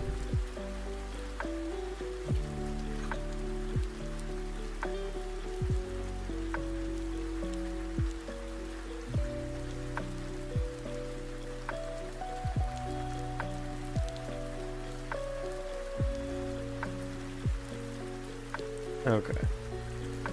So in here, this will be arrow projectile. And here's where I need to do things.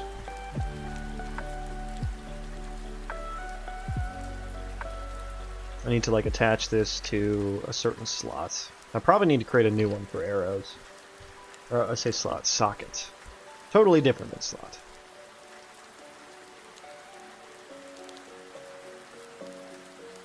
I suppose I can, because I call the spawn function to like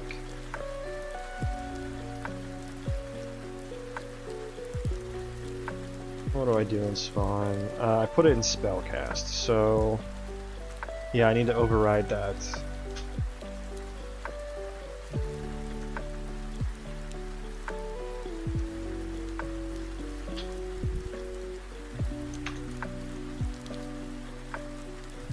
Is that a function or an event? All function, event, spawn. It is an event. Okay, so event on spawn.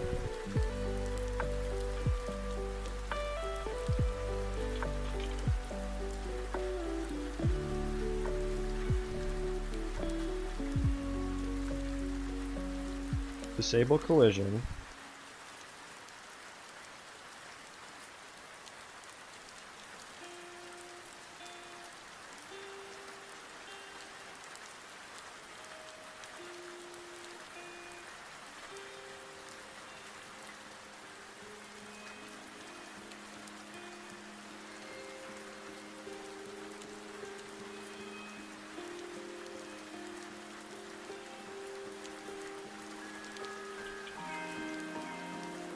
Owning actor from actor info.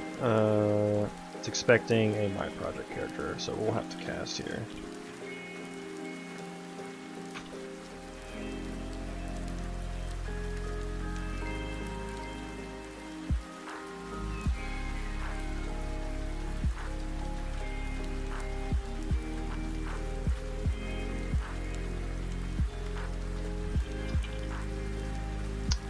Get abilities, get component.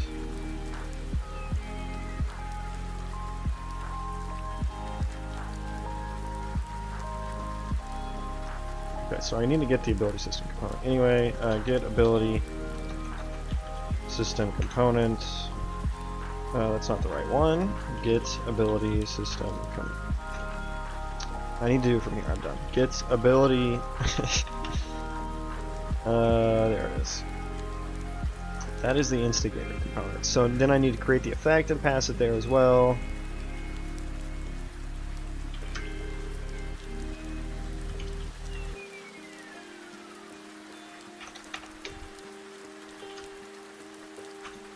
I need to make a damage effect.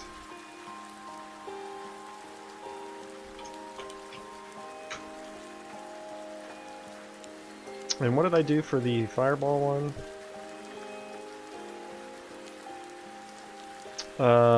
In the fireball, not effect, no, the ability, yes.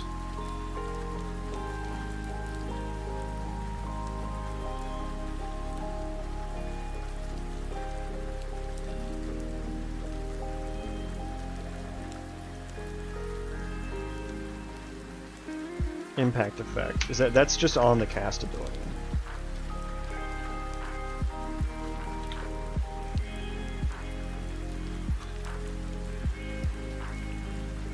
Need to see what I cast effect or impact. There's an effect somewhere on something, right? Impact effect. What am I? It's on the cast projectile.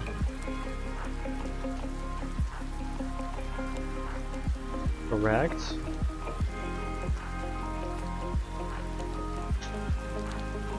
So cast ability probably is what I should be looking at. No, this doesn't do anything either. What? How does that get past? Where the hell am I spawning this projectile?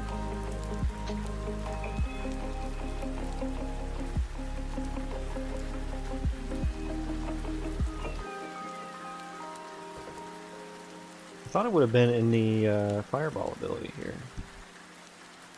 Projectile ability, is it in there? Okay, projectile ability is where it is.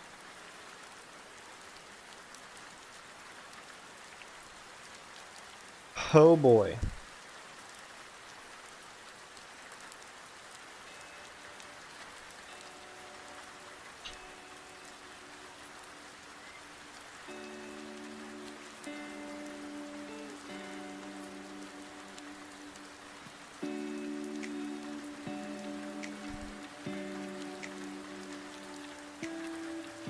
Okay.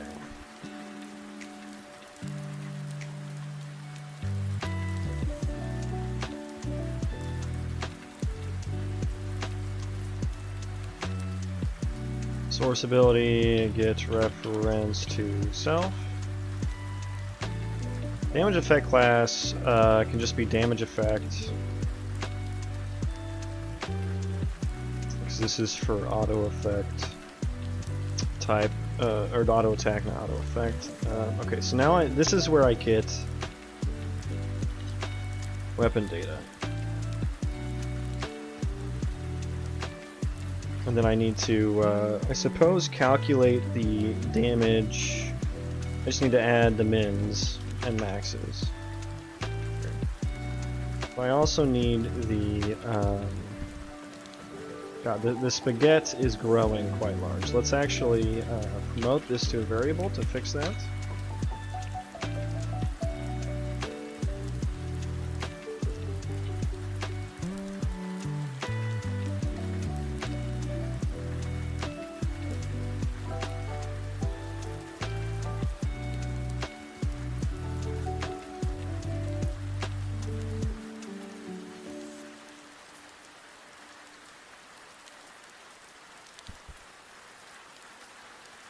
Okay, let's fix up some of these. Character, boom.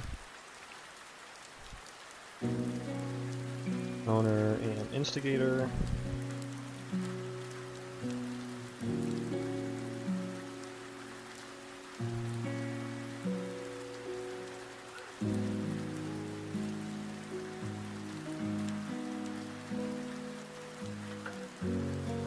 Okay.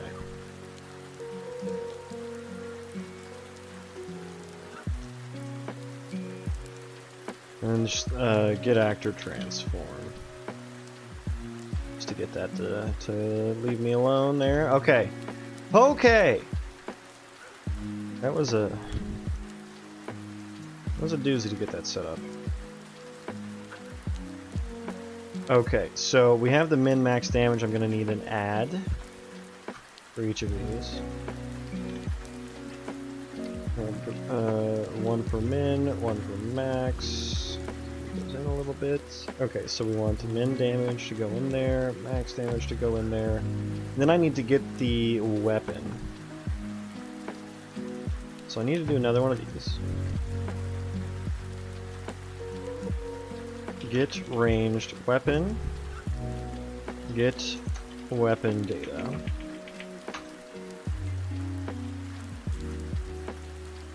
And do I have, I think I might have functions for this already.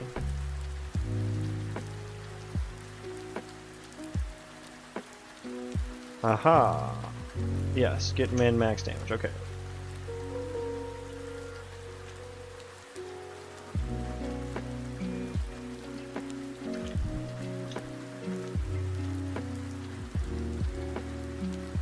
Okay, are we happy with this?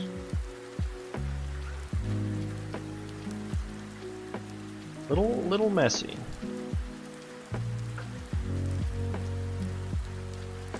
Little messy there. Okay, but we are spawning a projectile. Then I suppose I need to set... I need to set the component on here.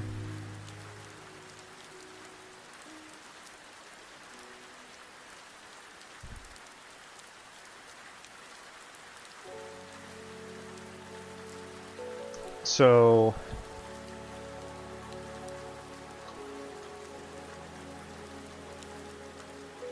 Okay, yeah, this is gonna...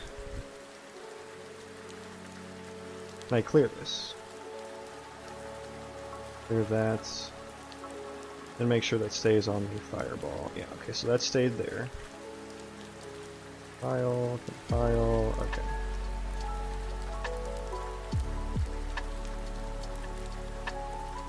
Okay, so no effects, probably. If I do, it'll just be like some arrow trail. I need to like add a static mesh component here, I suppose.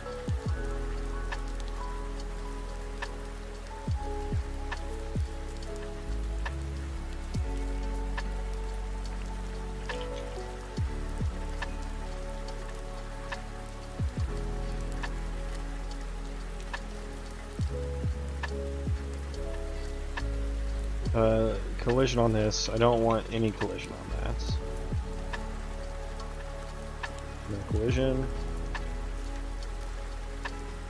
It's world static. It should probably be world dynamic. Block all dynamic. Yeah. So that's probably, can character step up on? No. No, we never want that. But then I'll want to set that static mesh from where in my arrow in this right here. Get components by class. Static mesh component. Set static mesh.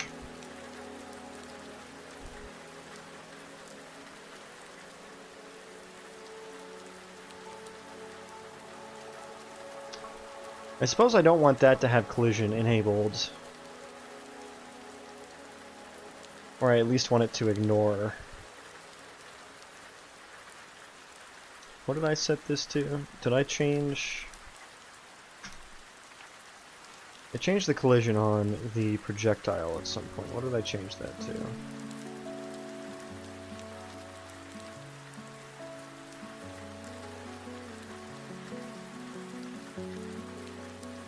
Cast a spell. It's an actor enable collision as soon as it shoots. And then detach from actor as well.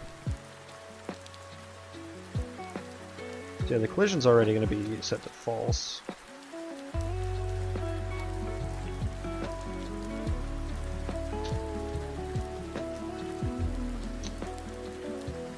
Okay. Set static mesh.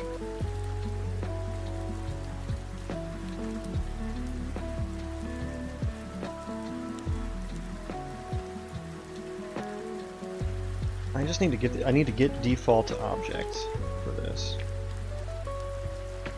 Holy shit, there's a lot. I know I need to actually like spawn,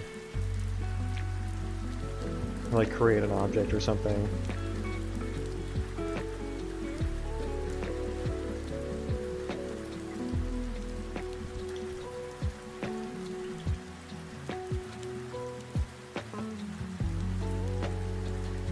And I guess, is there such a thing as create default object for actors? Probably not.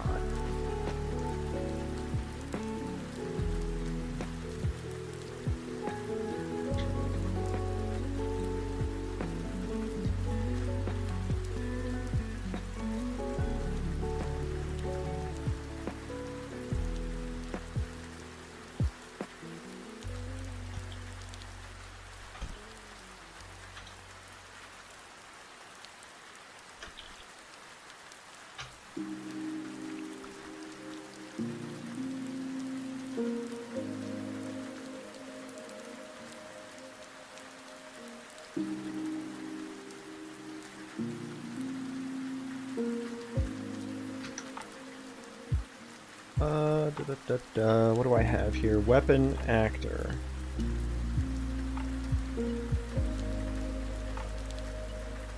And I have weapon actor representation, which should be this.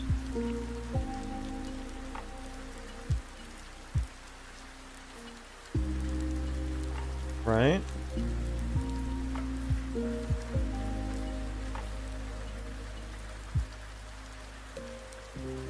Yeah, it should. Suppose we will need to rebuild again. Okay. Alright, I'm gonna run off to potty while that happens.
Oh, and it's almost about time to feed my doggos as well. So it should already be a base weapon actor now. Fit class defaults. So what's the deal here? Can I not get the defaults specific to the class? Because a base weapon actor has a weapon mesh, which is what I would want.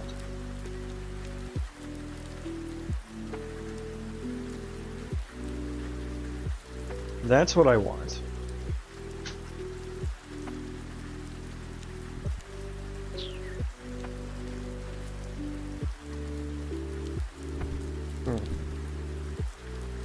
This is only giving me like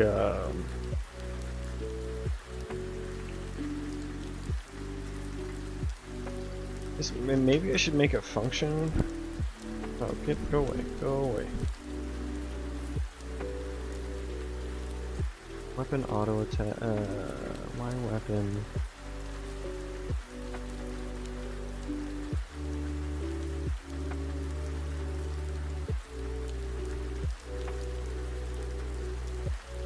Let me just look in C++. Do I have...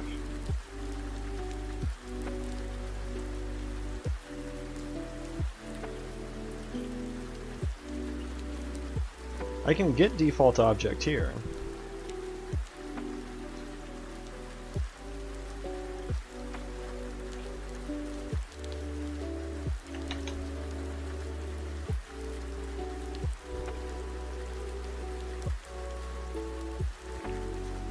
Yeah, I guess I'll just have to make a function in C++. God damn, I just rebuilt. But it is almost time for me to feed my dogs, so I'm probably gonna go do that while that rebuilds then.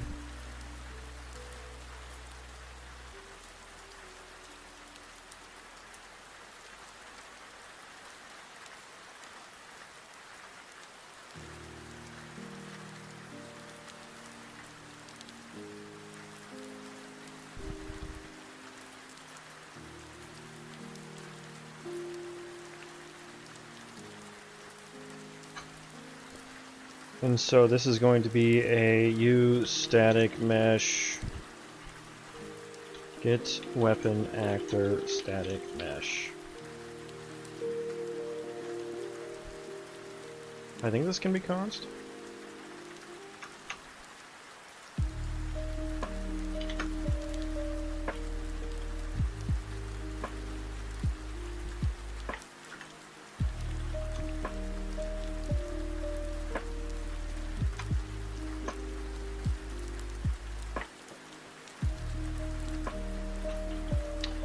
And make it blueprint callable. Okay, so I need to take a quick break now to feed my dogs and probably let them outside. BRB.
Cheap viewers, oh boy. Okay, puppies have been fed.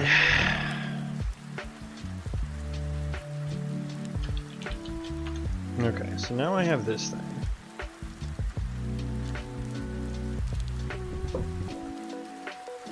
So I have set the static mesh.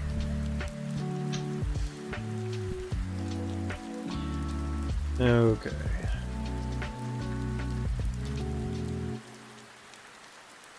Now I need to figure out how to like attach this.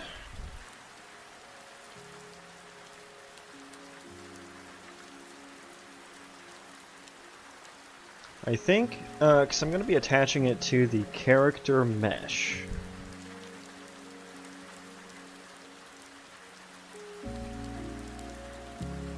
This is the arrow projectile spawn.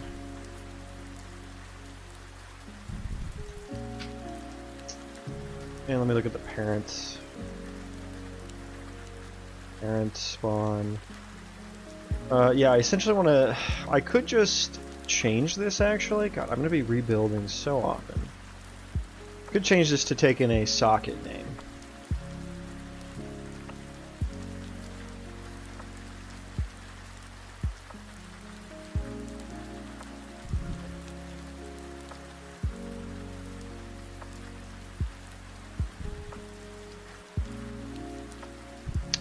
I could either do that, or I could expose a... Let's do this. This will be easier. So we're going to have another expose on spawn.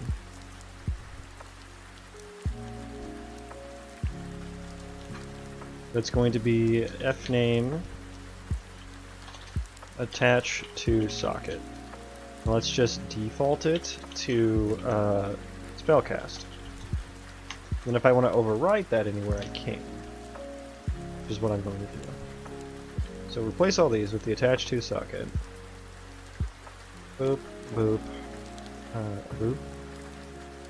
Spellcast anywhere else? No, okay. So that way, most of this will work the same. Rebuilding once again. Plowing ahead. Now, how many get rebuilt because of castability? 7. 7 actions.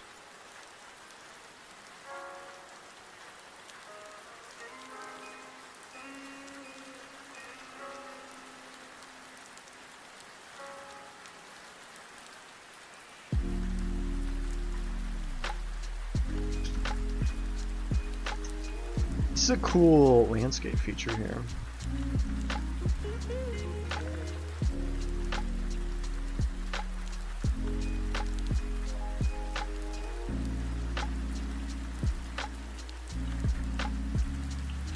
Okay, so on spawn, yes. Add call to parents. Yes. Okay, and so in here, attach to socket. Always spawn, collision. Arrow. So now I'm going to need to figure out where this goes. So let's open up my skeletal mesh.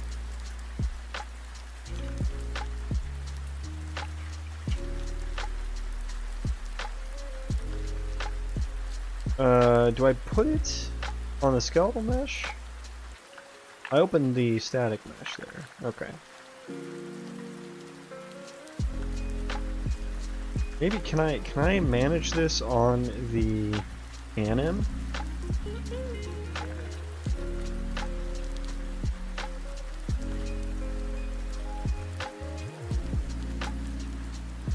Okay, hang on. I got people at my front door right now. Hang on.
I have contractors starting today on my basement. Let's get this up a little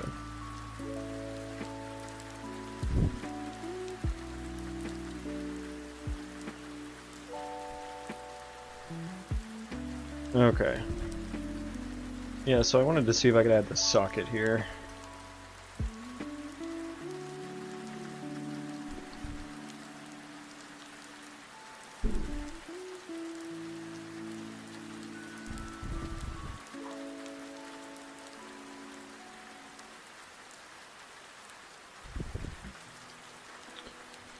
Yeah, how do I forgot how I would add sockets to the skeletal mesh. Do I just add them here? Can I get a pose or something? I need to see it in reference to the anim.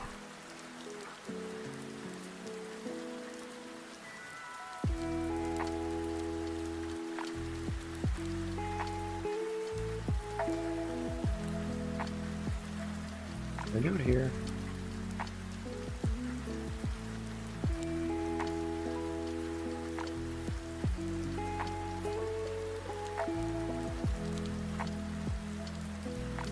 Create mesh socket.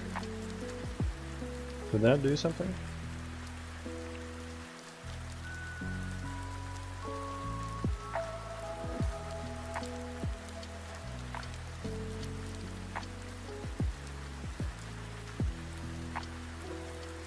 Undo.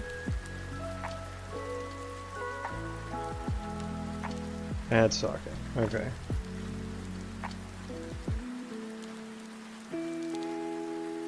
That needs to be like somewhere over. Oh, that's way off. Where the hell is that? Oh my god. I can't figure out where this is. Bro.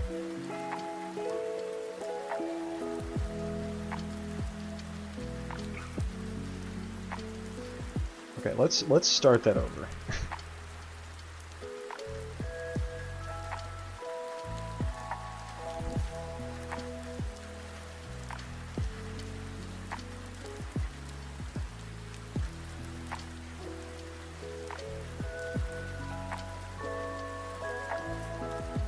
God damn, this is so hard to position.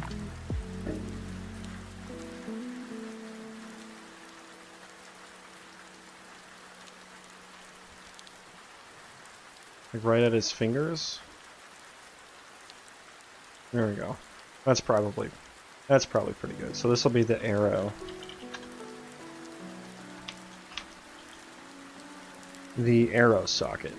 And we'll see what that looks like. The deal damage might be actually a bit might need to move that. Yeah, let's move that like right there.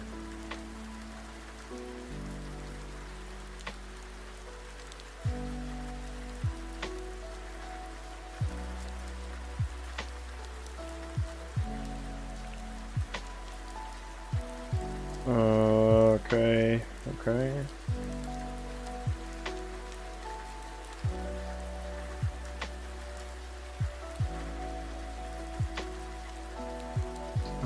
What did I mean to do? Here we go. Yeah, arrow. So that's set. Okay, so that's gonna. Let's see what happens. I don't think anything will happen productive. Oh, okay, it did spawn an arrow. Hang on. Rotation's wrong.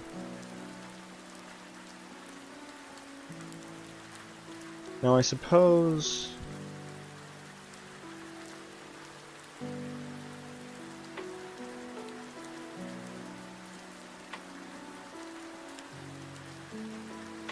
How would I need to adjust that like per arrow.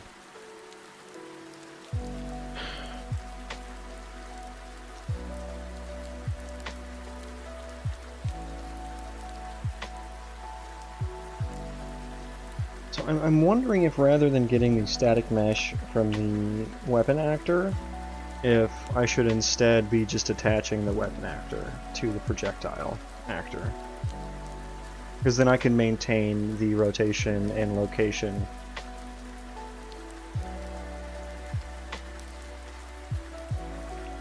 of the weapon actor that way. Because otherwise I'm going to have to put this socket in like a weird spot, and it could be different for each arrow.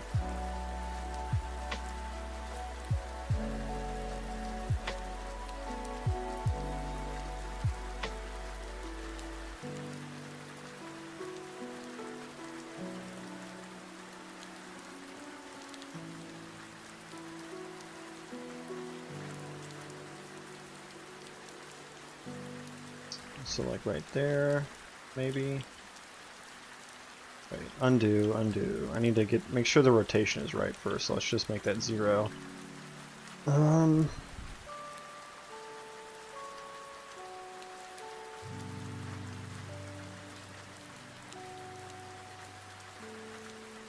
Yeah, get weapon, actor, representation. We'll just have to spawn 2, I suppose.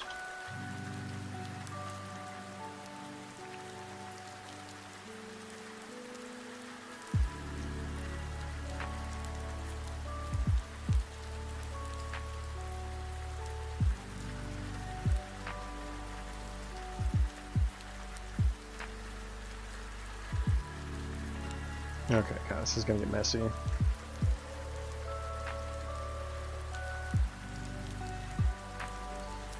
So maybe we don't do that.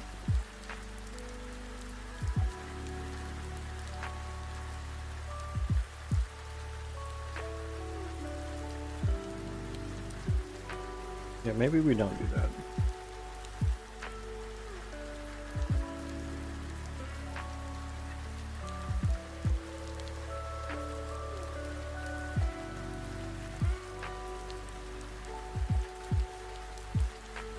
So we have this, and I suppose we'll need to attach them afterwards.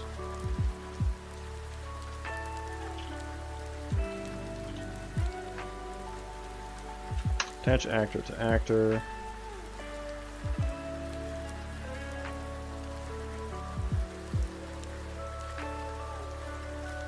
The parent actor, this should actually be the parent actor.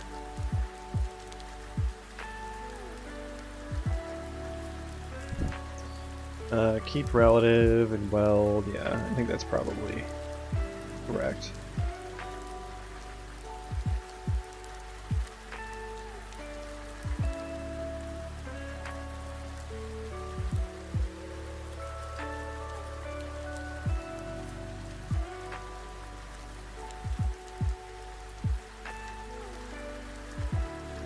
And then hopefully that keeps the, let's just see what that looks like. Or if that even works.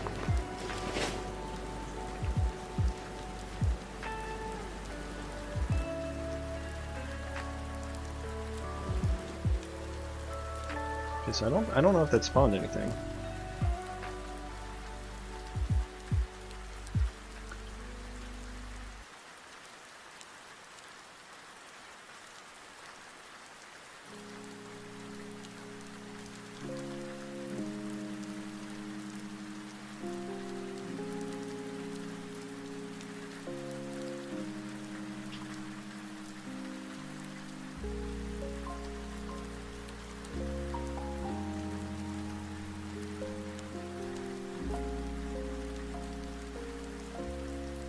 Let's just do some breakpoints and see what we're working with here.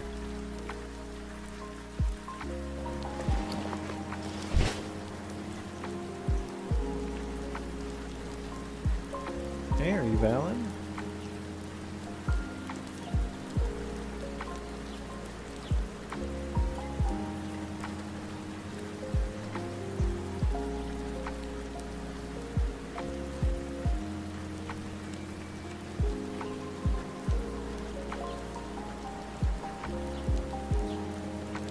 I suppose it's valid.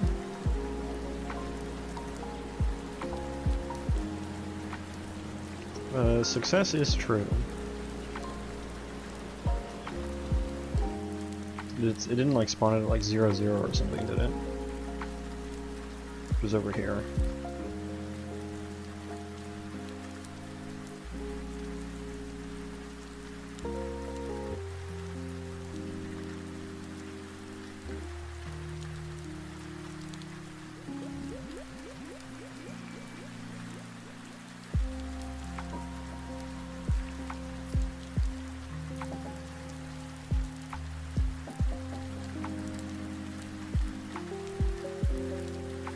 Where is the arrow?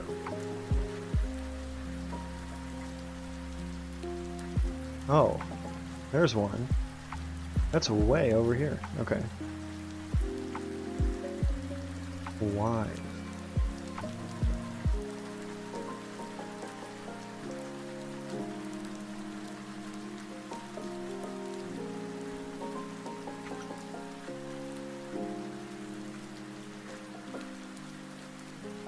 Keep world transform.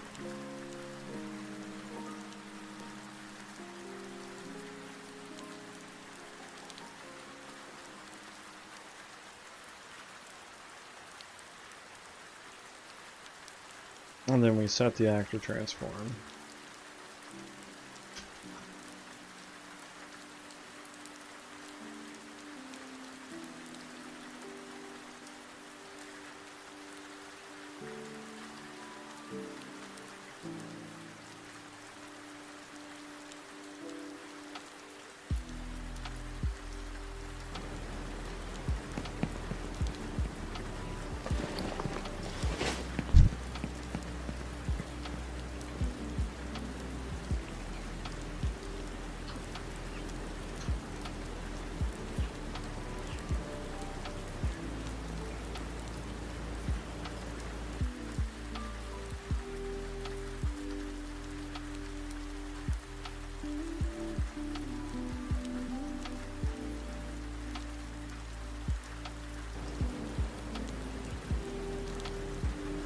Those are way off. Why are they so off?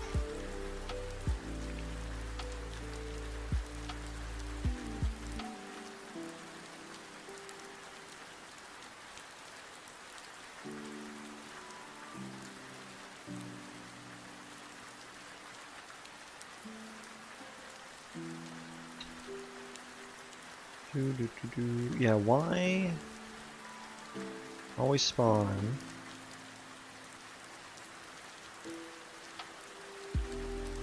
Or the default scale.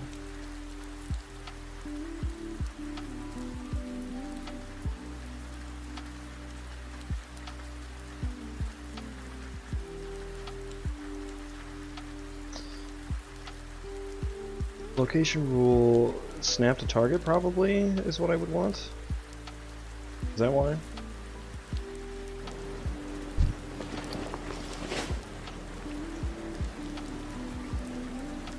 Okay, yeah, that looks better. It's not spawning when I want it to, but that's okay. We can fix that later. So what's your rotation? What's your location? So we would want run that back. I'm gonna pause it at the proper time this time.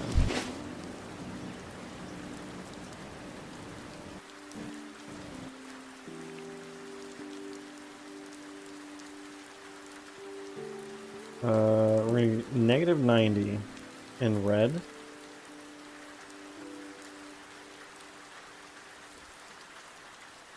And then let's 25 in red as well.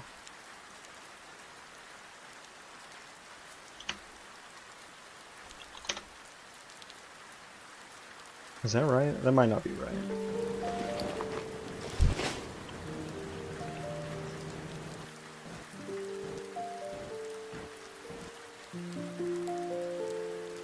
Yeah, that's not right.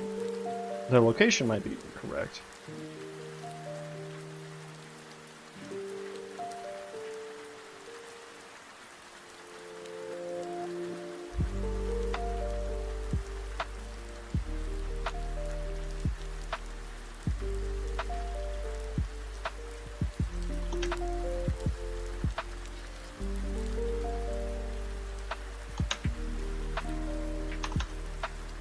That looks more correcter. That looks better.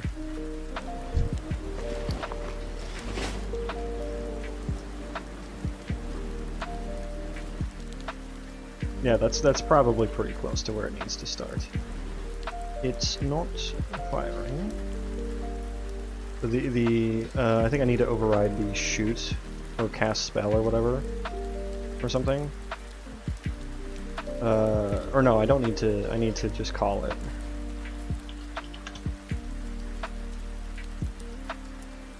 Yeah. Wait, cast spell, cast projectile. It should already have the casting character now.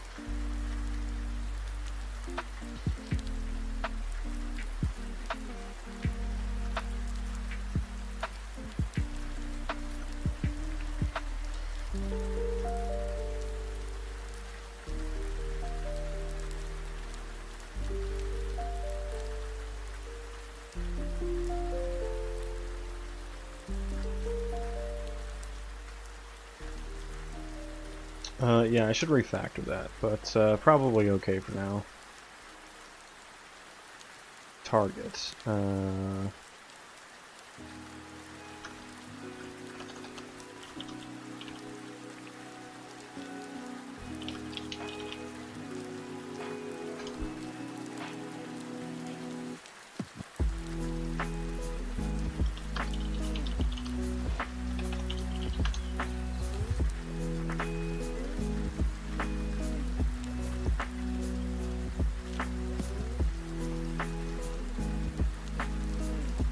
Okay, and so on cast spell, what do I do for fireball? I think I just overwrite it. Just for noise information, so this will cast spell and then it'll shoot, which detaches it. Okay, okay. This should actually get it to fire. Should is a big, big if here. Slow-mo. Oh, fuck. Oh god. So this is still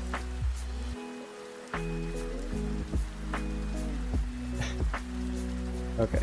I need to do that in slow-mo.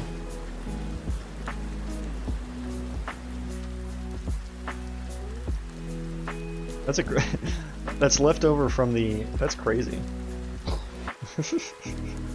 Now, did it already impact with something?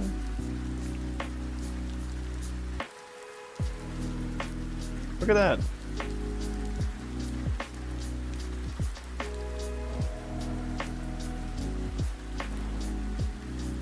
Oh, it's flying back.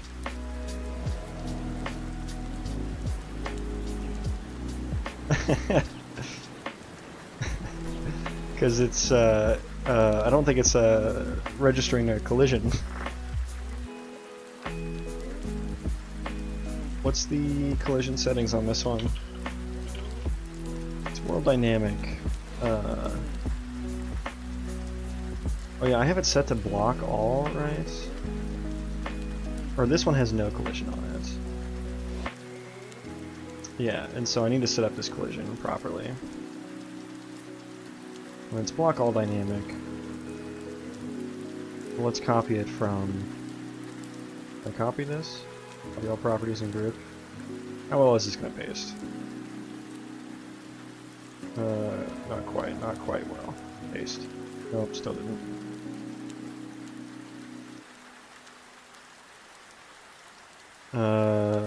Overlap all, ignore dynamic. Is this, and it's dynamic on this one too? Yeah. Ignore dynamic. Overlap all. Ignore dynamic. What else did I need to ignore? Block on building and terrain. Is that it?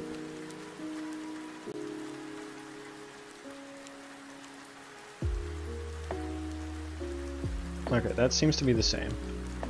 So, cast projectile, it should begin. Should handle impact.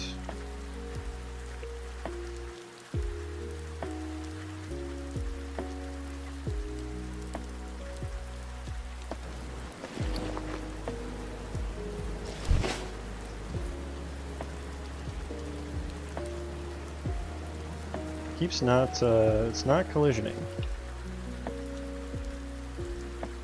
Let's,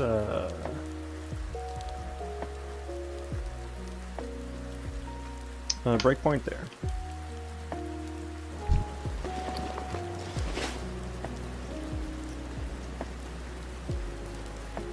It's not registering any overlap. Nothing. Does it even generate overlap events? It is. World dynamic.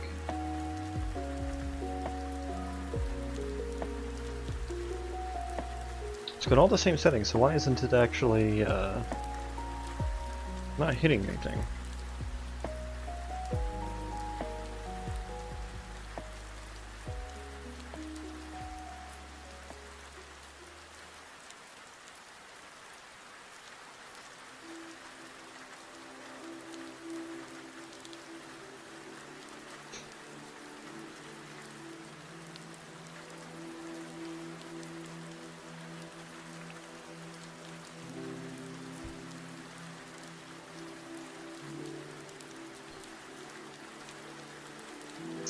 What would be the reason for that?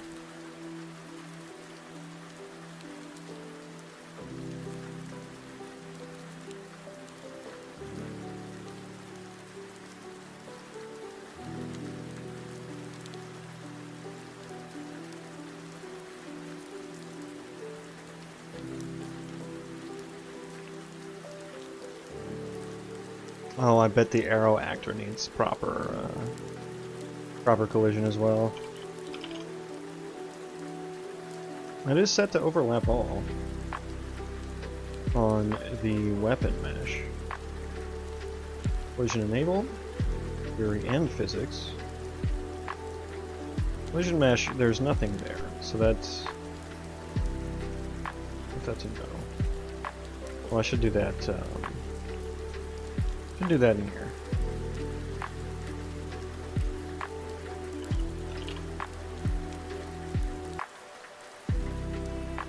No collision on that. There should be collision on this. Can character step up on? No. This should set to ignore world dynamic and block on building and terrain. Is that? I think that's what the other one was. It can generate overlap events, so I'm not sure why this isn't.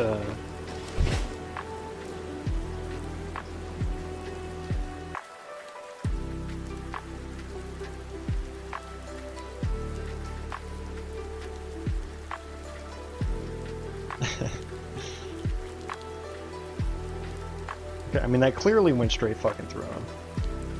What is your collision, sir?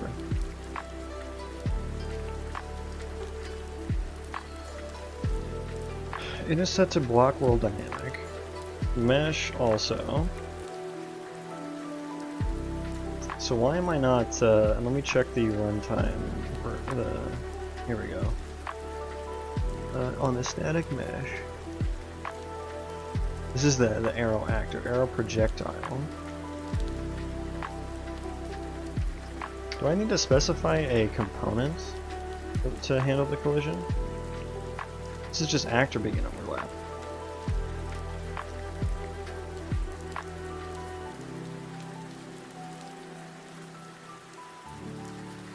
Okay.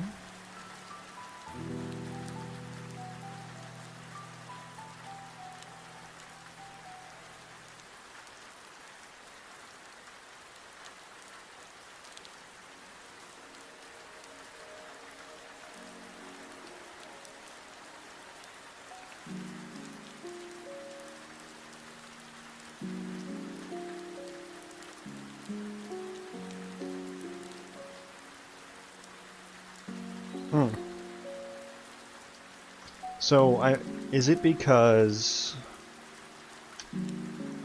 technically the projectile actor does not have collision on it? Is that why?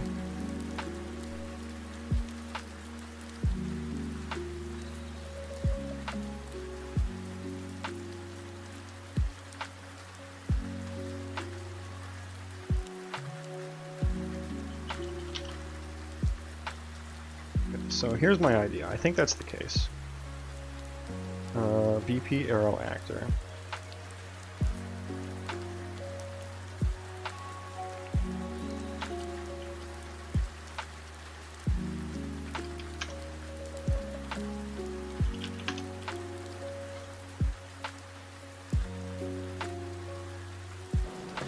Let's just test if this is the case here.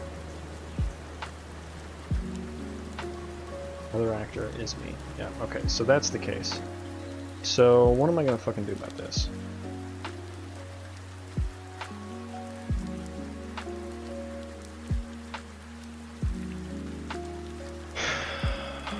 Can I...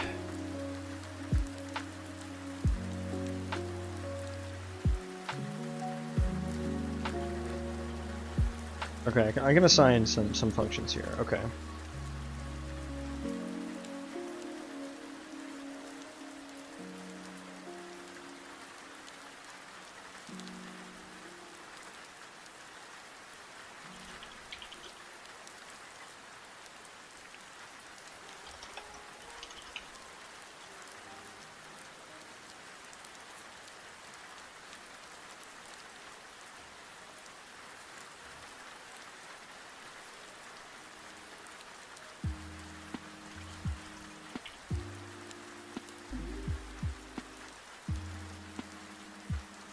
I want to like attach their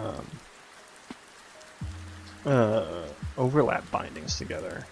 There's got to be a way to do this, right? I can't be the first one to do this.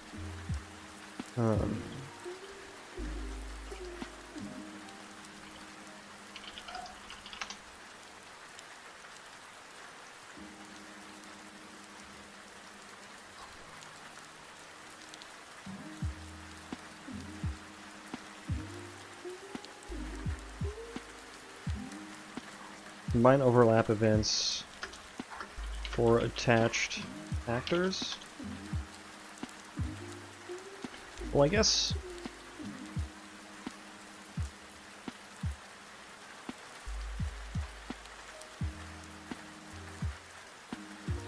what I can do, so in this cast, let's move this bit of functionality into C++ so I can make it reusable. And then I can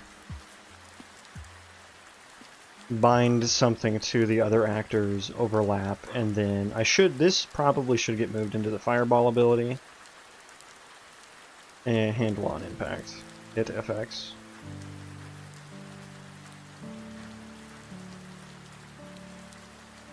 Although it is somewhat generic, because you can assign anything you want to the hit effects.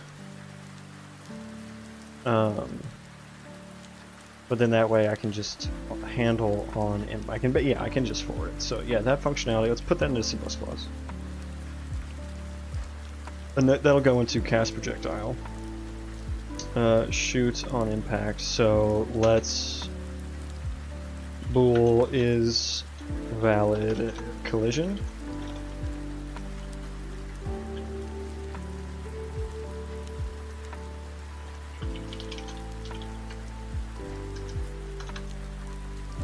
Okay, is valid collision. What am I doing? Just go if other actor.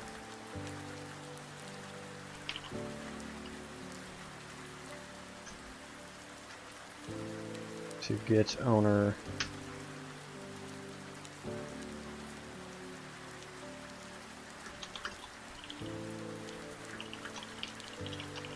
Or if it equals to the owner. Or other actor contains project. That might not be relevant anymore. I basically just need to make sure it's not colliding with myself.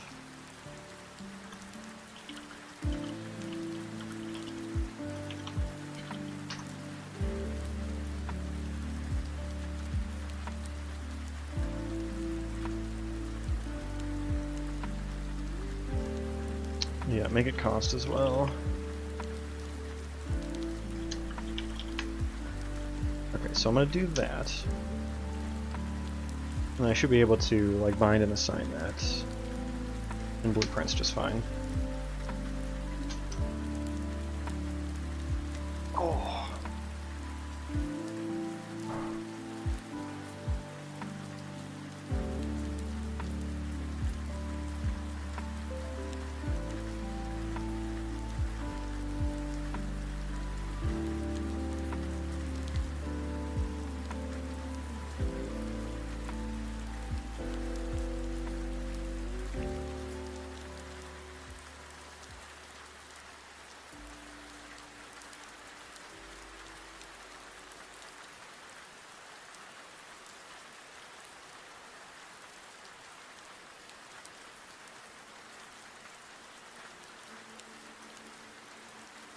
Okay, so here we are. Let's get rid of that. Now I'm in here. Bind event. Yeah. So we do that. Bind event.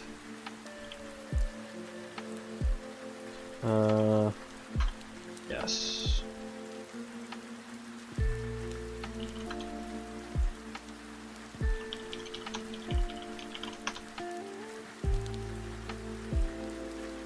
There.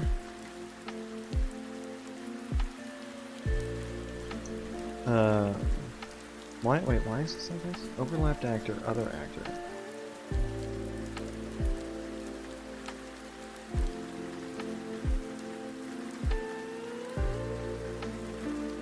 I'm confused on why there's two here.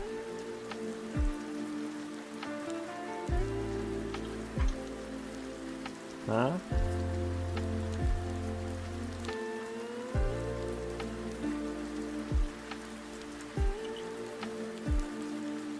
Oh, I didn't fucking make it blueprint callable, did I? Whee!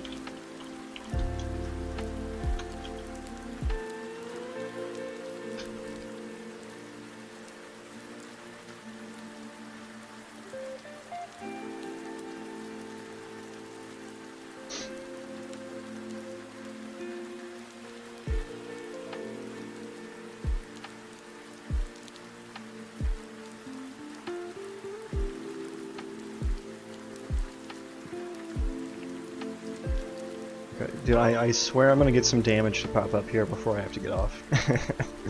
I'm so excited to get these arrows working properly.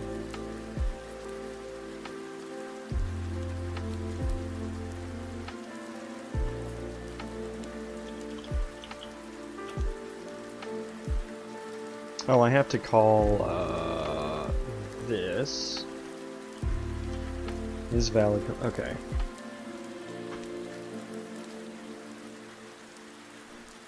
This is so messy. Okay, I need to make some functions. So this is going to be make impact effect spec, and I'm gonna take all of this, put it in here. Gotta make a return spec handle.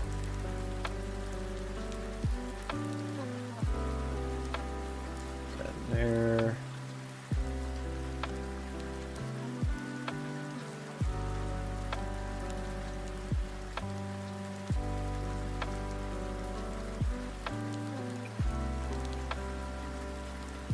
And then I will, I suppose, need to character. I should already be there. Self should be fine. Yeah. Okay. So that should be. I just need to pass in the weapon. Why didn't that work? That was lame.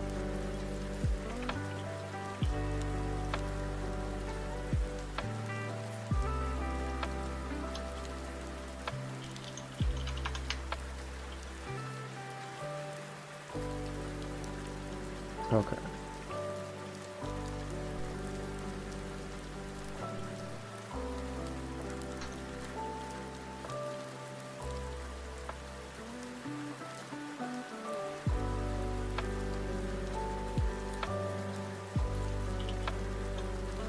I marked it as const. What the hell? Do I need to be pure? Okay.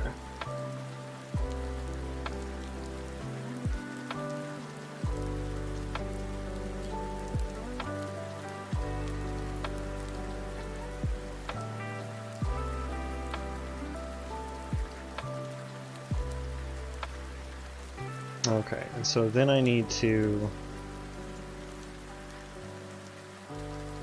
Fuck, okay, let's...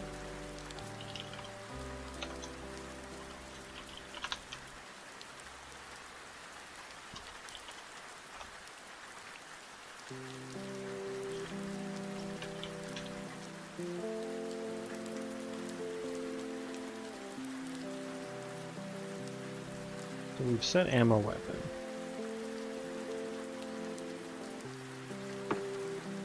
This now needs to happen after. we've spawned this.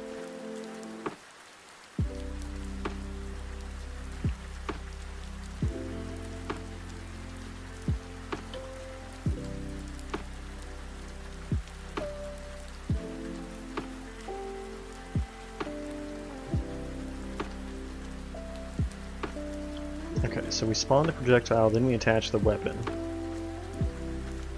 The ammo, the arrow. And then we need to set up like the handlers and stuff.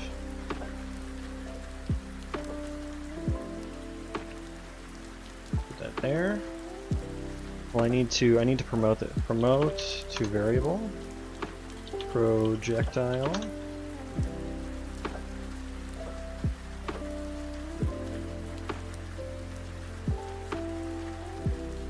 And then in here is valid collision.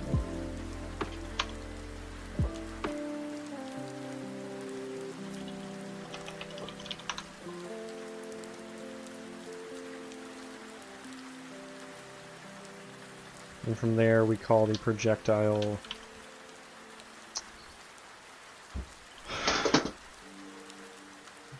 whoops, on impact.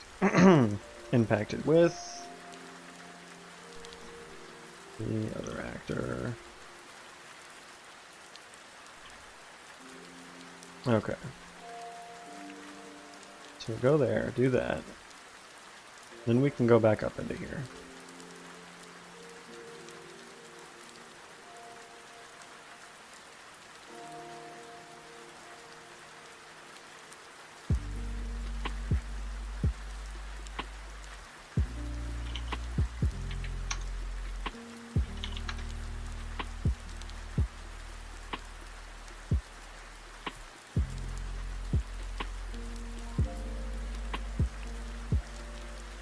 Arrow, attach the arrow.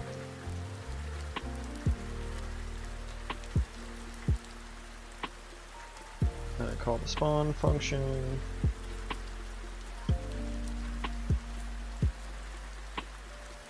Cast the spell. And this will happen in 2 different steps later when I actually like spawn the arrow, like when I'm drawing the bow, you know.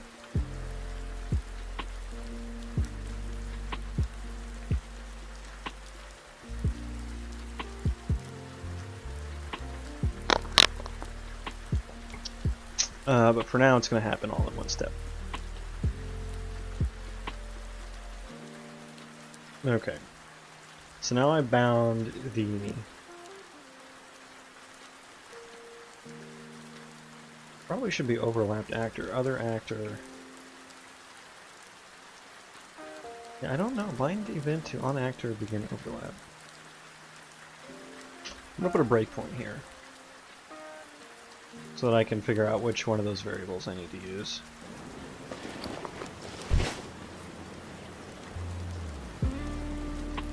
Okay. Arrow actor. Enemy character. Okay, so other actor is what I want. Overlapped actor is not what I want. Oh, that must be the self. That's why. That kind of makes some more sense. Okay, hang on. Get rid of that. Cast projectile, and then let's see. Yeah, let's do. Let's update this one.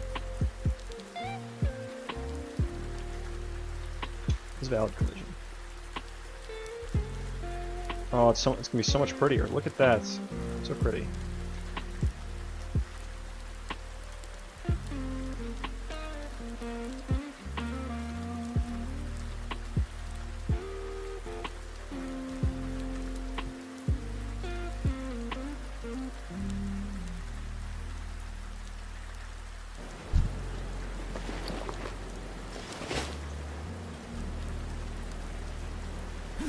Oh, look at that.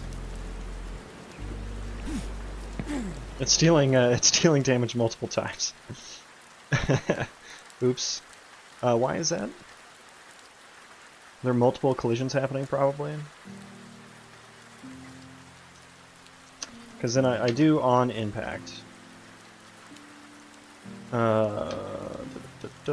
What is... I call on impact, which... What does that fucking do?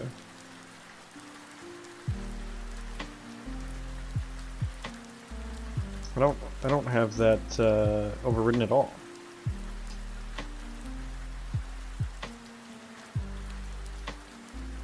Right? Yeah, so that does nothing.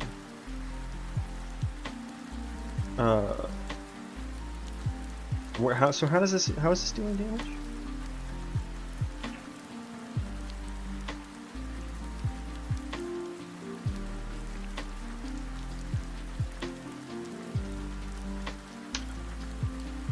Oh, I do have an arrow projectile on impact. Impacted with is valid. Okay, so it is dealing damage, and then I need to.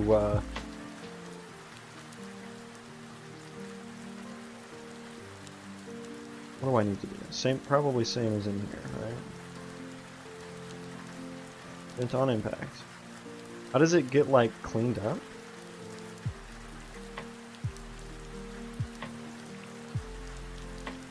I need it to like stop.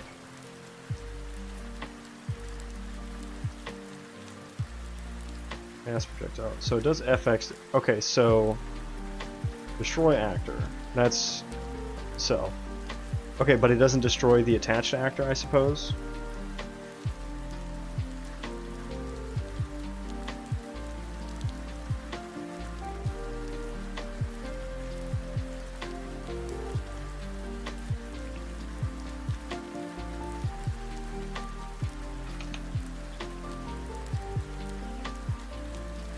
I suppose that's what's happening.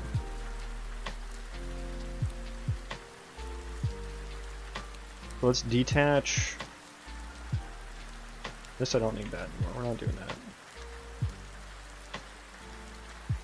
that. Wait, do I need to do? Should I do it in here? Yeah, we should do it in here.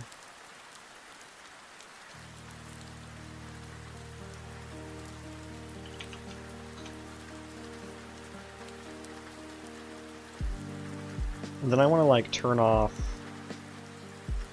detach from that actor, and then I want to attach it to the impacted actor. Oh, this is going to be cool. This is the parent. Attach this.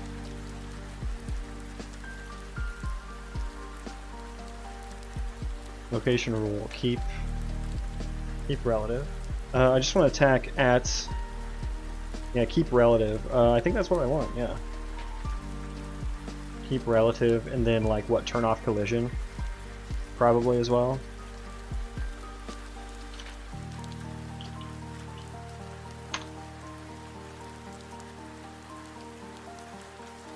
That's gonna be like sticking out of him.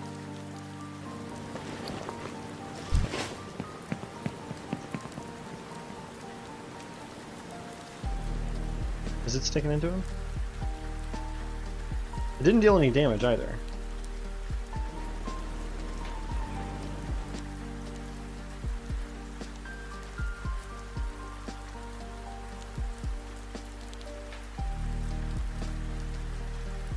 The arrow projectile, yeah, that should be deleted.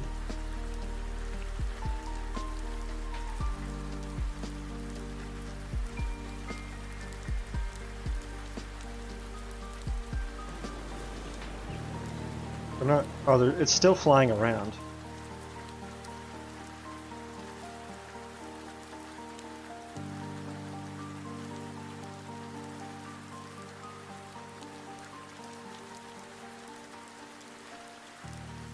Attach to the other actor. Enable collision false on the arrow, and then the projectile call on impact.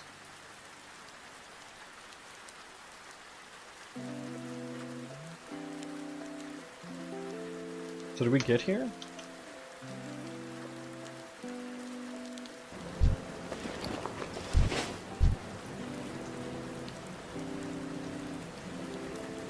I do, okay.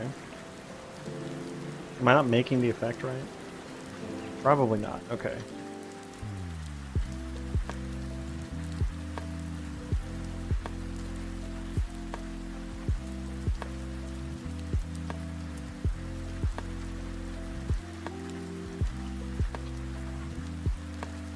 Why wouldn't this be correct?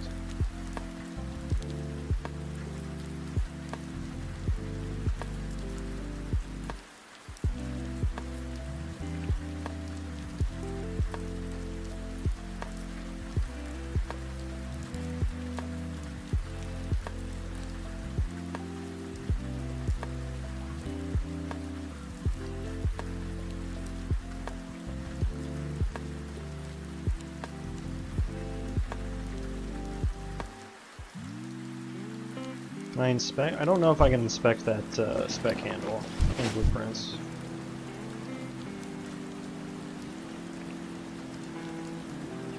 Yeah, can't. Unknown.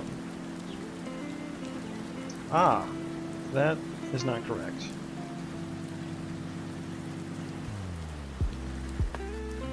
That explains it.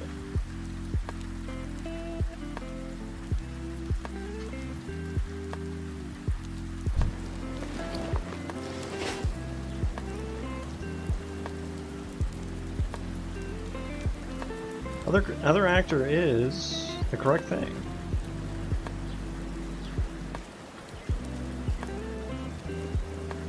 Wait a second. Oh, it didn't return as valid. Okay, hang on. Let's run that back.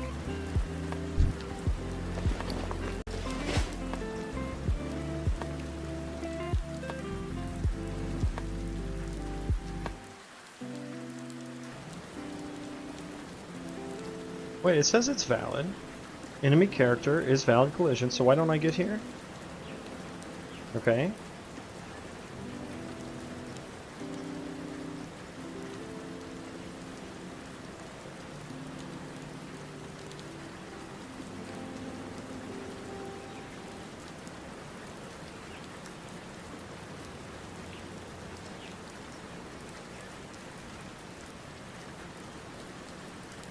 It gets here,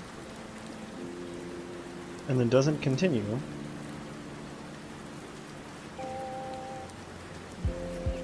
Wait, why the hell does that happen? Oh, it's happening async. That's interesting. That's...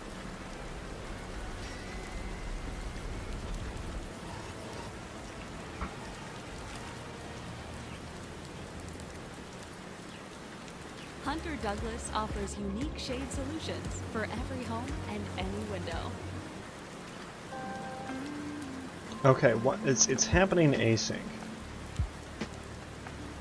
and it doesn't get all the way through. That's frustrating. I suppose that means on impact should happen first.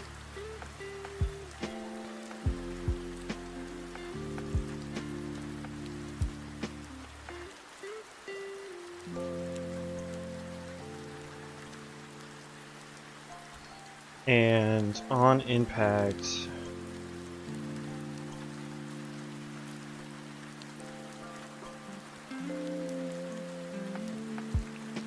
the projectile should get like destroyed, right? When do I destroy it? Oh, I need to manually handle that.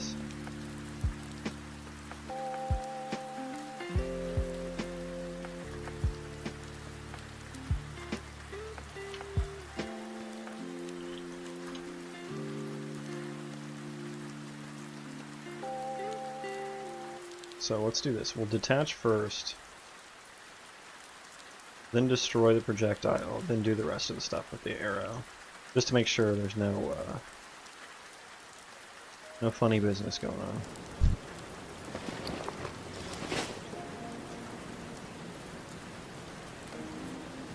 on. Impact. Impacted with enemy character. Okay, continue. We're dealing damage. Nice. Detach the arrow from the actor. Okay. We've impacted again. So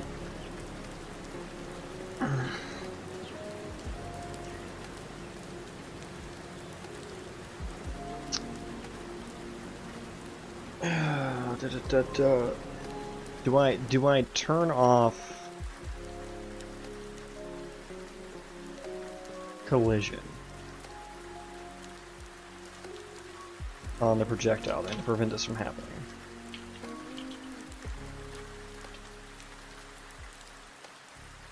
Do that the very first thing you do.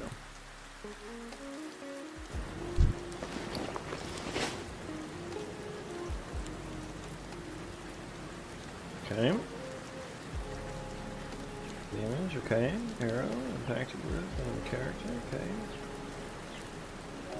We hit on impact again.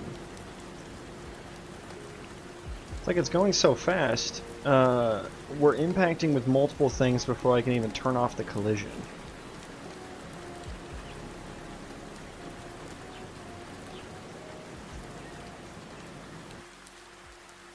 So maybe I'll need like a has already collided Boolean.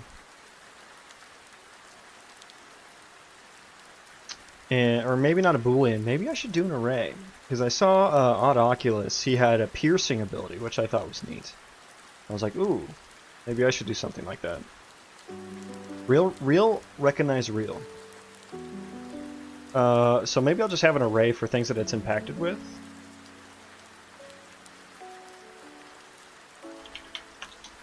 Blueprint, read only, read, we'll do read write.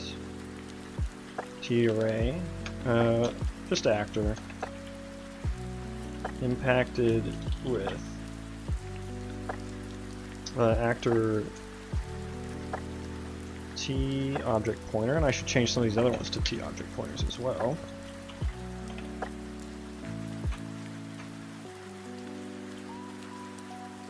T array of T object pointer actors. Okay, so we have that on impact. So maybe I should just add to that in here automatically. Auto-magically.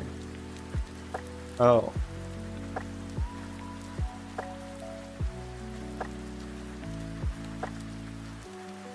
Okay, so I already have impacted with as a name.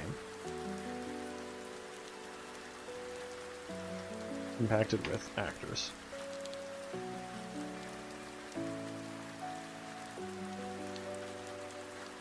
Okay, so let's add that. And that way I just have information on what this has impacted with. Actor-wise. Ooh, look at these islands. These are crazy.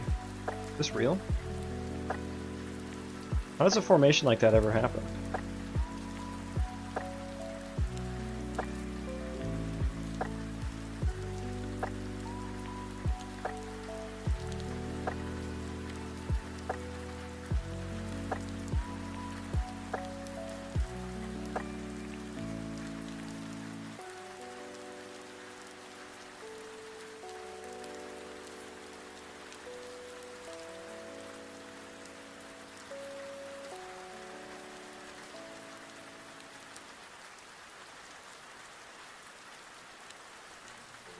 Okay.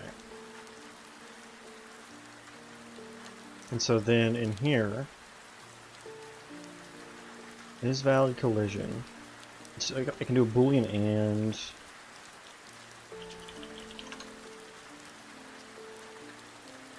I will need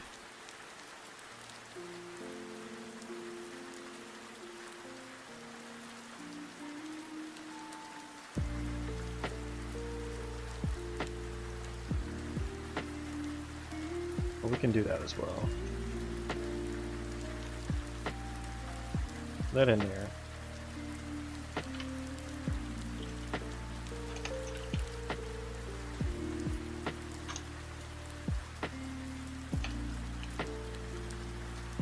And it's empty, then it's a valid collision when this is empty.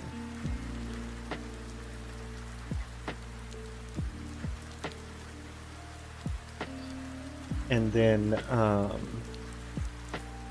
in the arrow projectile, I will need to make sure to call the super class in here.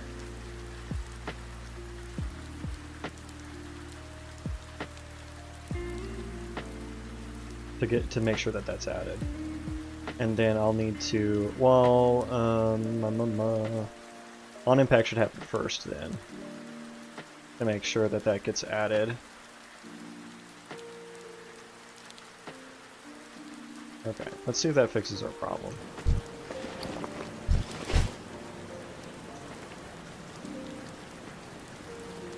Impact, good. Good. Detach from actor, destroy actor. Okay, good, good. Nice, we dealt damage. Is there an arrow sticking out of him?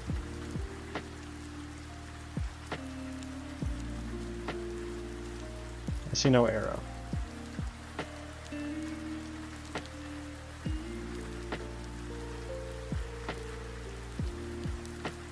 Did it get deleted? Seems to have gotten deleted.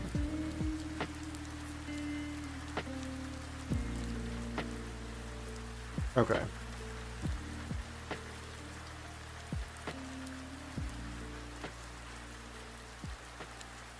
Seems to have gotten deleted.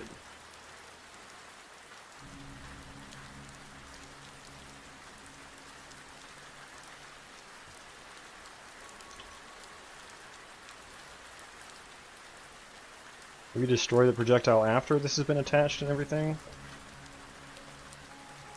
No, I have this on actor begin to overlap. Do I have any, like, location information? I think I do in C++. I want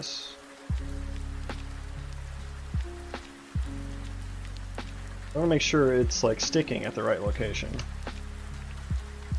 Get rid of these breakpoints now, I think.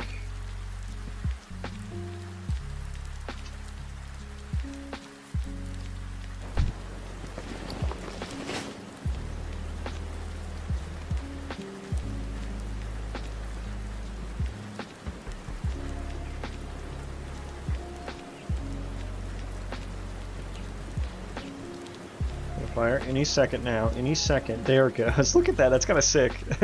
I didn't intend for that to be the fucking arrow ability. That's a good like special ability for the bow, right? That's definitely not an auto attack type. God, look at that. It's like all in his fucking face.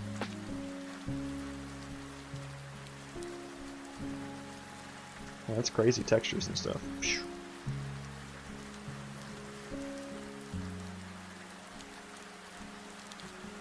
I kind of want to screen cap this and post this to Odd's channel here.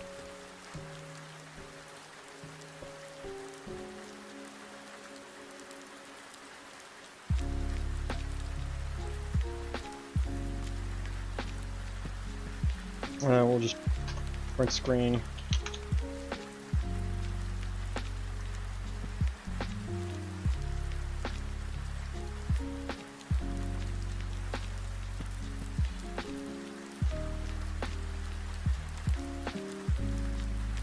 We'll post that later. That's kind of sick.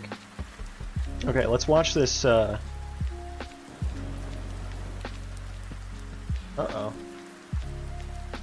What is this?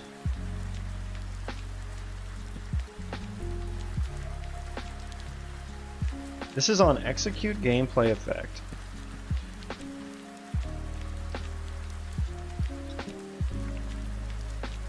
And what's null here?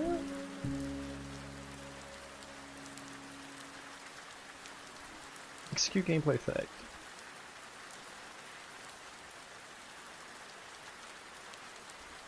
The spec is none. Okay. Oh, because I've deleted... Is it because I've deleted the... or destroyed the projectile? So kind of, I'm handling all of the collision and impact stuff in my ability class now, rather than in the projectile class. I've kind of overridden it, so to speak. So I should maybe just apply that effect as well. And then maybe that won't happen. They think... Destroy the actor. I do on impact here.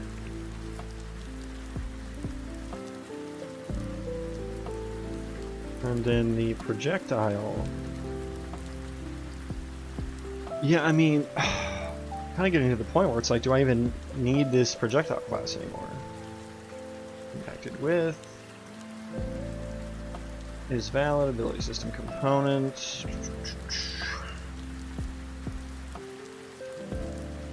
This should probably be like that.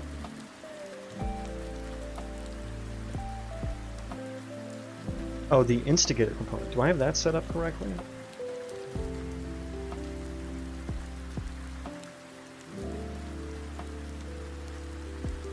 I do, okay. So yeah, why did I get that,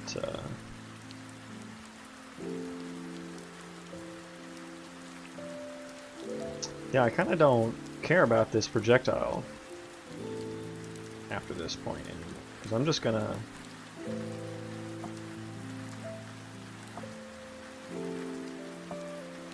Yeah, let's just get rid of this. Well, I do need to call it to get it added properly, so...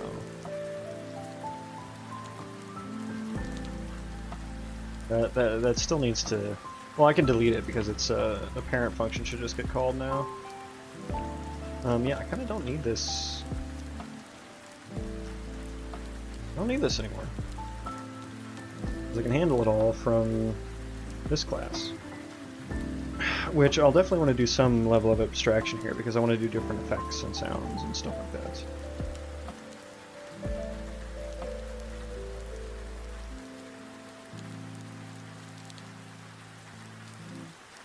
So we want to do this. Here.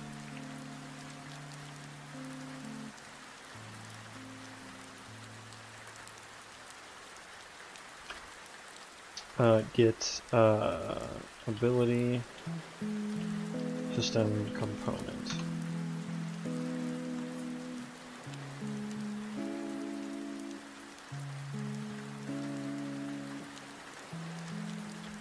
Oh, that was the wrong one. Get ability. There we go.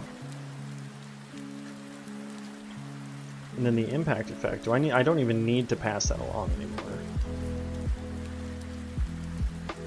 Though I suppose why not?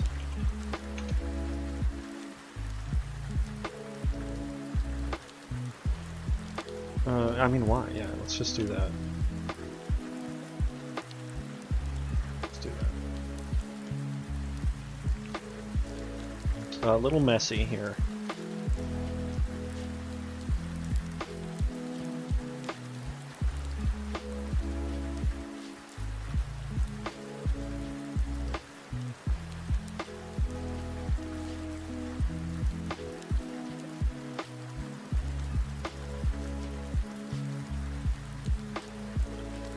Okay.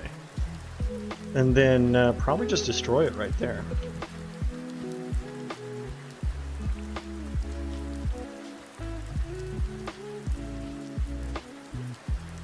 I'll detach first, then destroy. And then attach the arrow to the actor. Well, I was doing it at the end because I wanted to make sure it didn't get like garbage collected or something. Okay. That's why I was doing it there. Okay, now destroy it.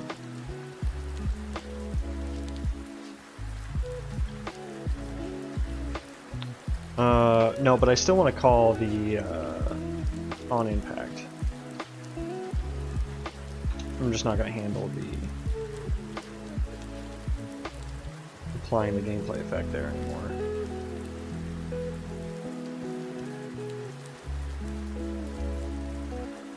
Okay, let's see if I can avoid the null pointer there.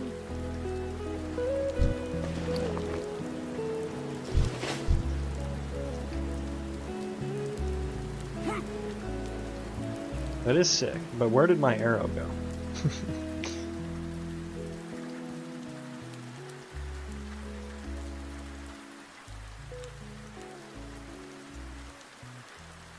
Yeah, so slow motion.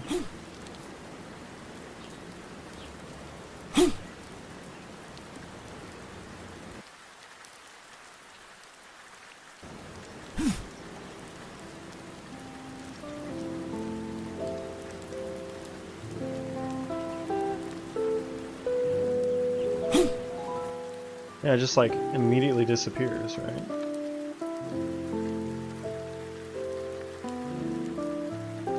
I don't want the arrow to get destroyed. Who do I have as its like as the arrow's owner?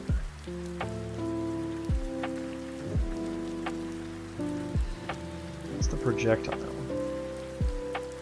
The owner and instigator is the character. So yeah, why is this getting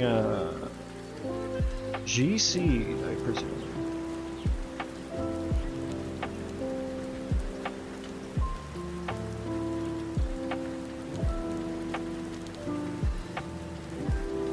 Any second now, we're going to see an arrow fly through the screen.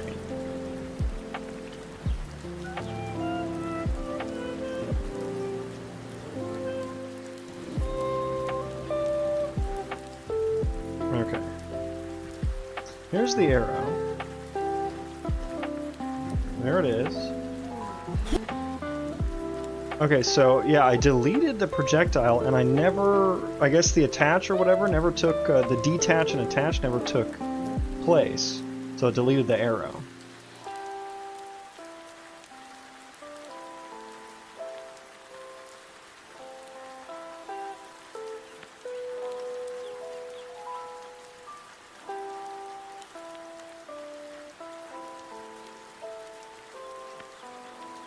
Detach from actor.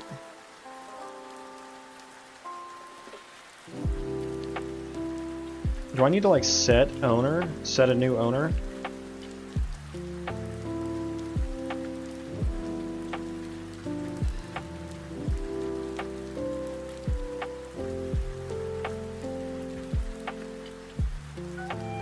Maybe that'll help.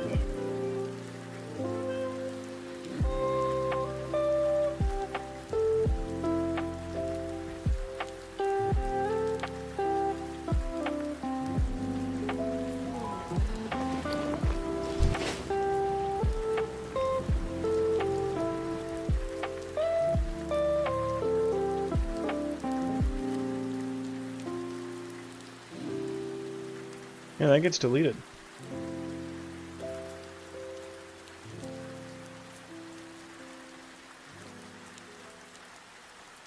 Well, I am hopping off here in a moment.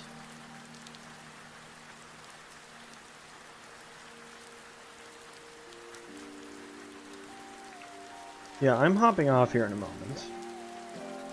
But I'm very happy with my progress. This looks fucking sick.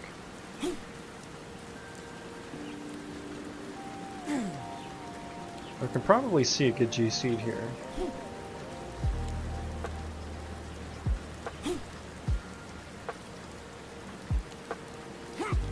I don't know where are they getting added now? Nice. Yeah, I'm very happy with this. We actually got bow auto attacks working today. I suppose I'll need to figure out this arrow sticky thing. I'm sure that there's just some order of operations I need to follow that I'm not doing. But it looks like do we be having anyone to raid? Following, same category. Shawnee B is starting to stream here. He is working on a like turn-based Dark Souls. Okay, well type it must situation. have some interaction. In Unreal Engine, and he's rated me before. I've watched his stream. He's a cool guy. He's got some groovy tunes as well. Between the like A turn-based dungeon actor. crawler with time-stepped action game logic. But yeah, so we're gonna go over there and watch him. Be sure to give him love from me. And yeah, thank you all for hanging out with me today. I actually took off work to stream today, and it felt great. I hope I can do that more in the future. Casting to it. But yeah, take it easy, everyone. Getting it. See you later. Set. Right? Oh. Oh. Oh, it's this, isn't it? Okay. Whoa, raid. I don't even have the chat monitor up. God damn it. My drawing, thanks for the raid. You were working on, yeah. C++. Working on some sort of RPG. I remember there was a guy smacking another guy with a sword, and the last time I peeped in, you were working on a bow and arrow attack.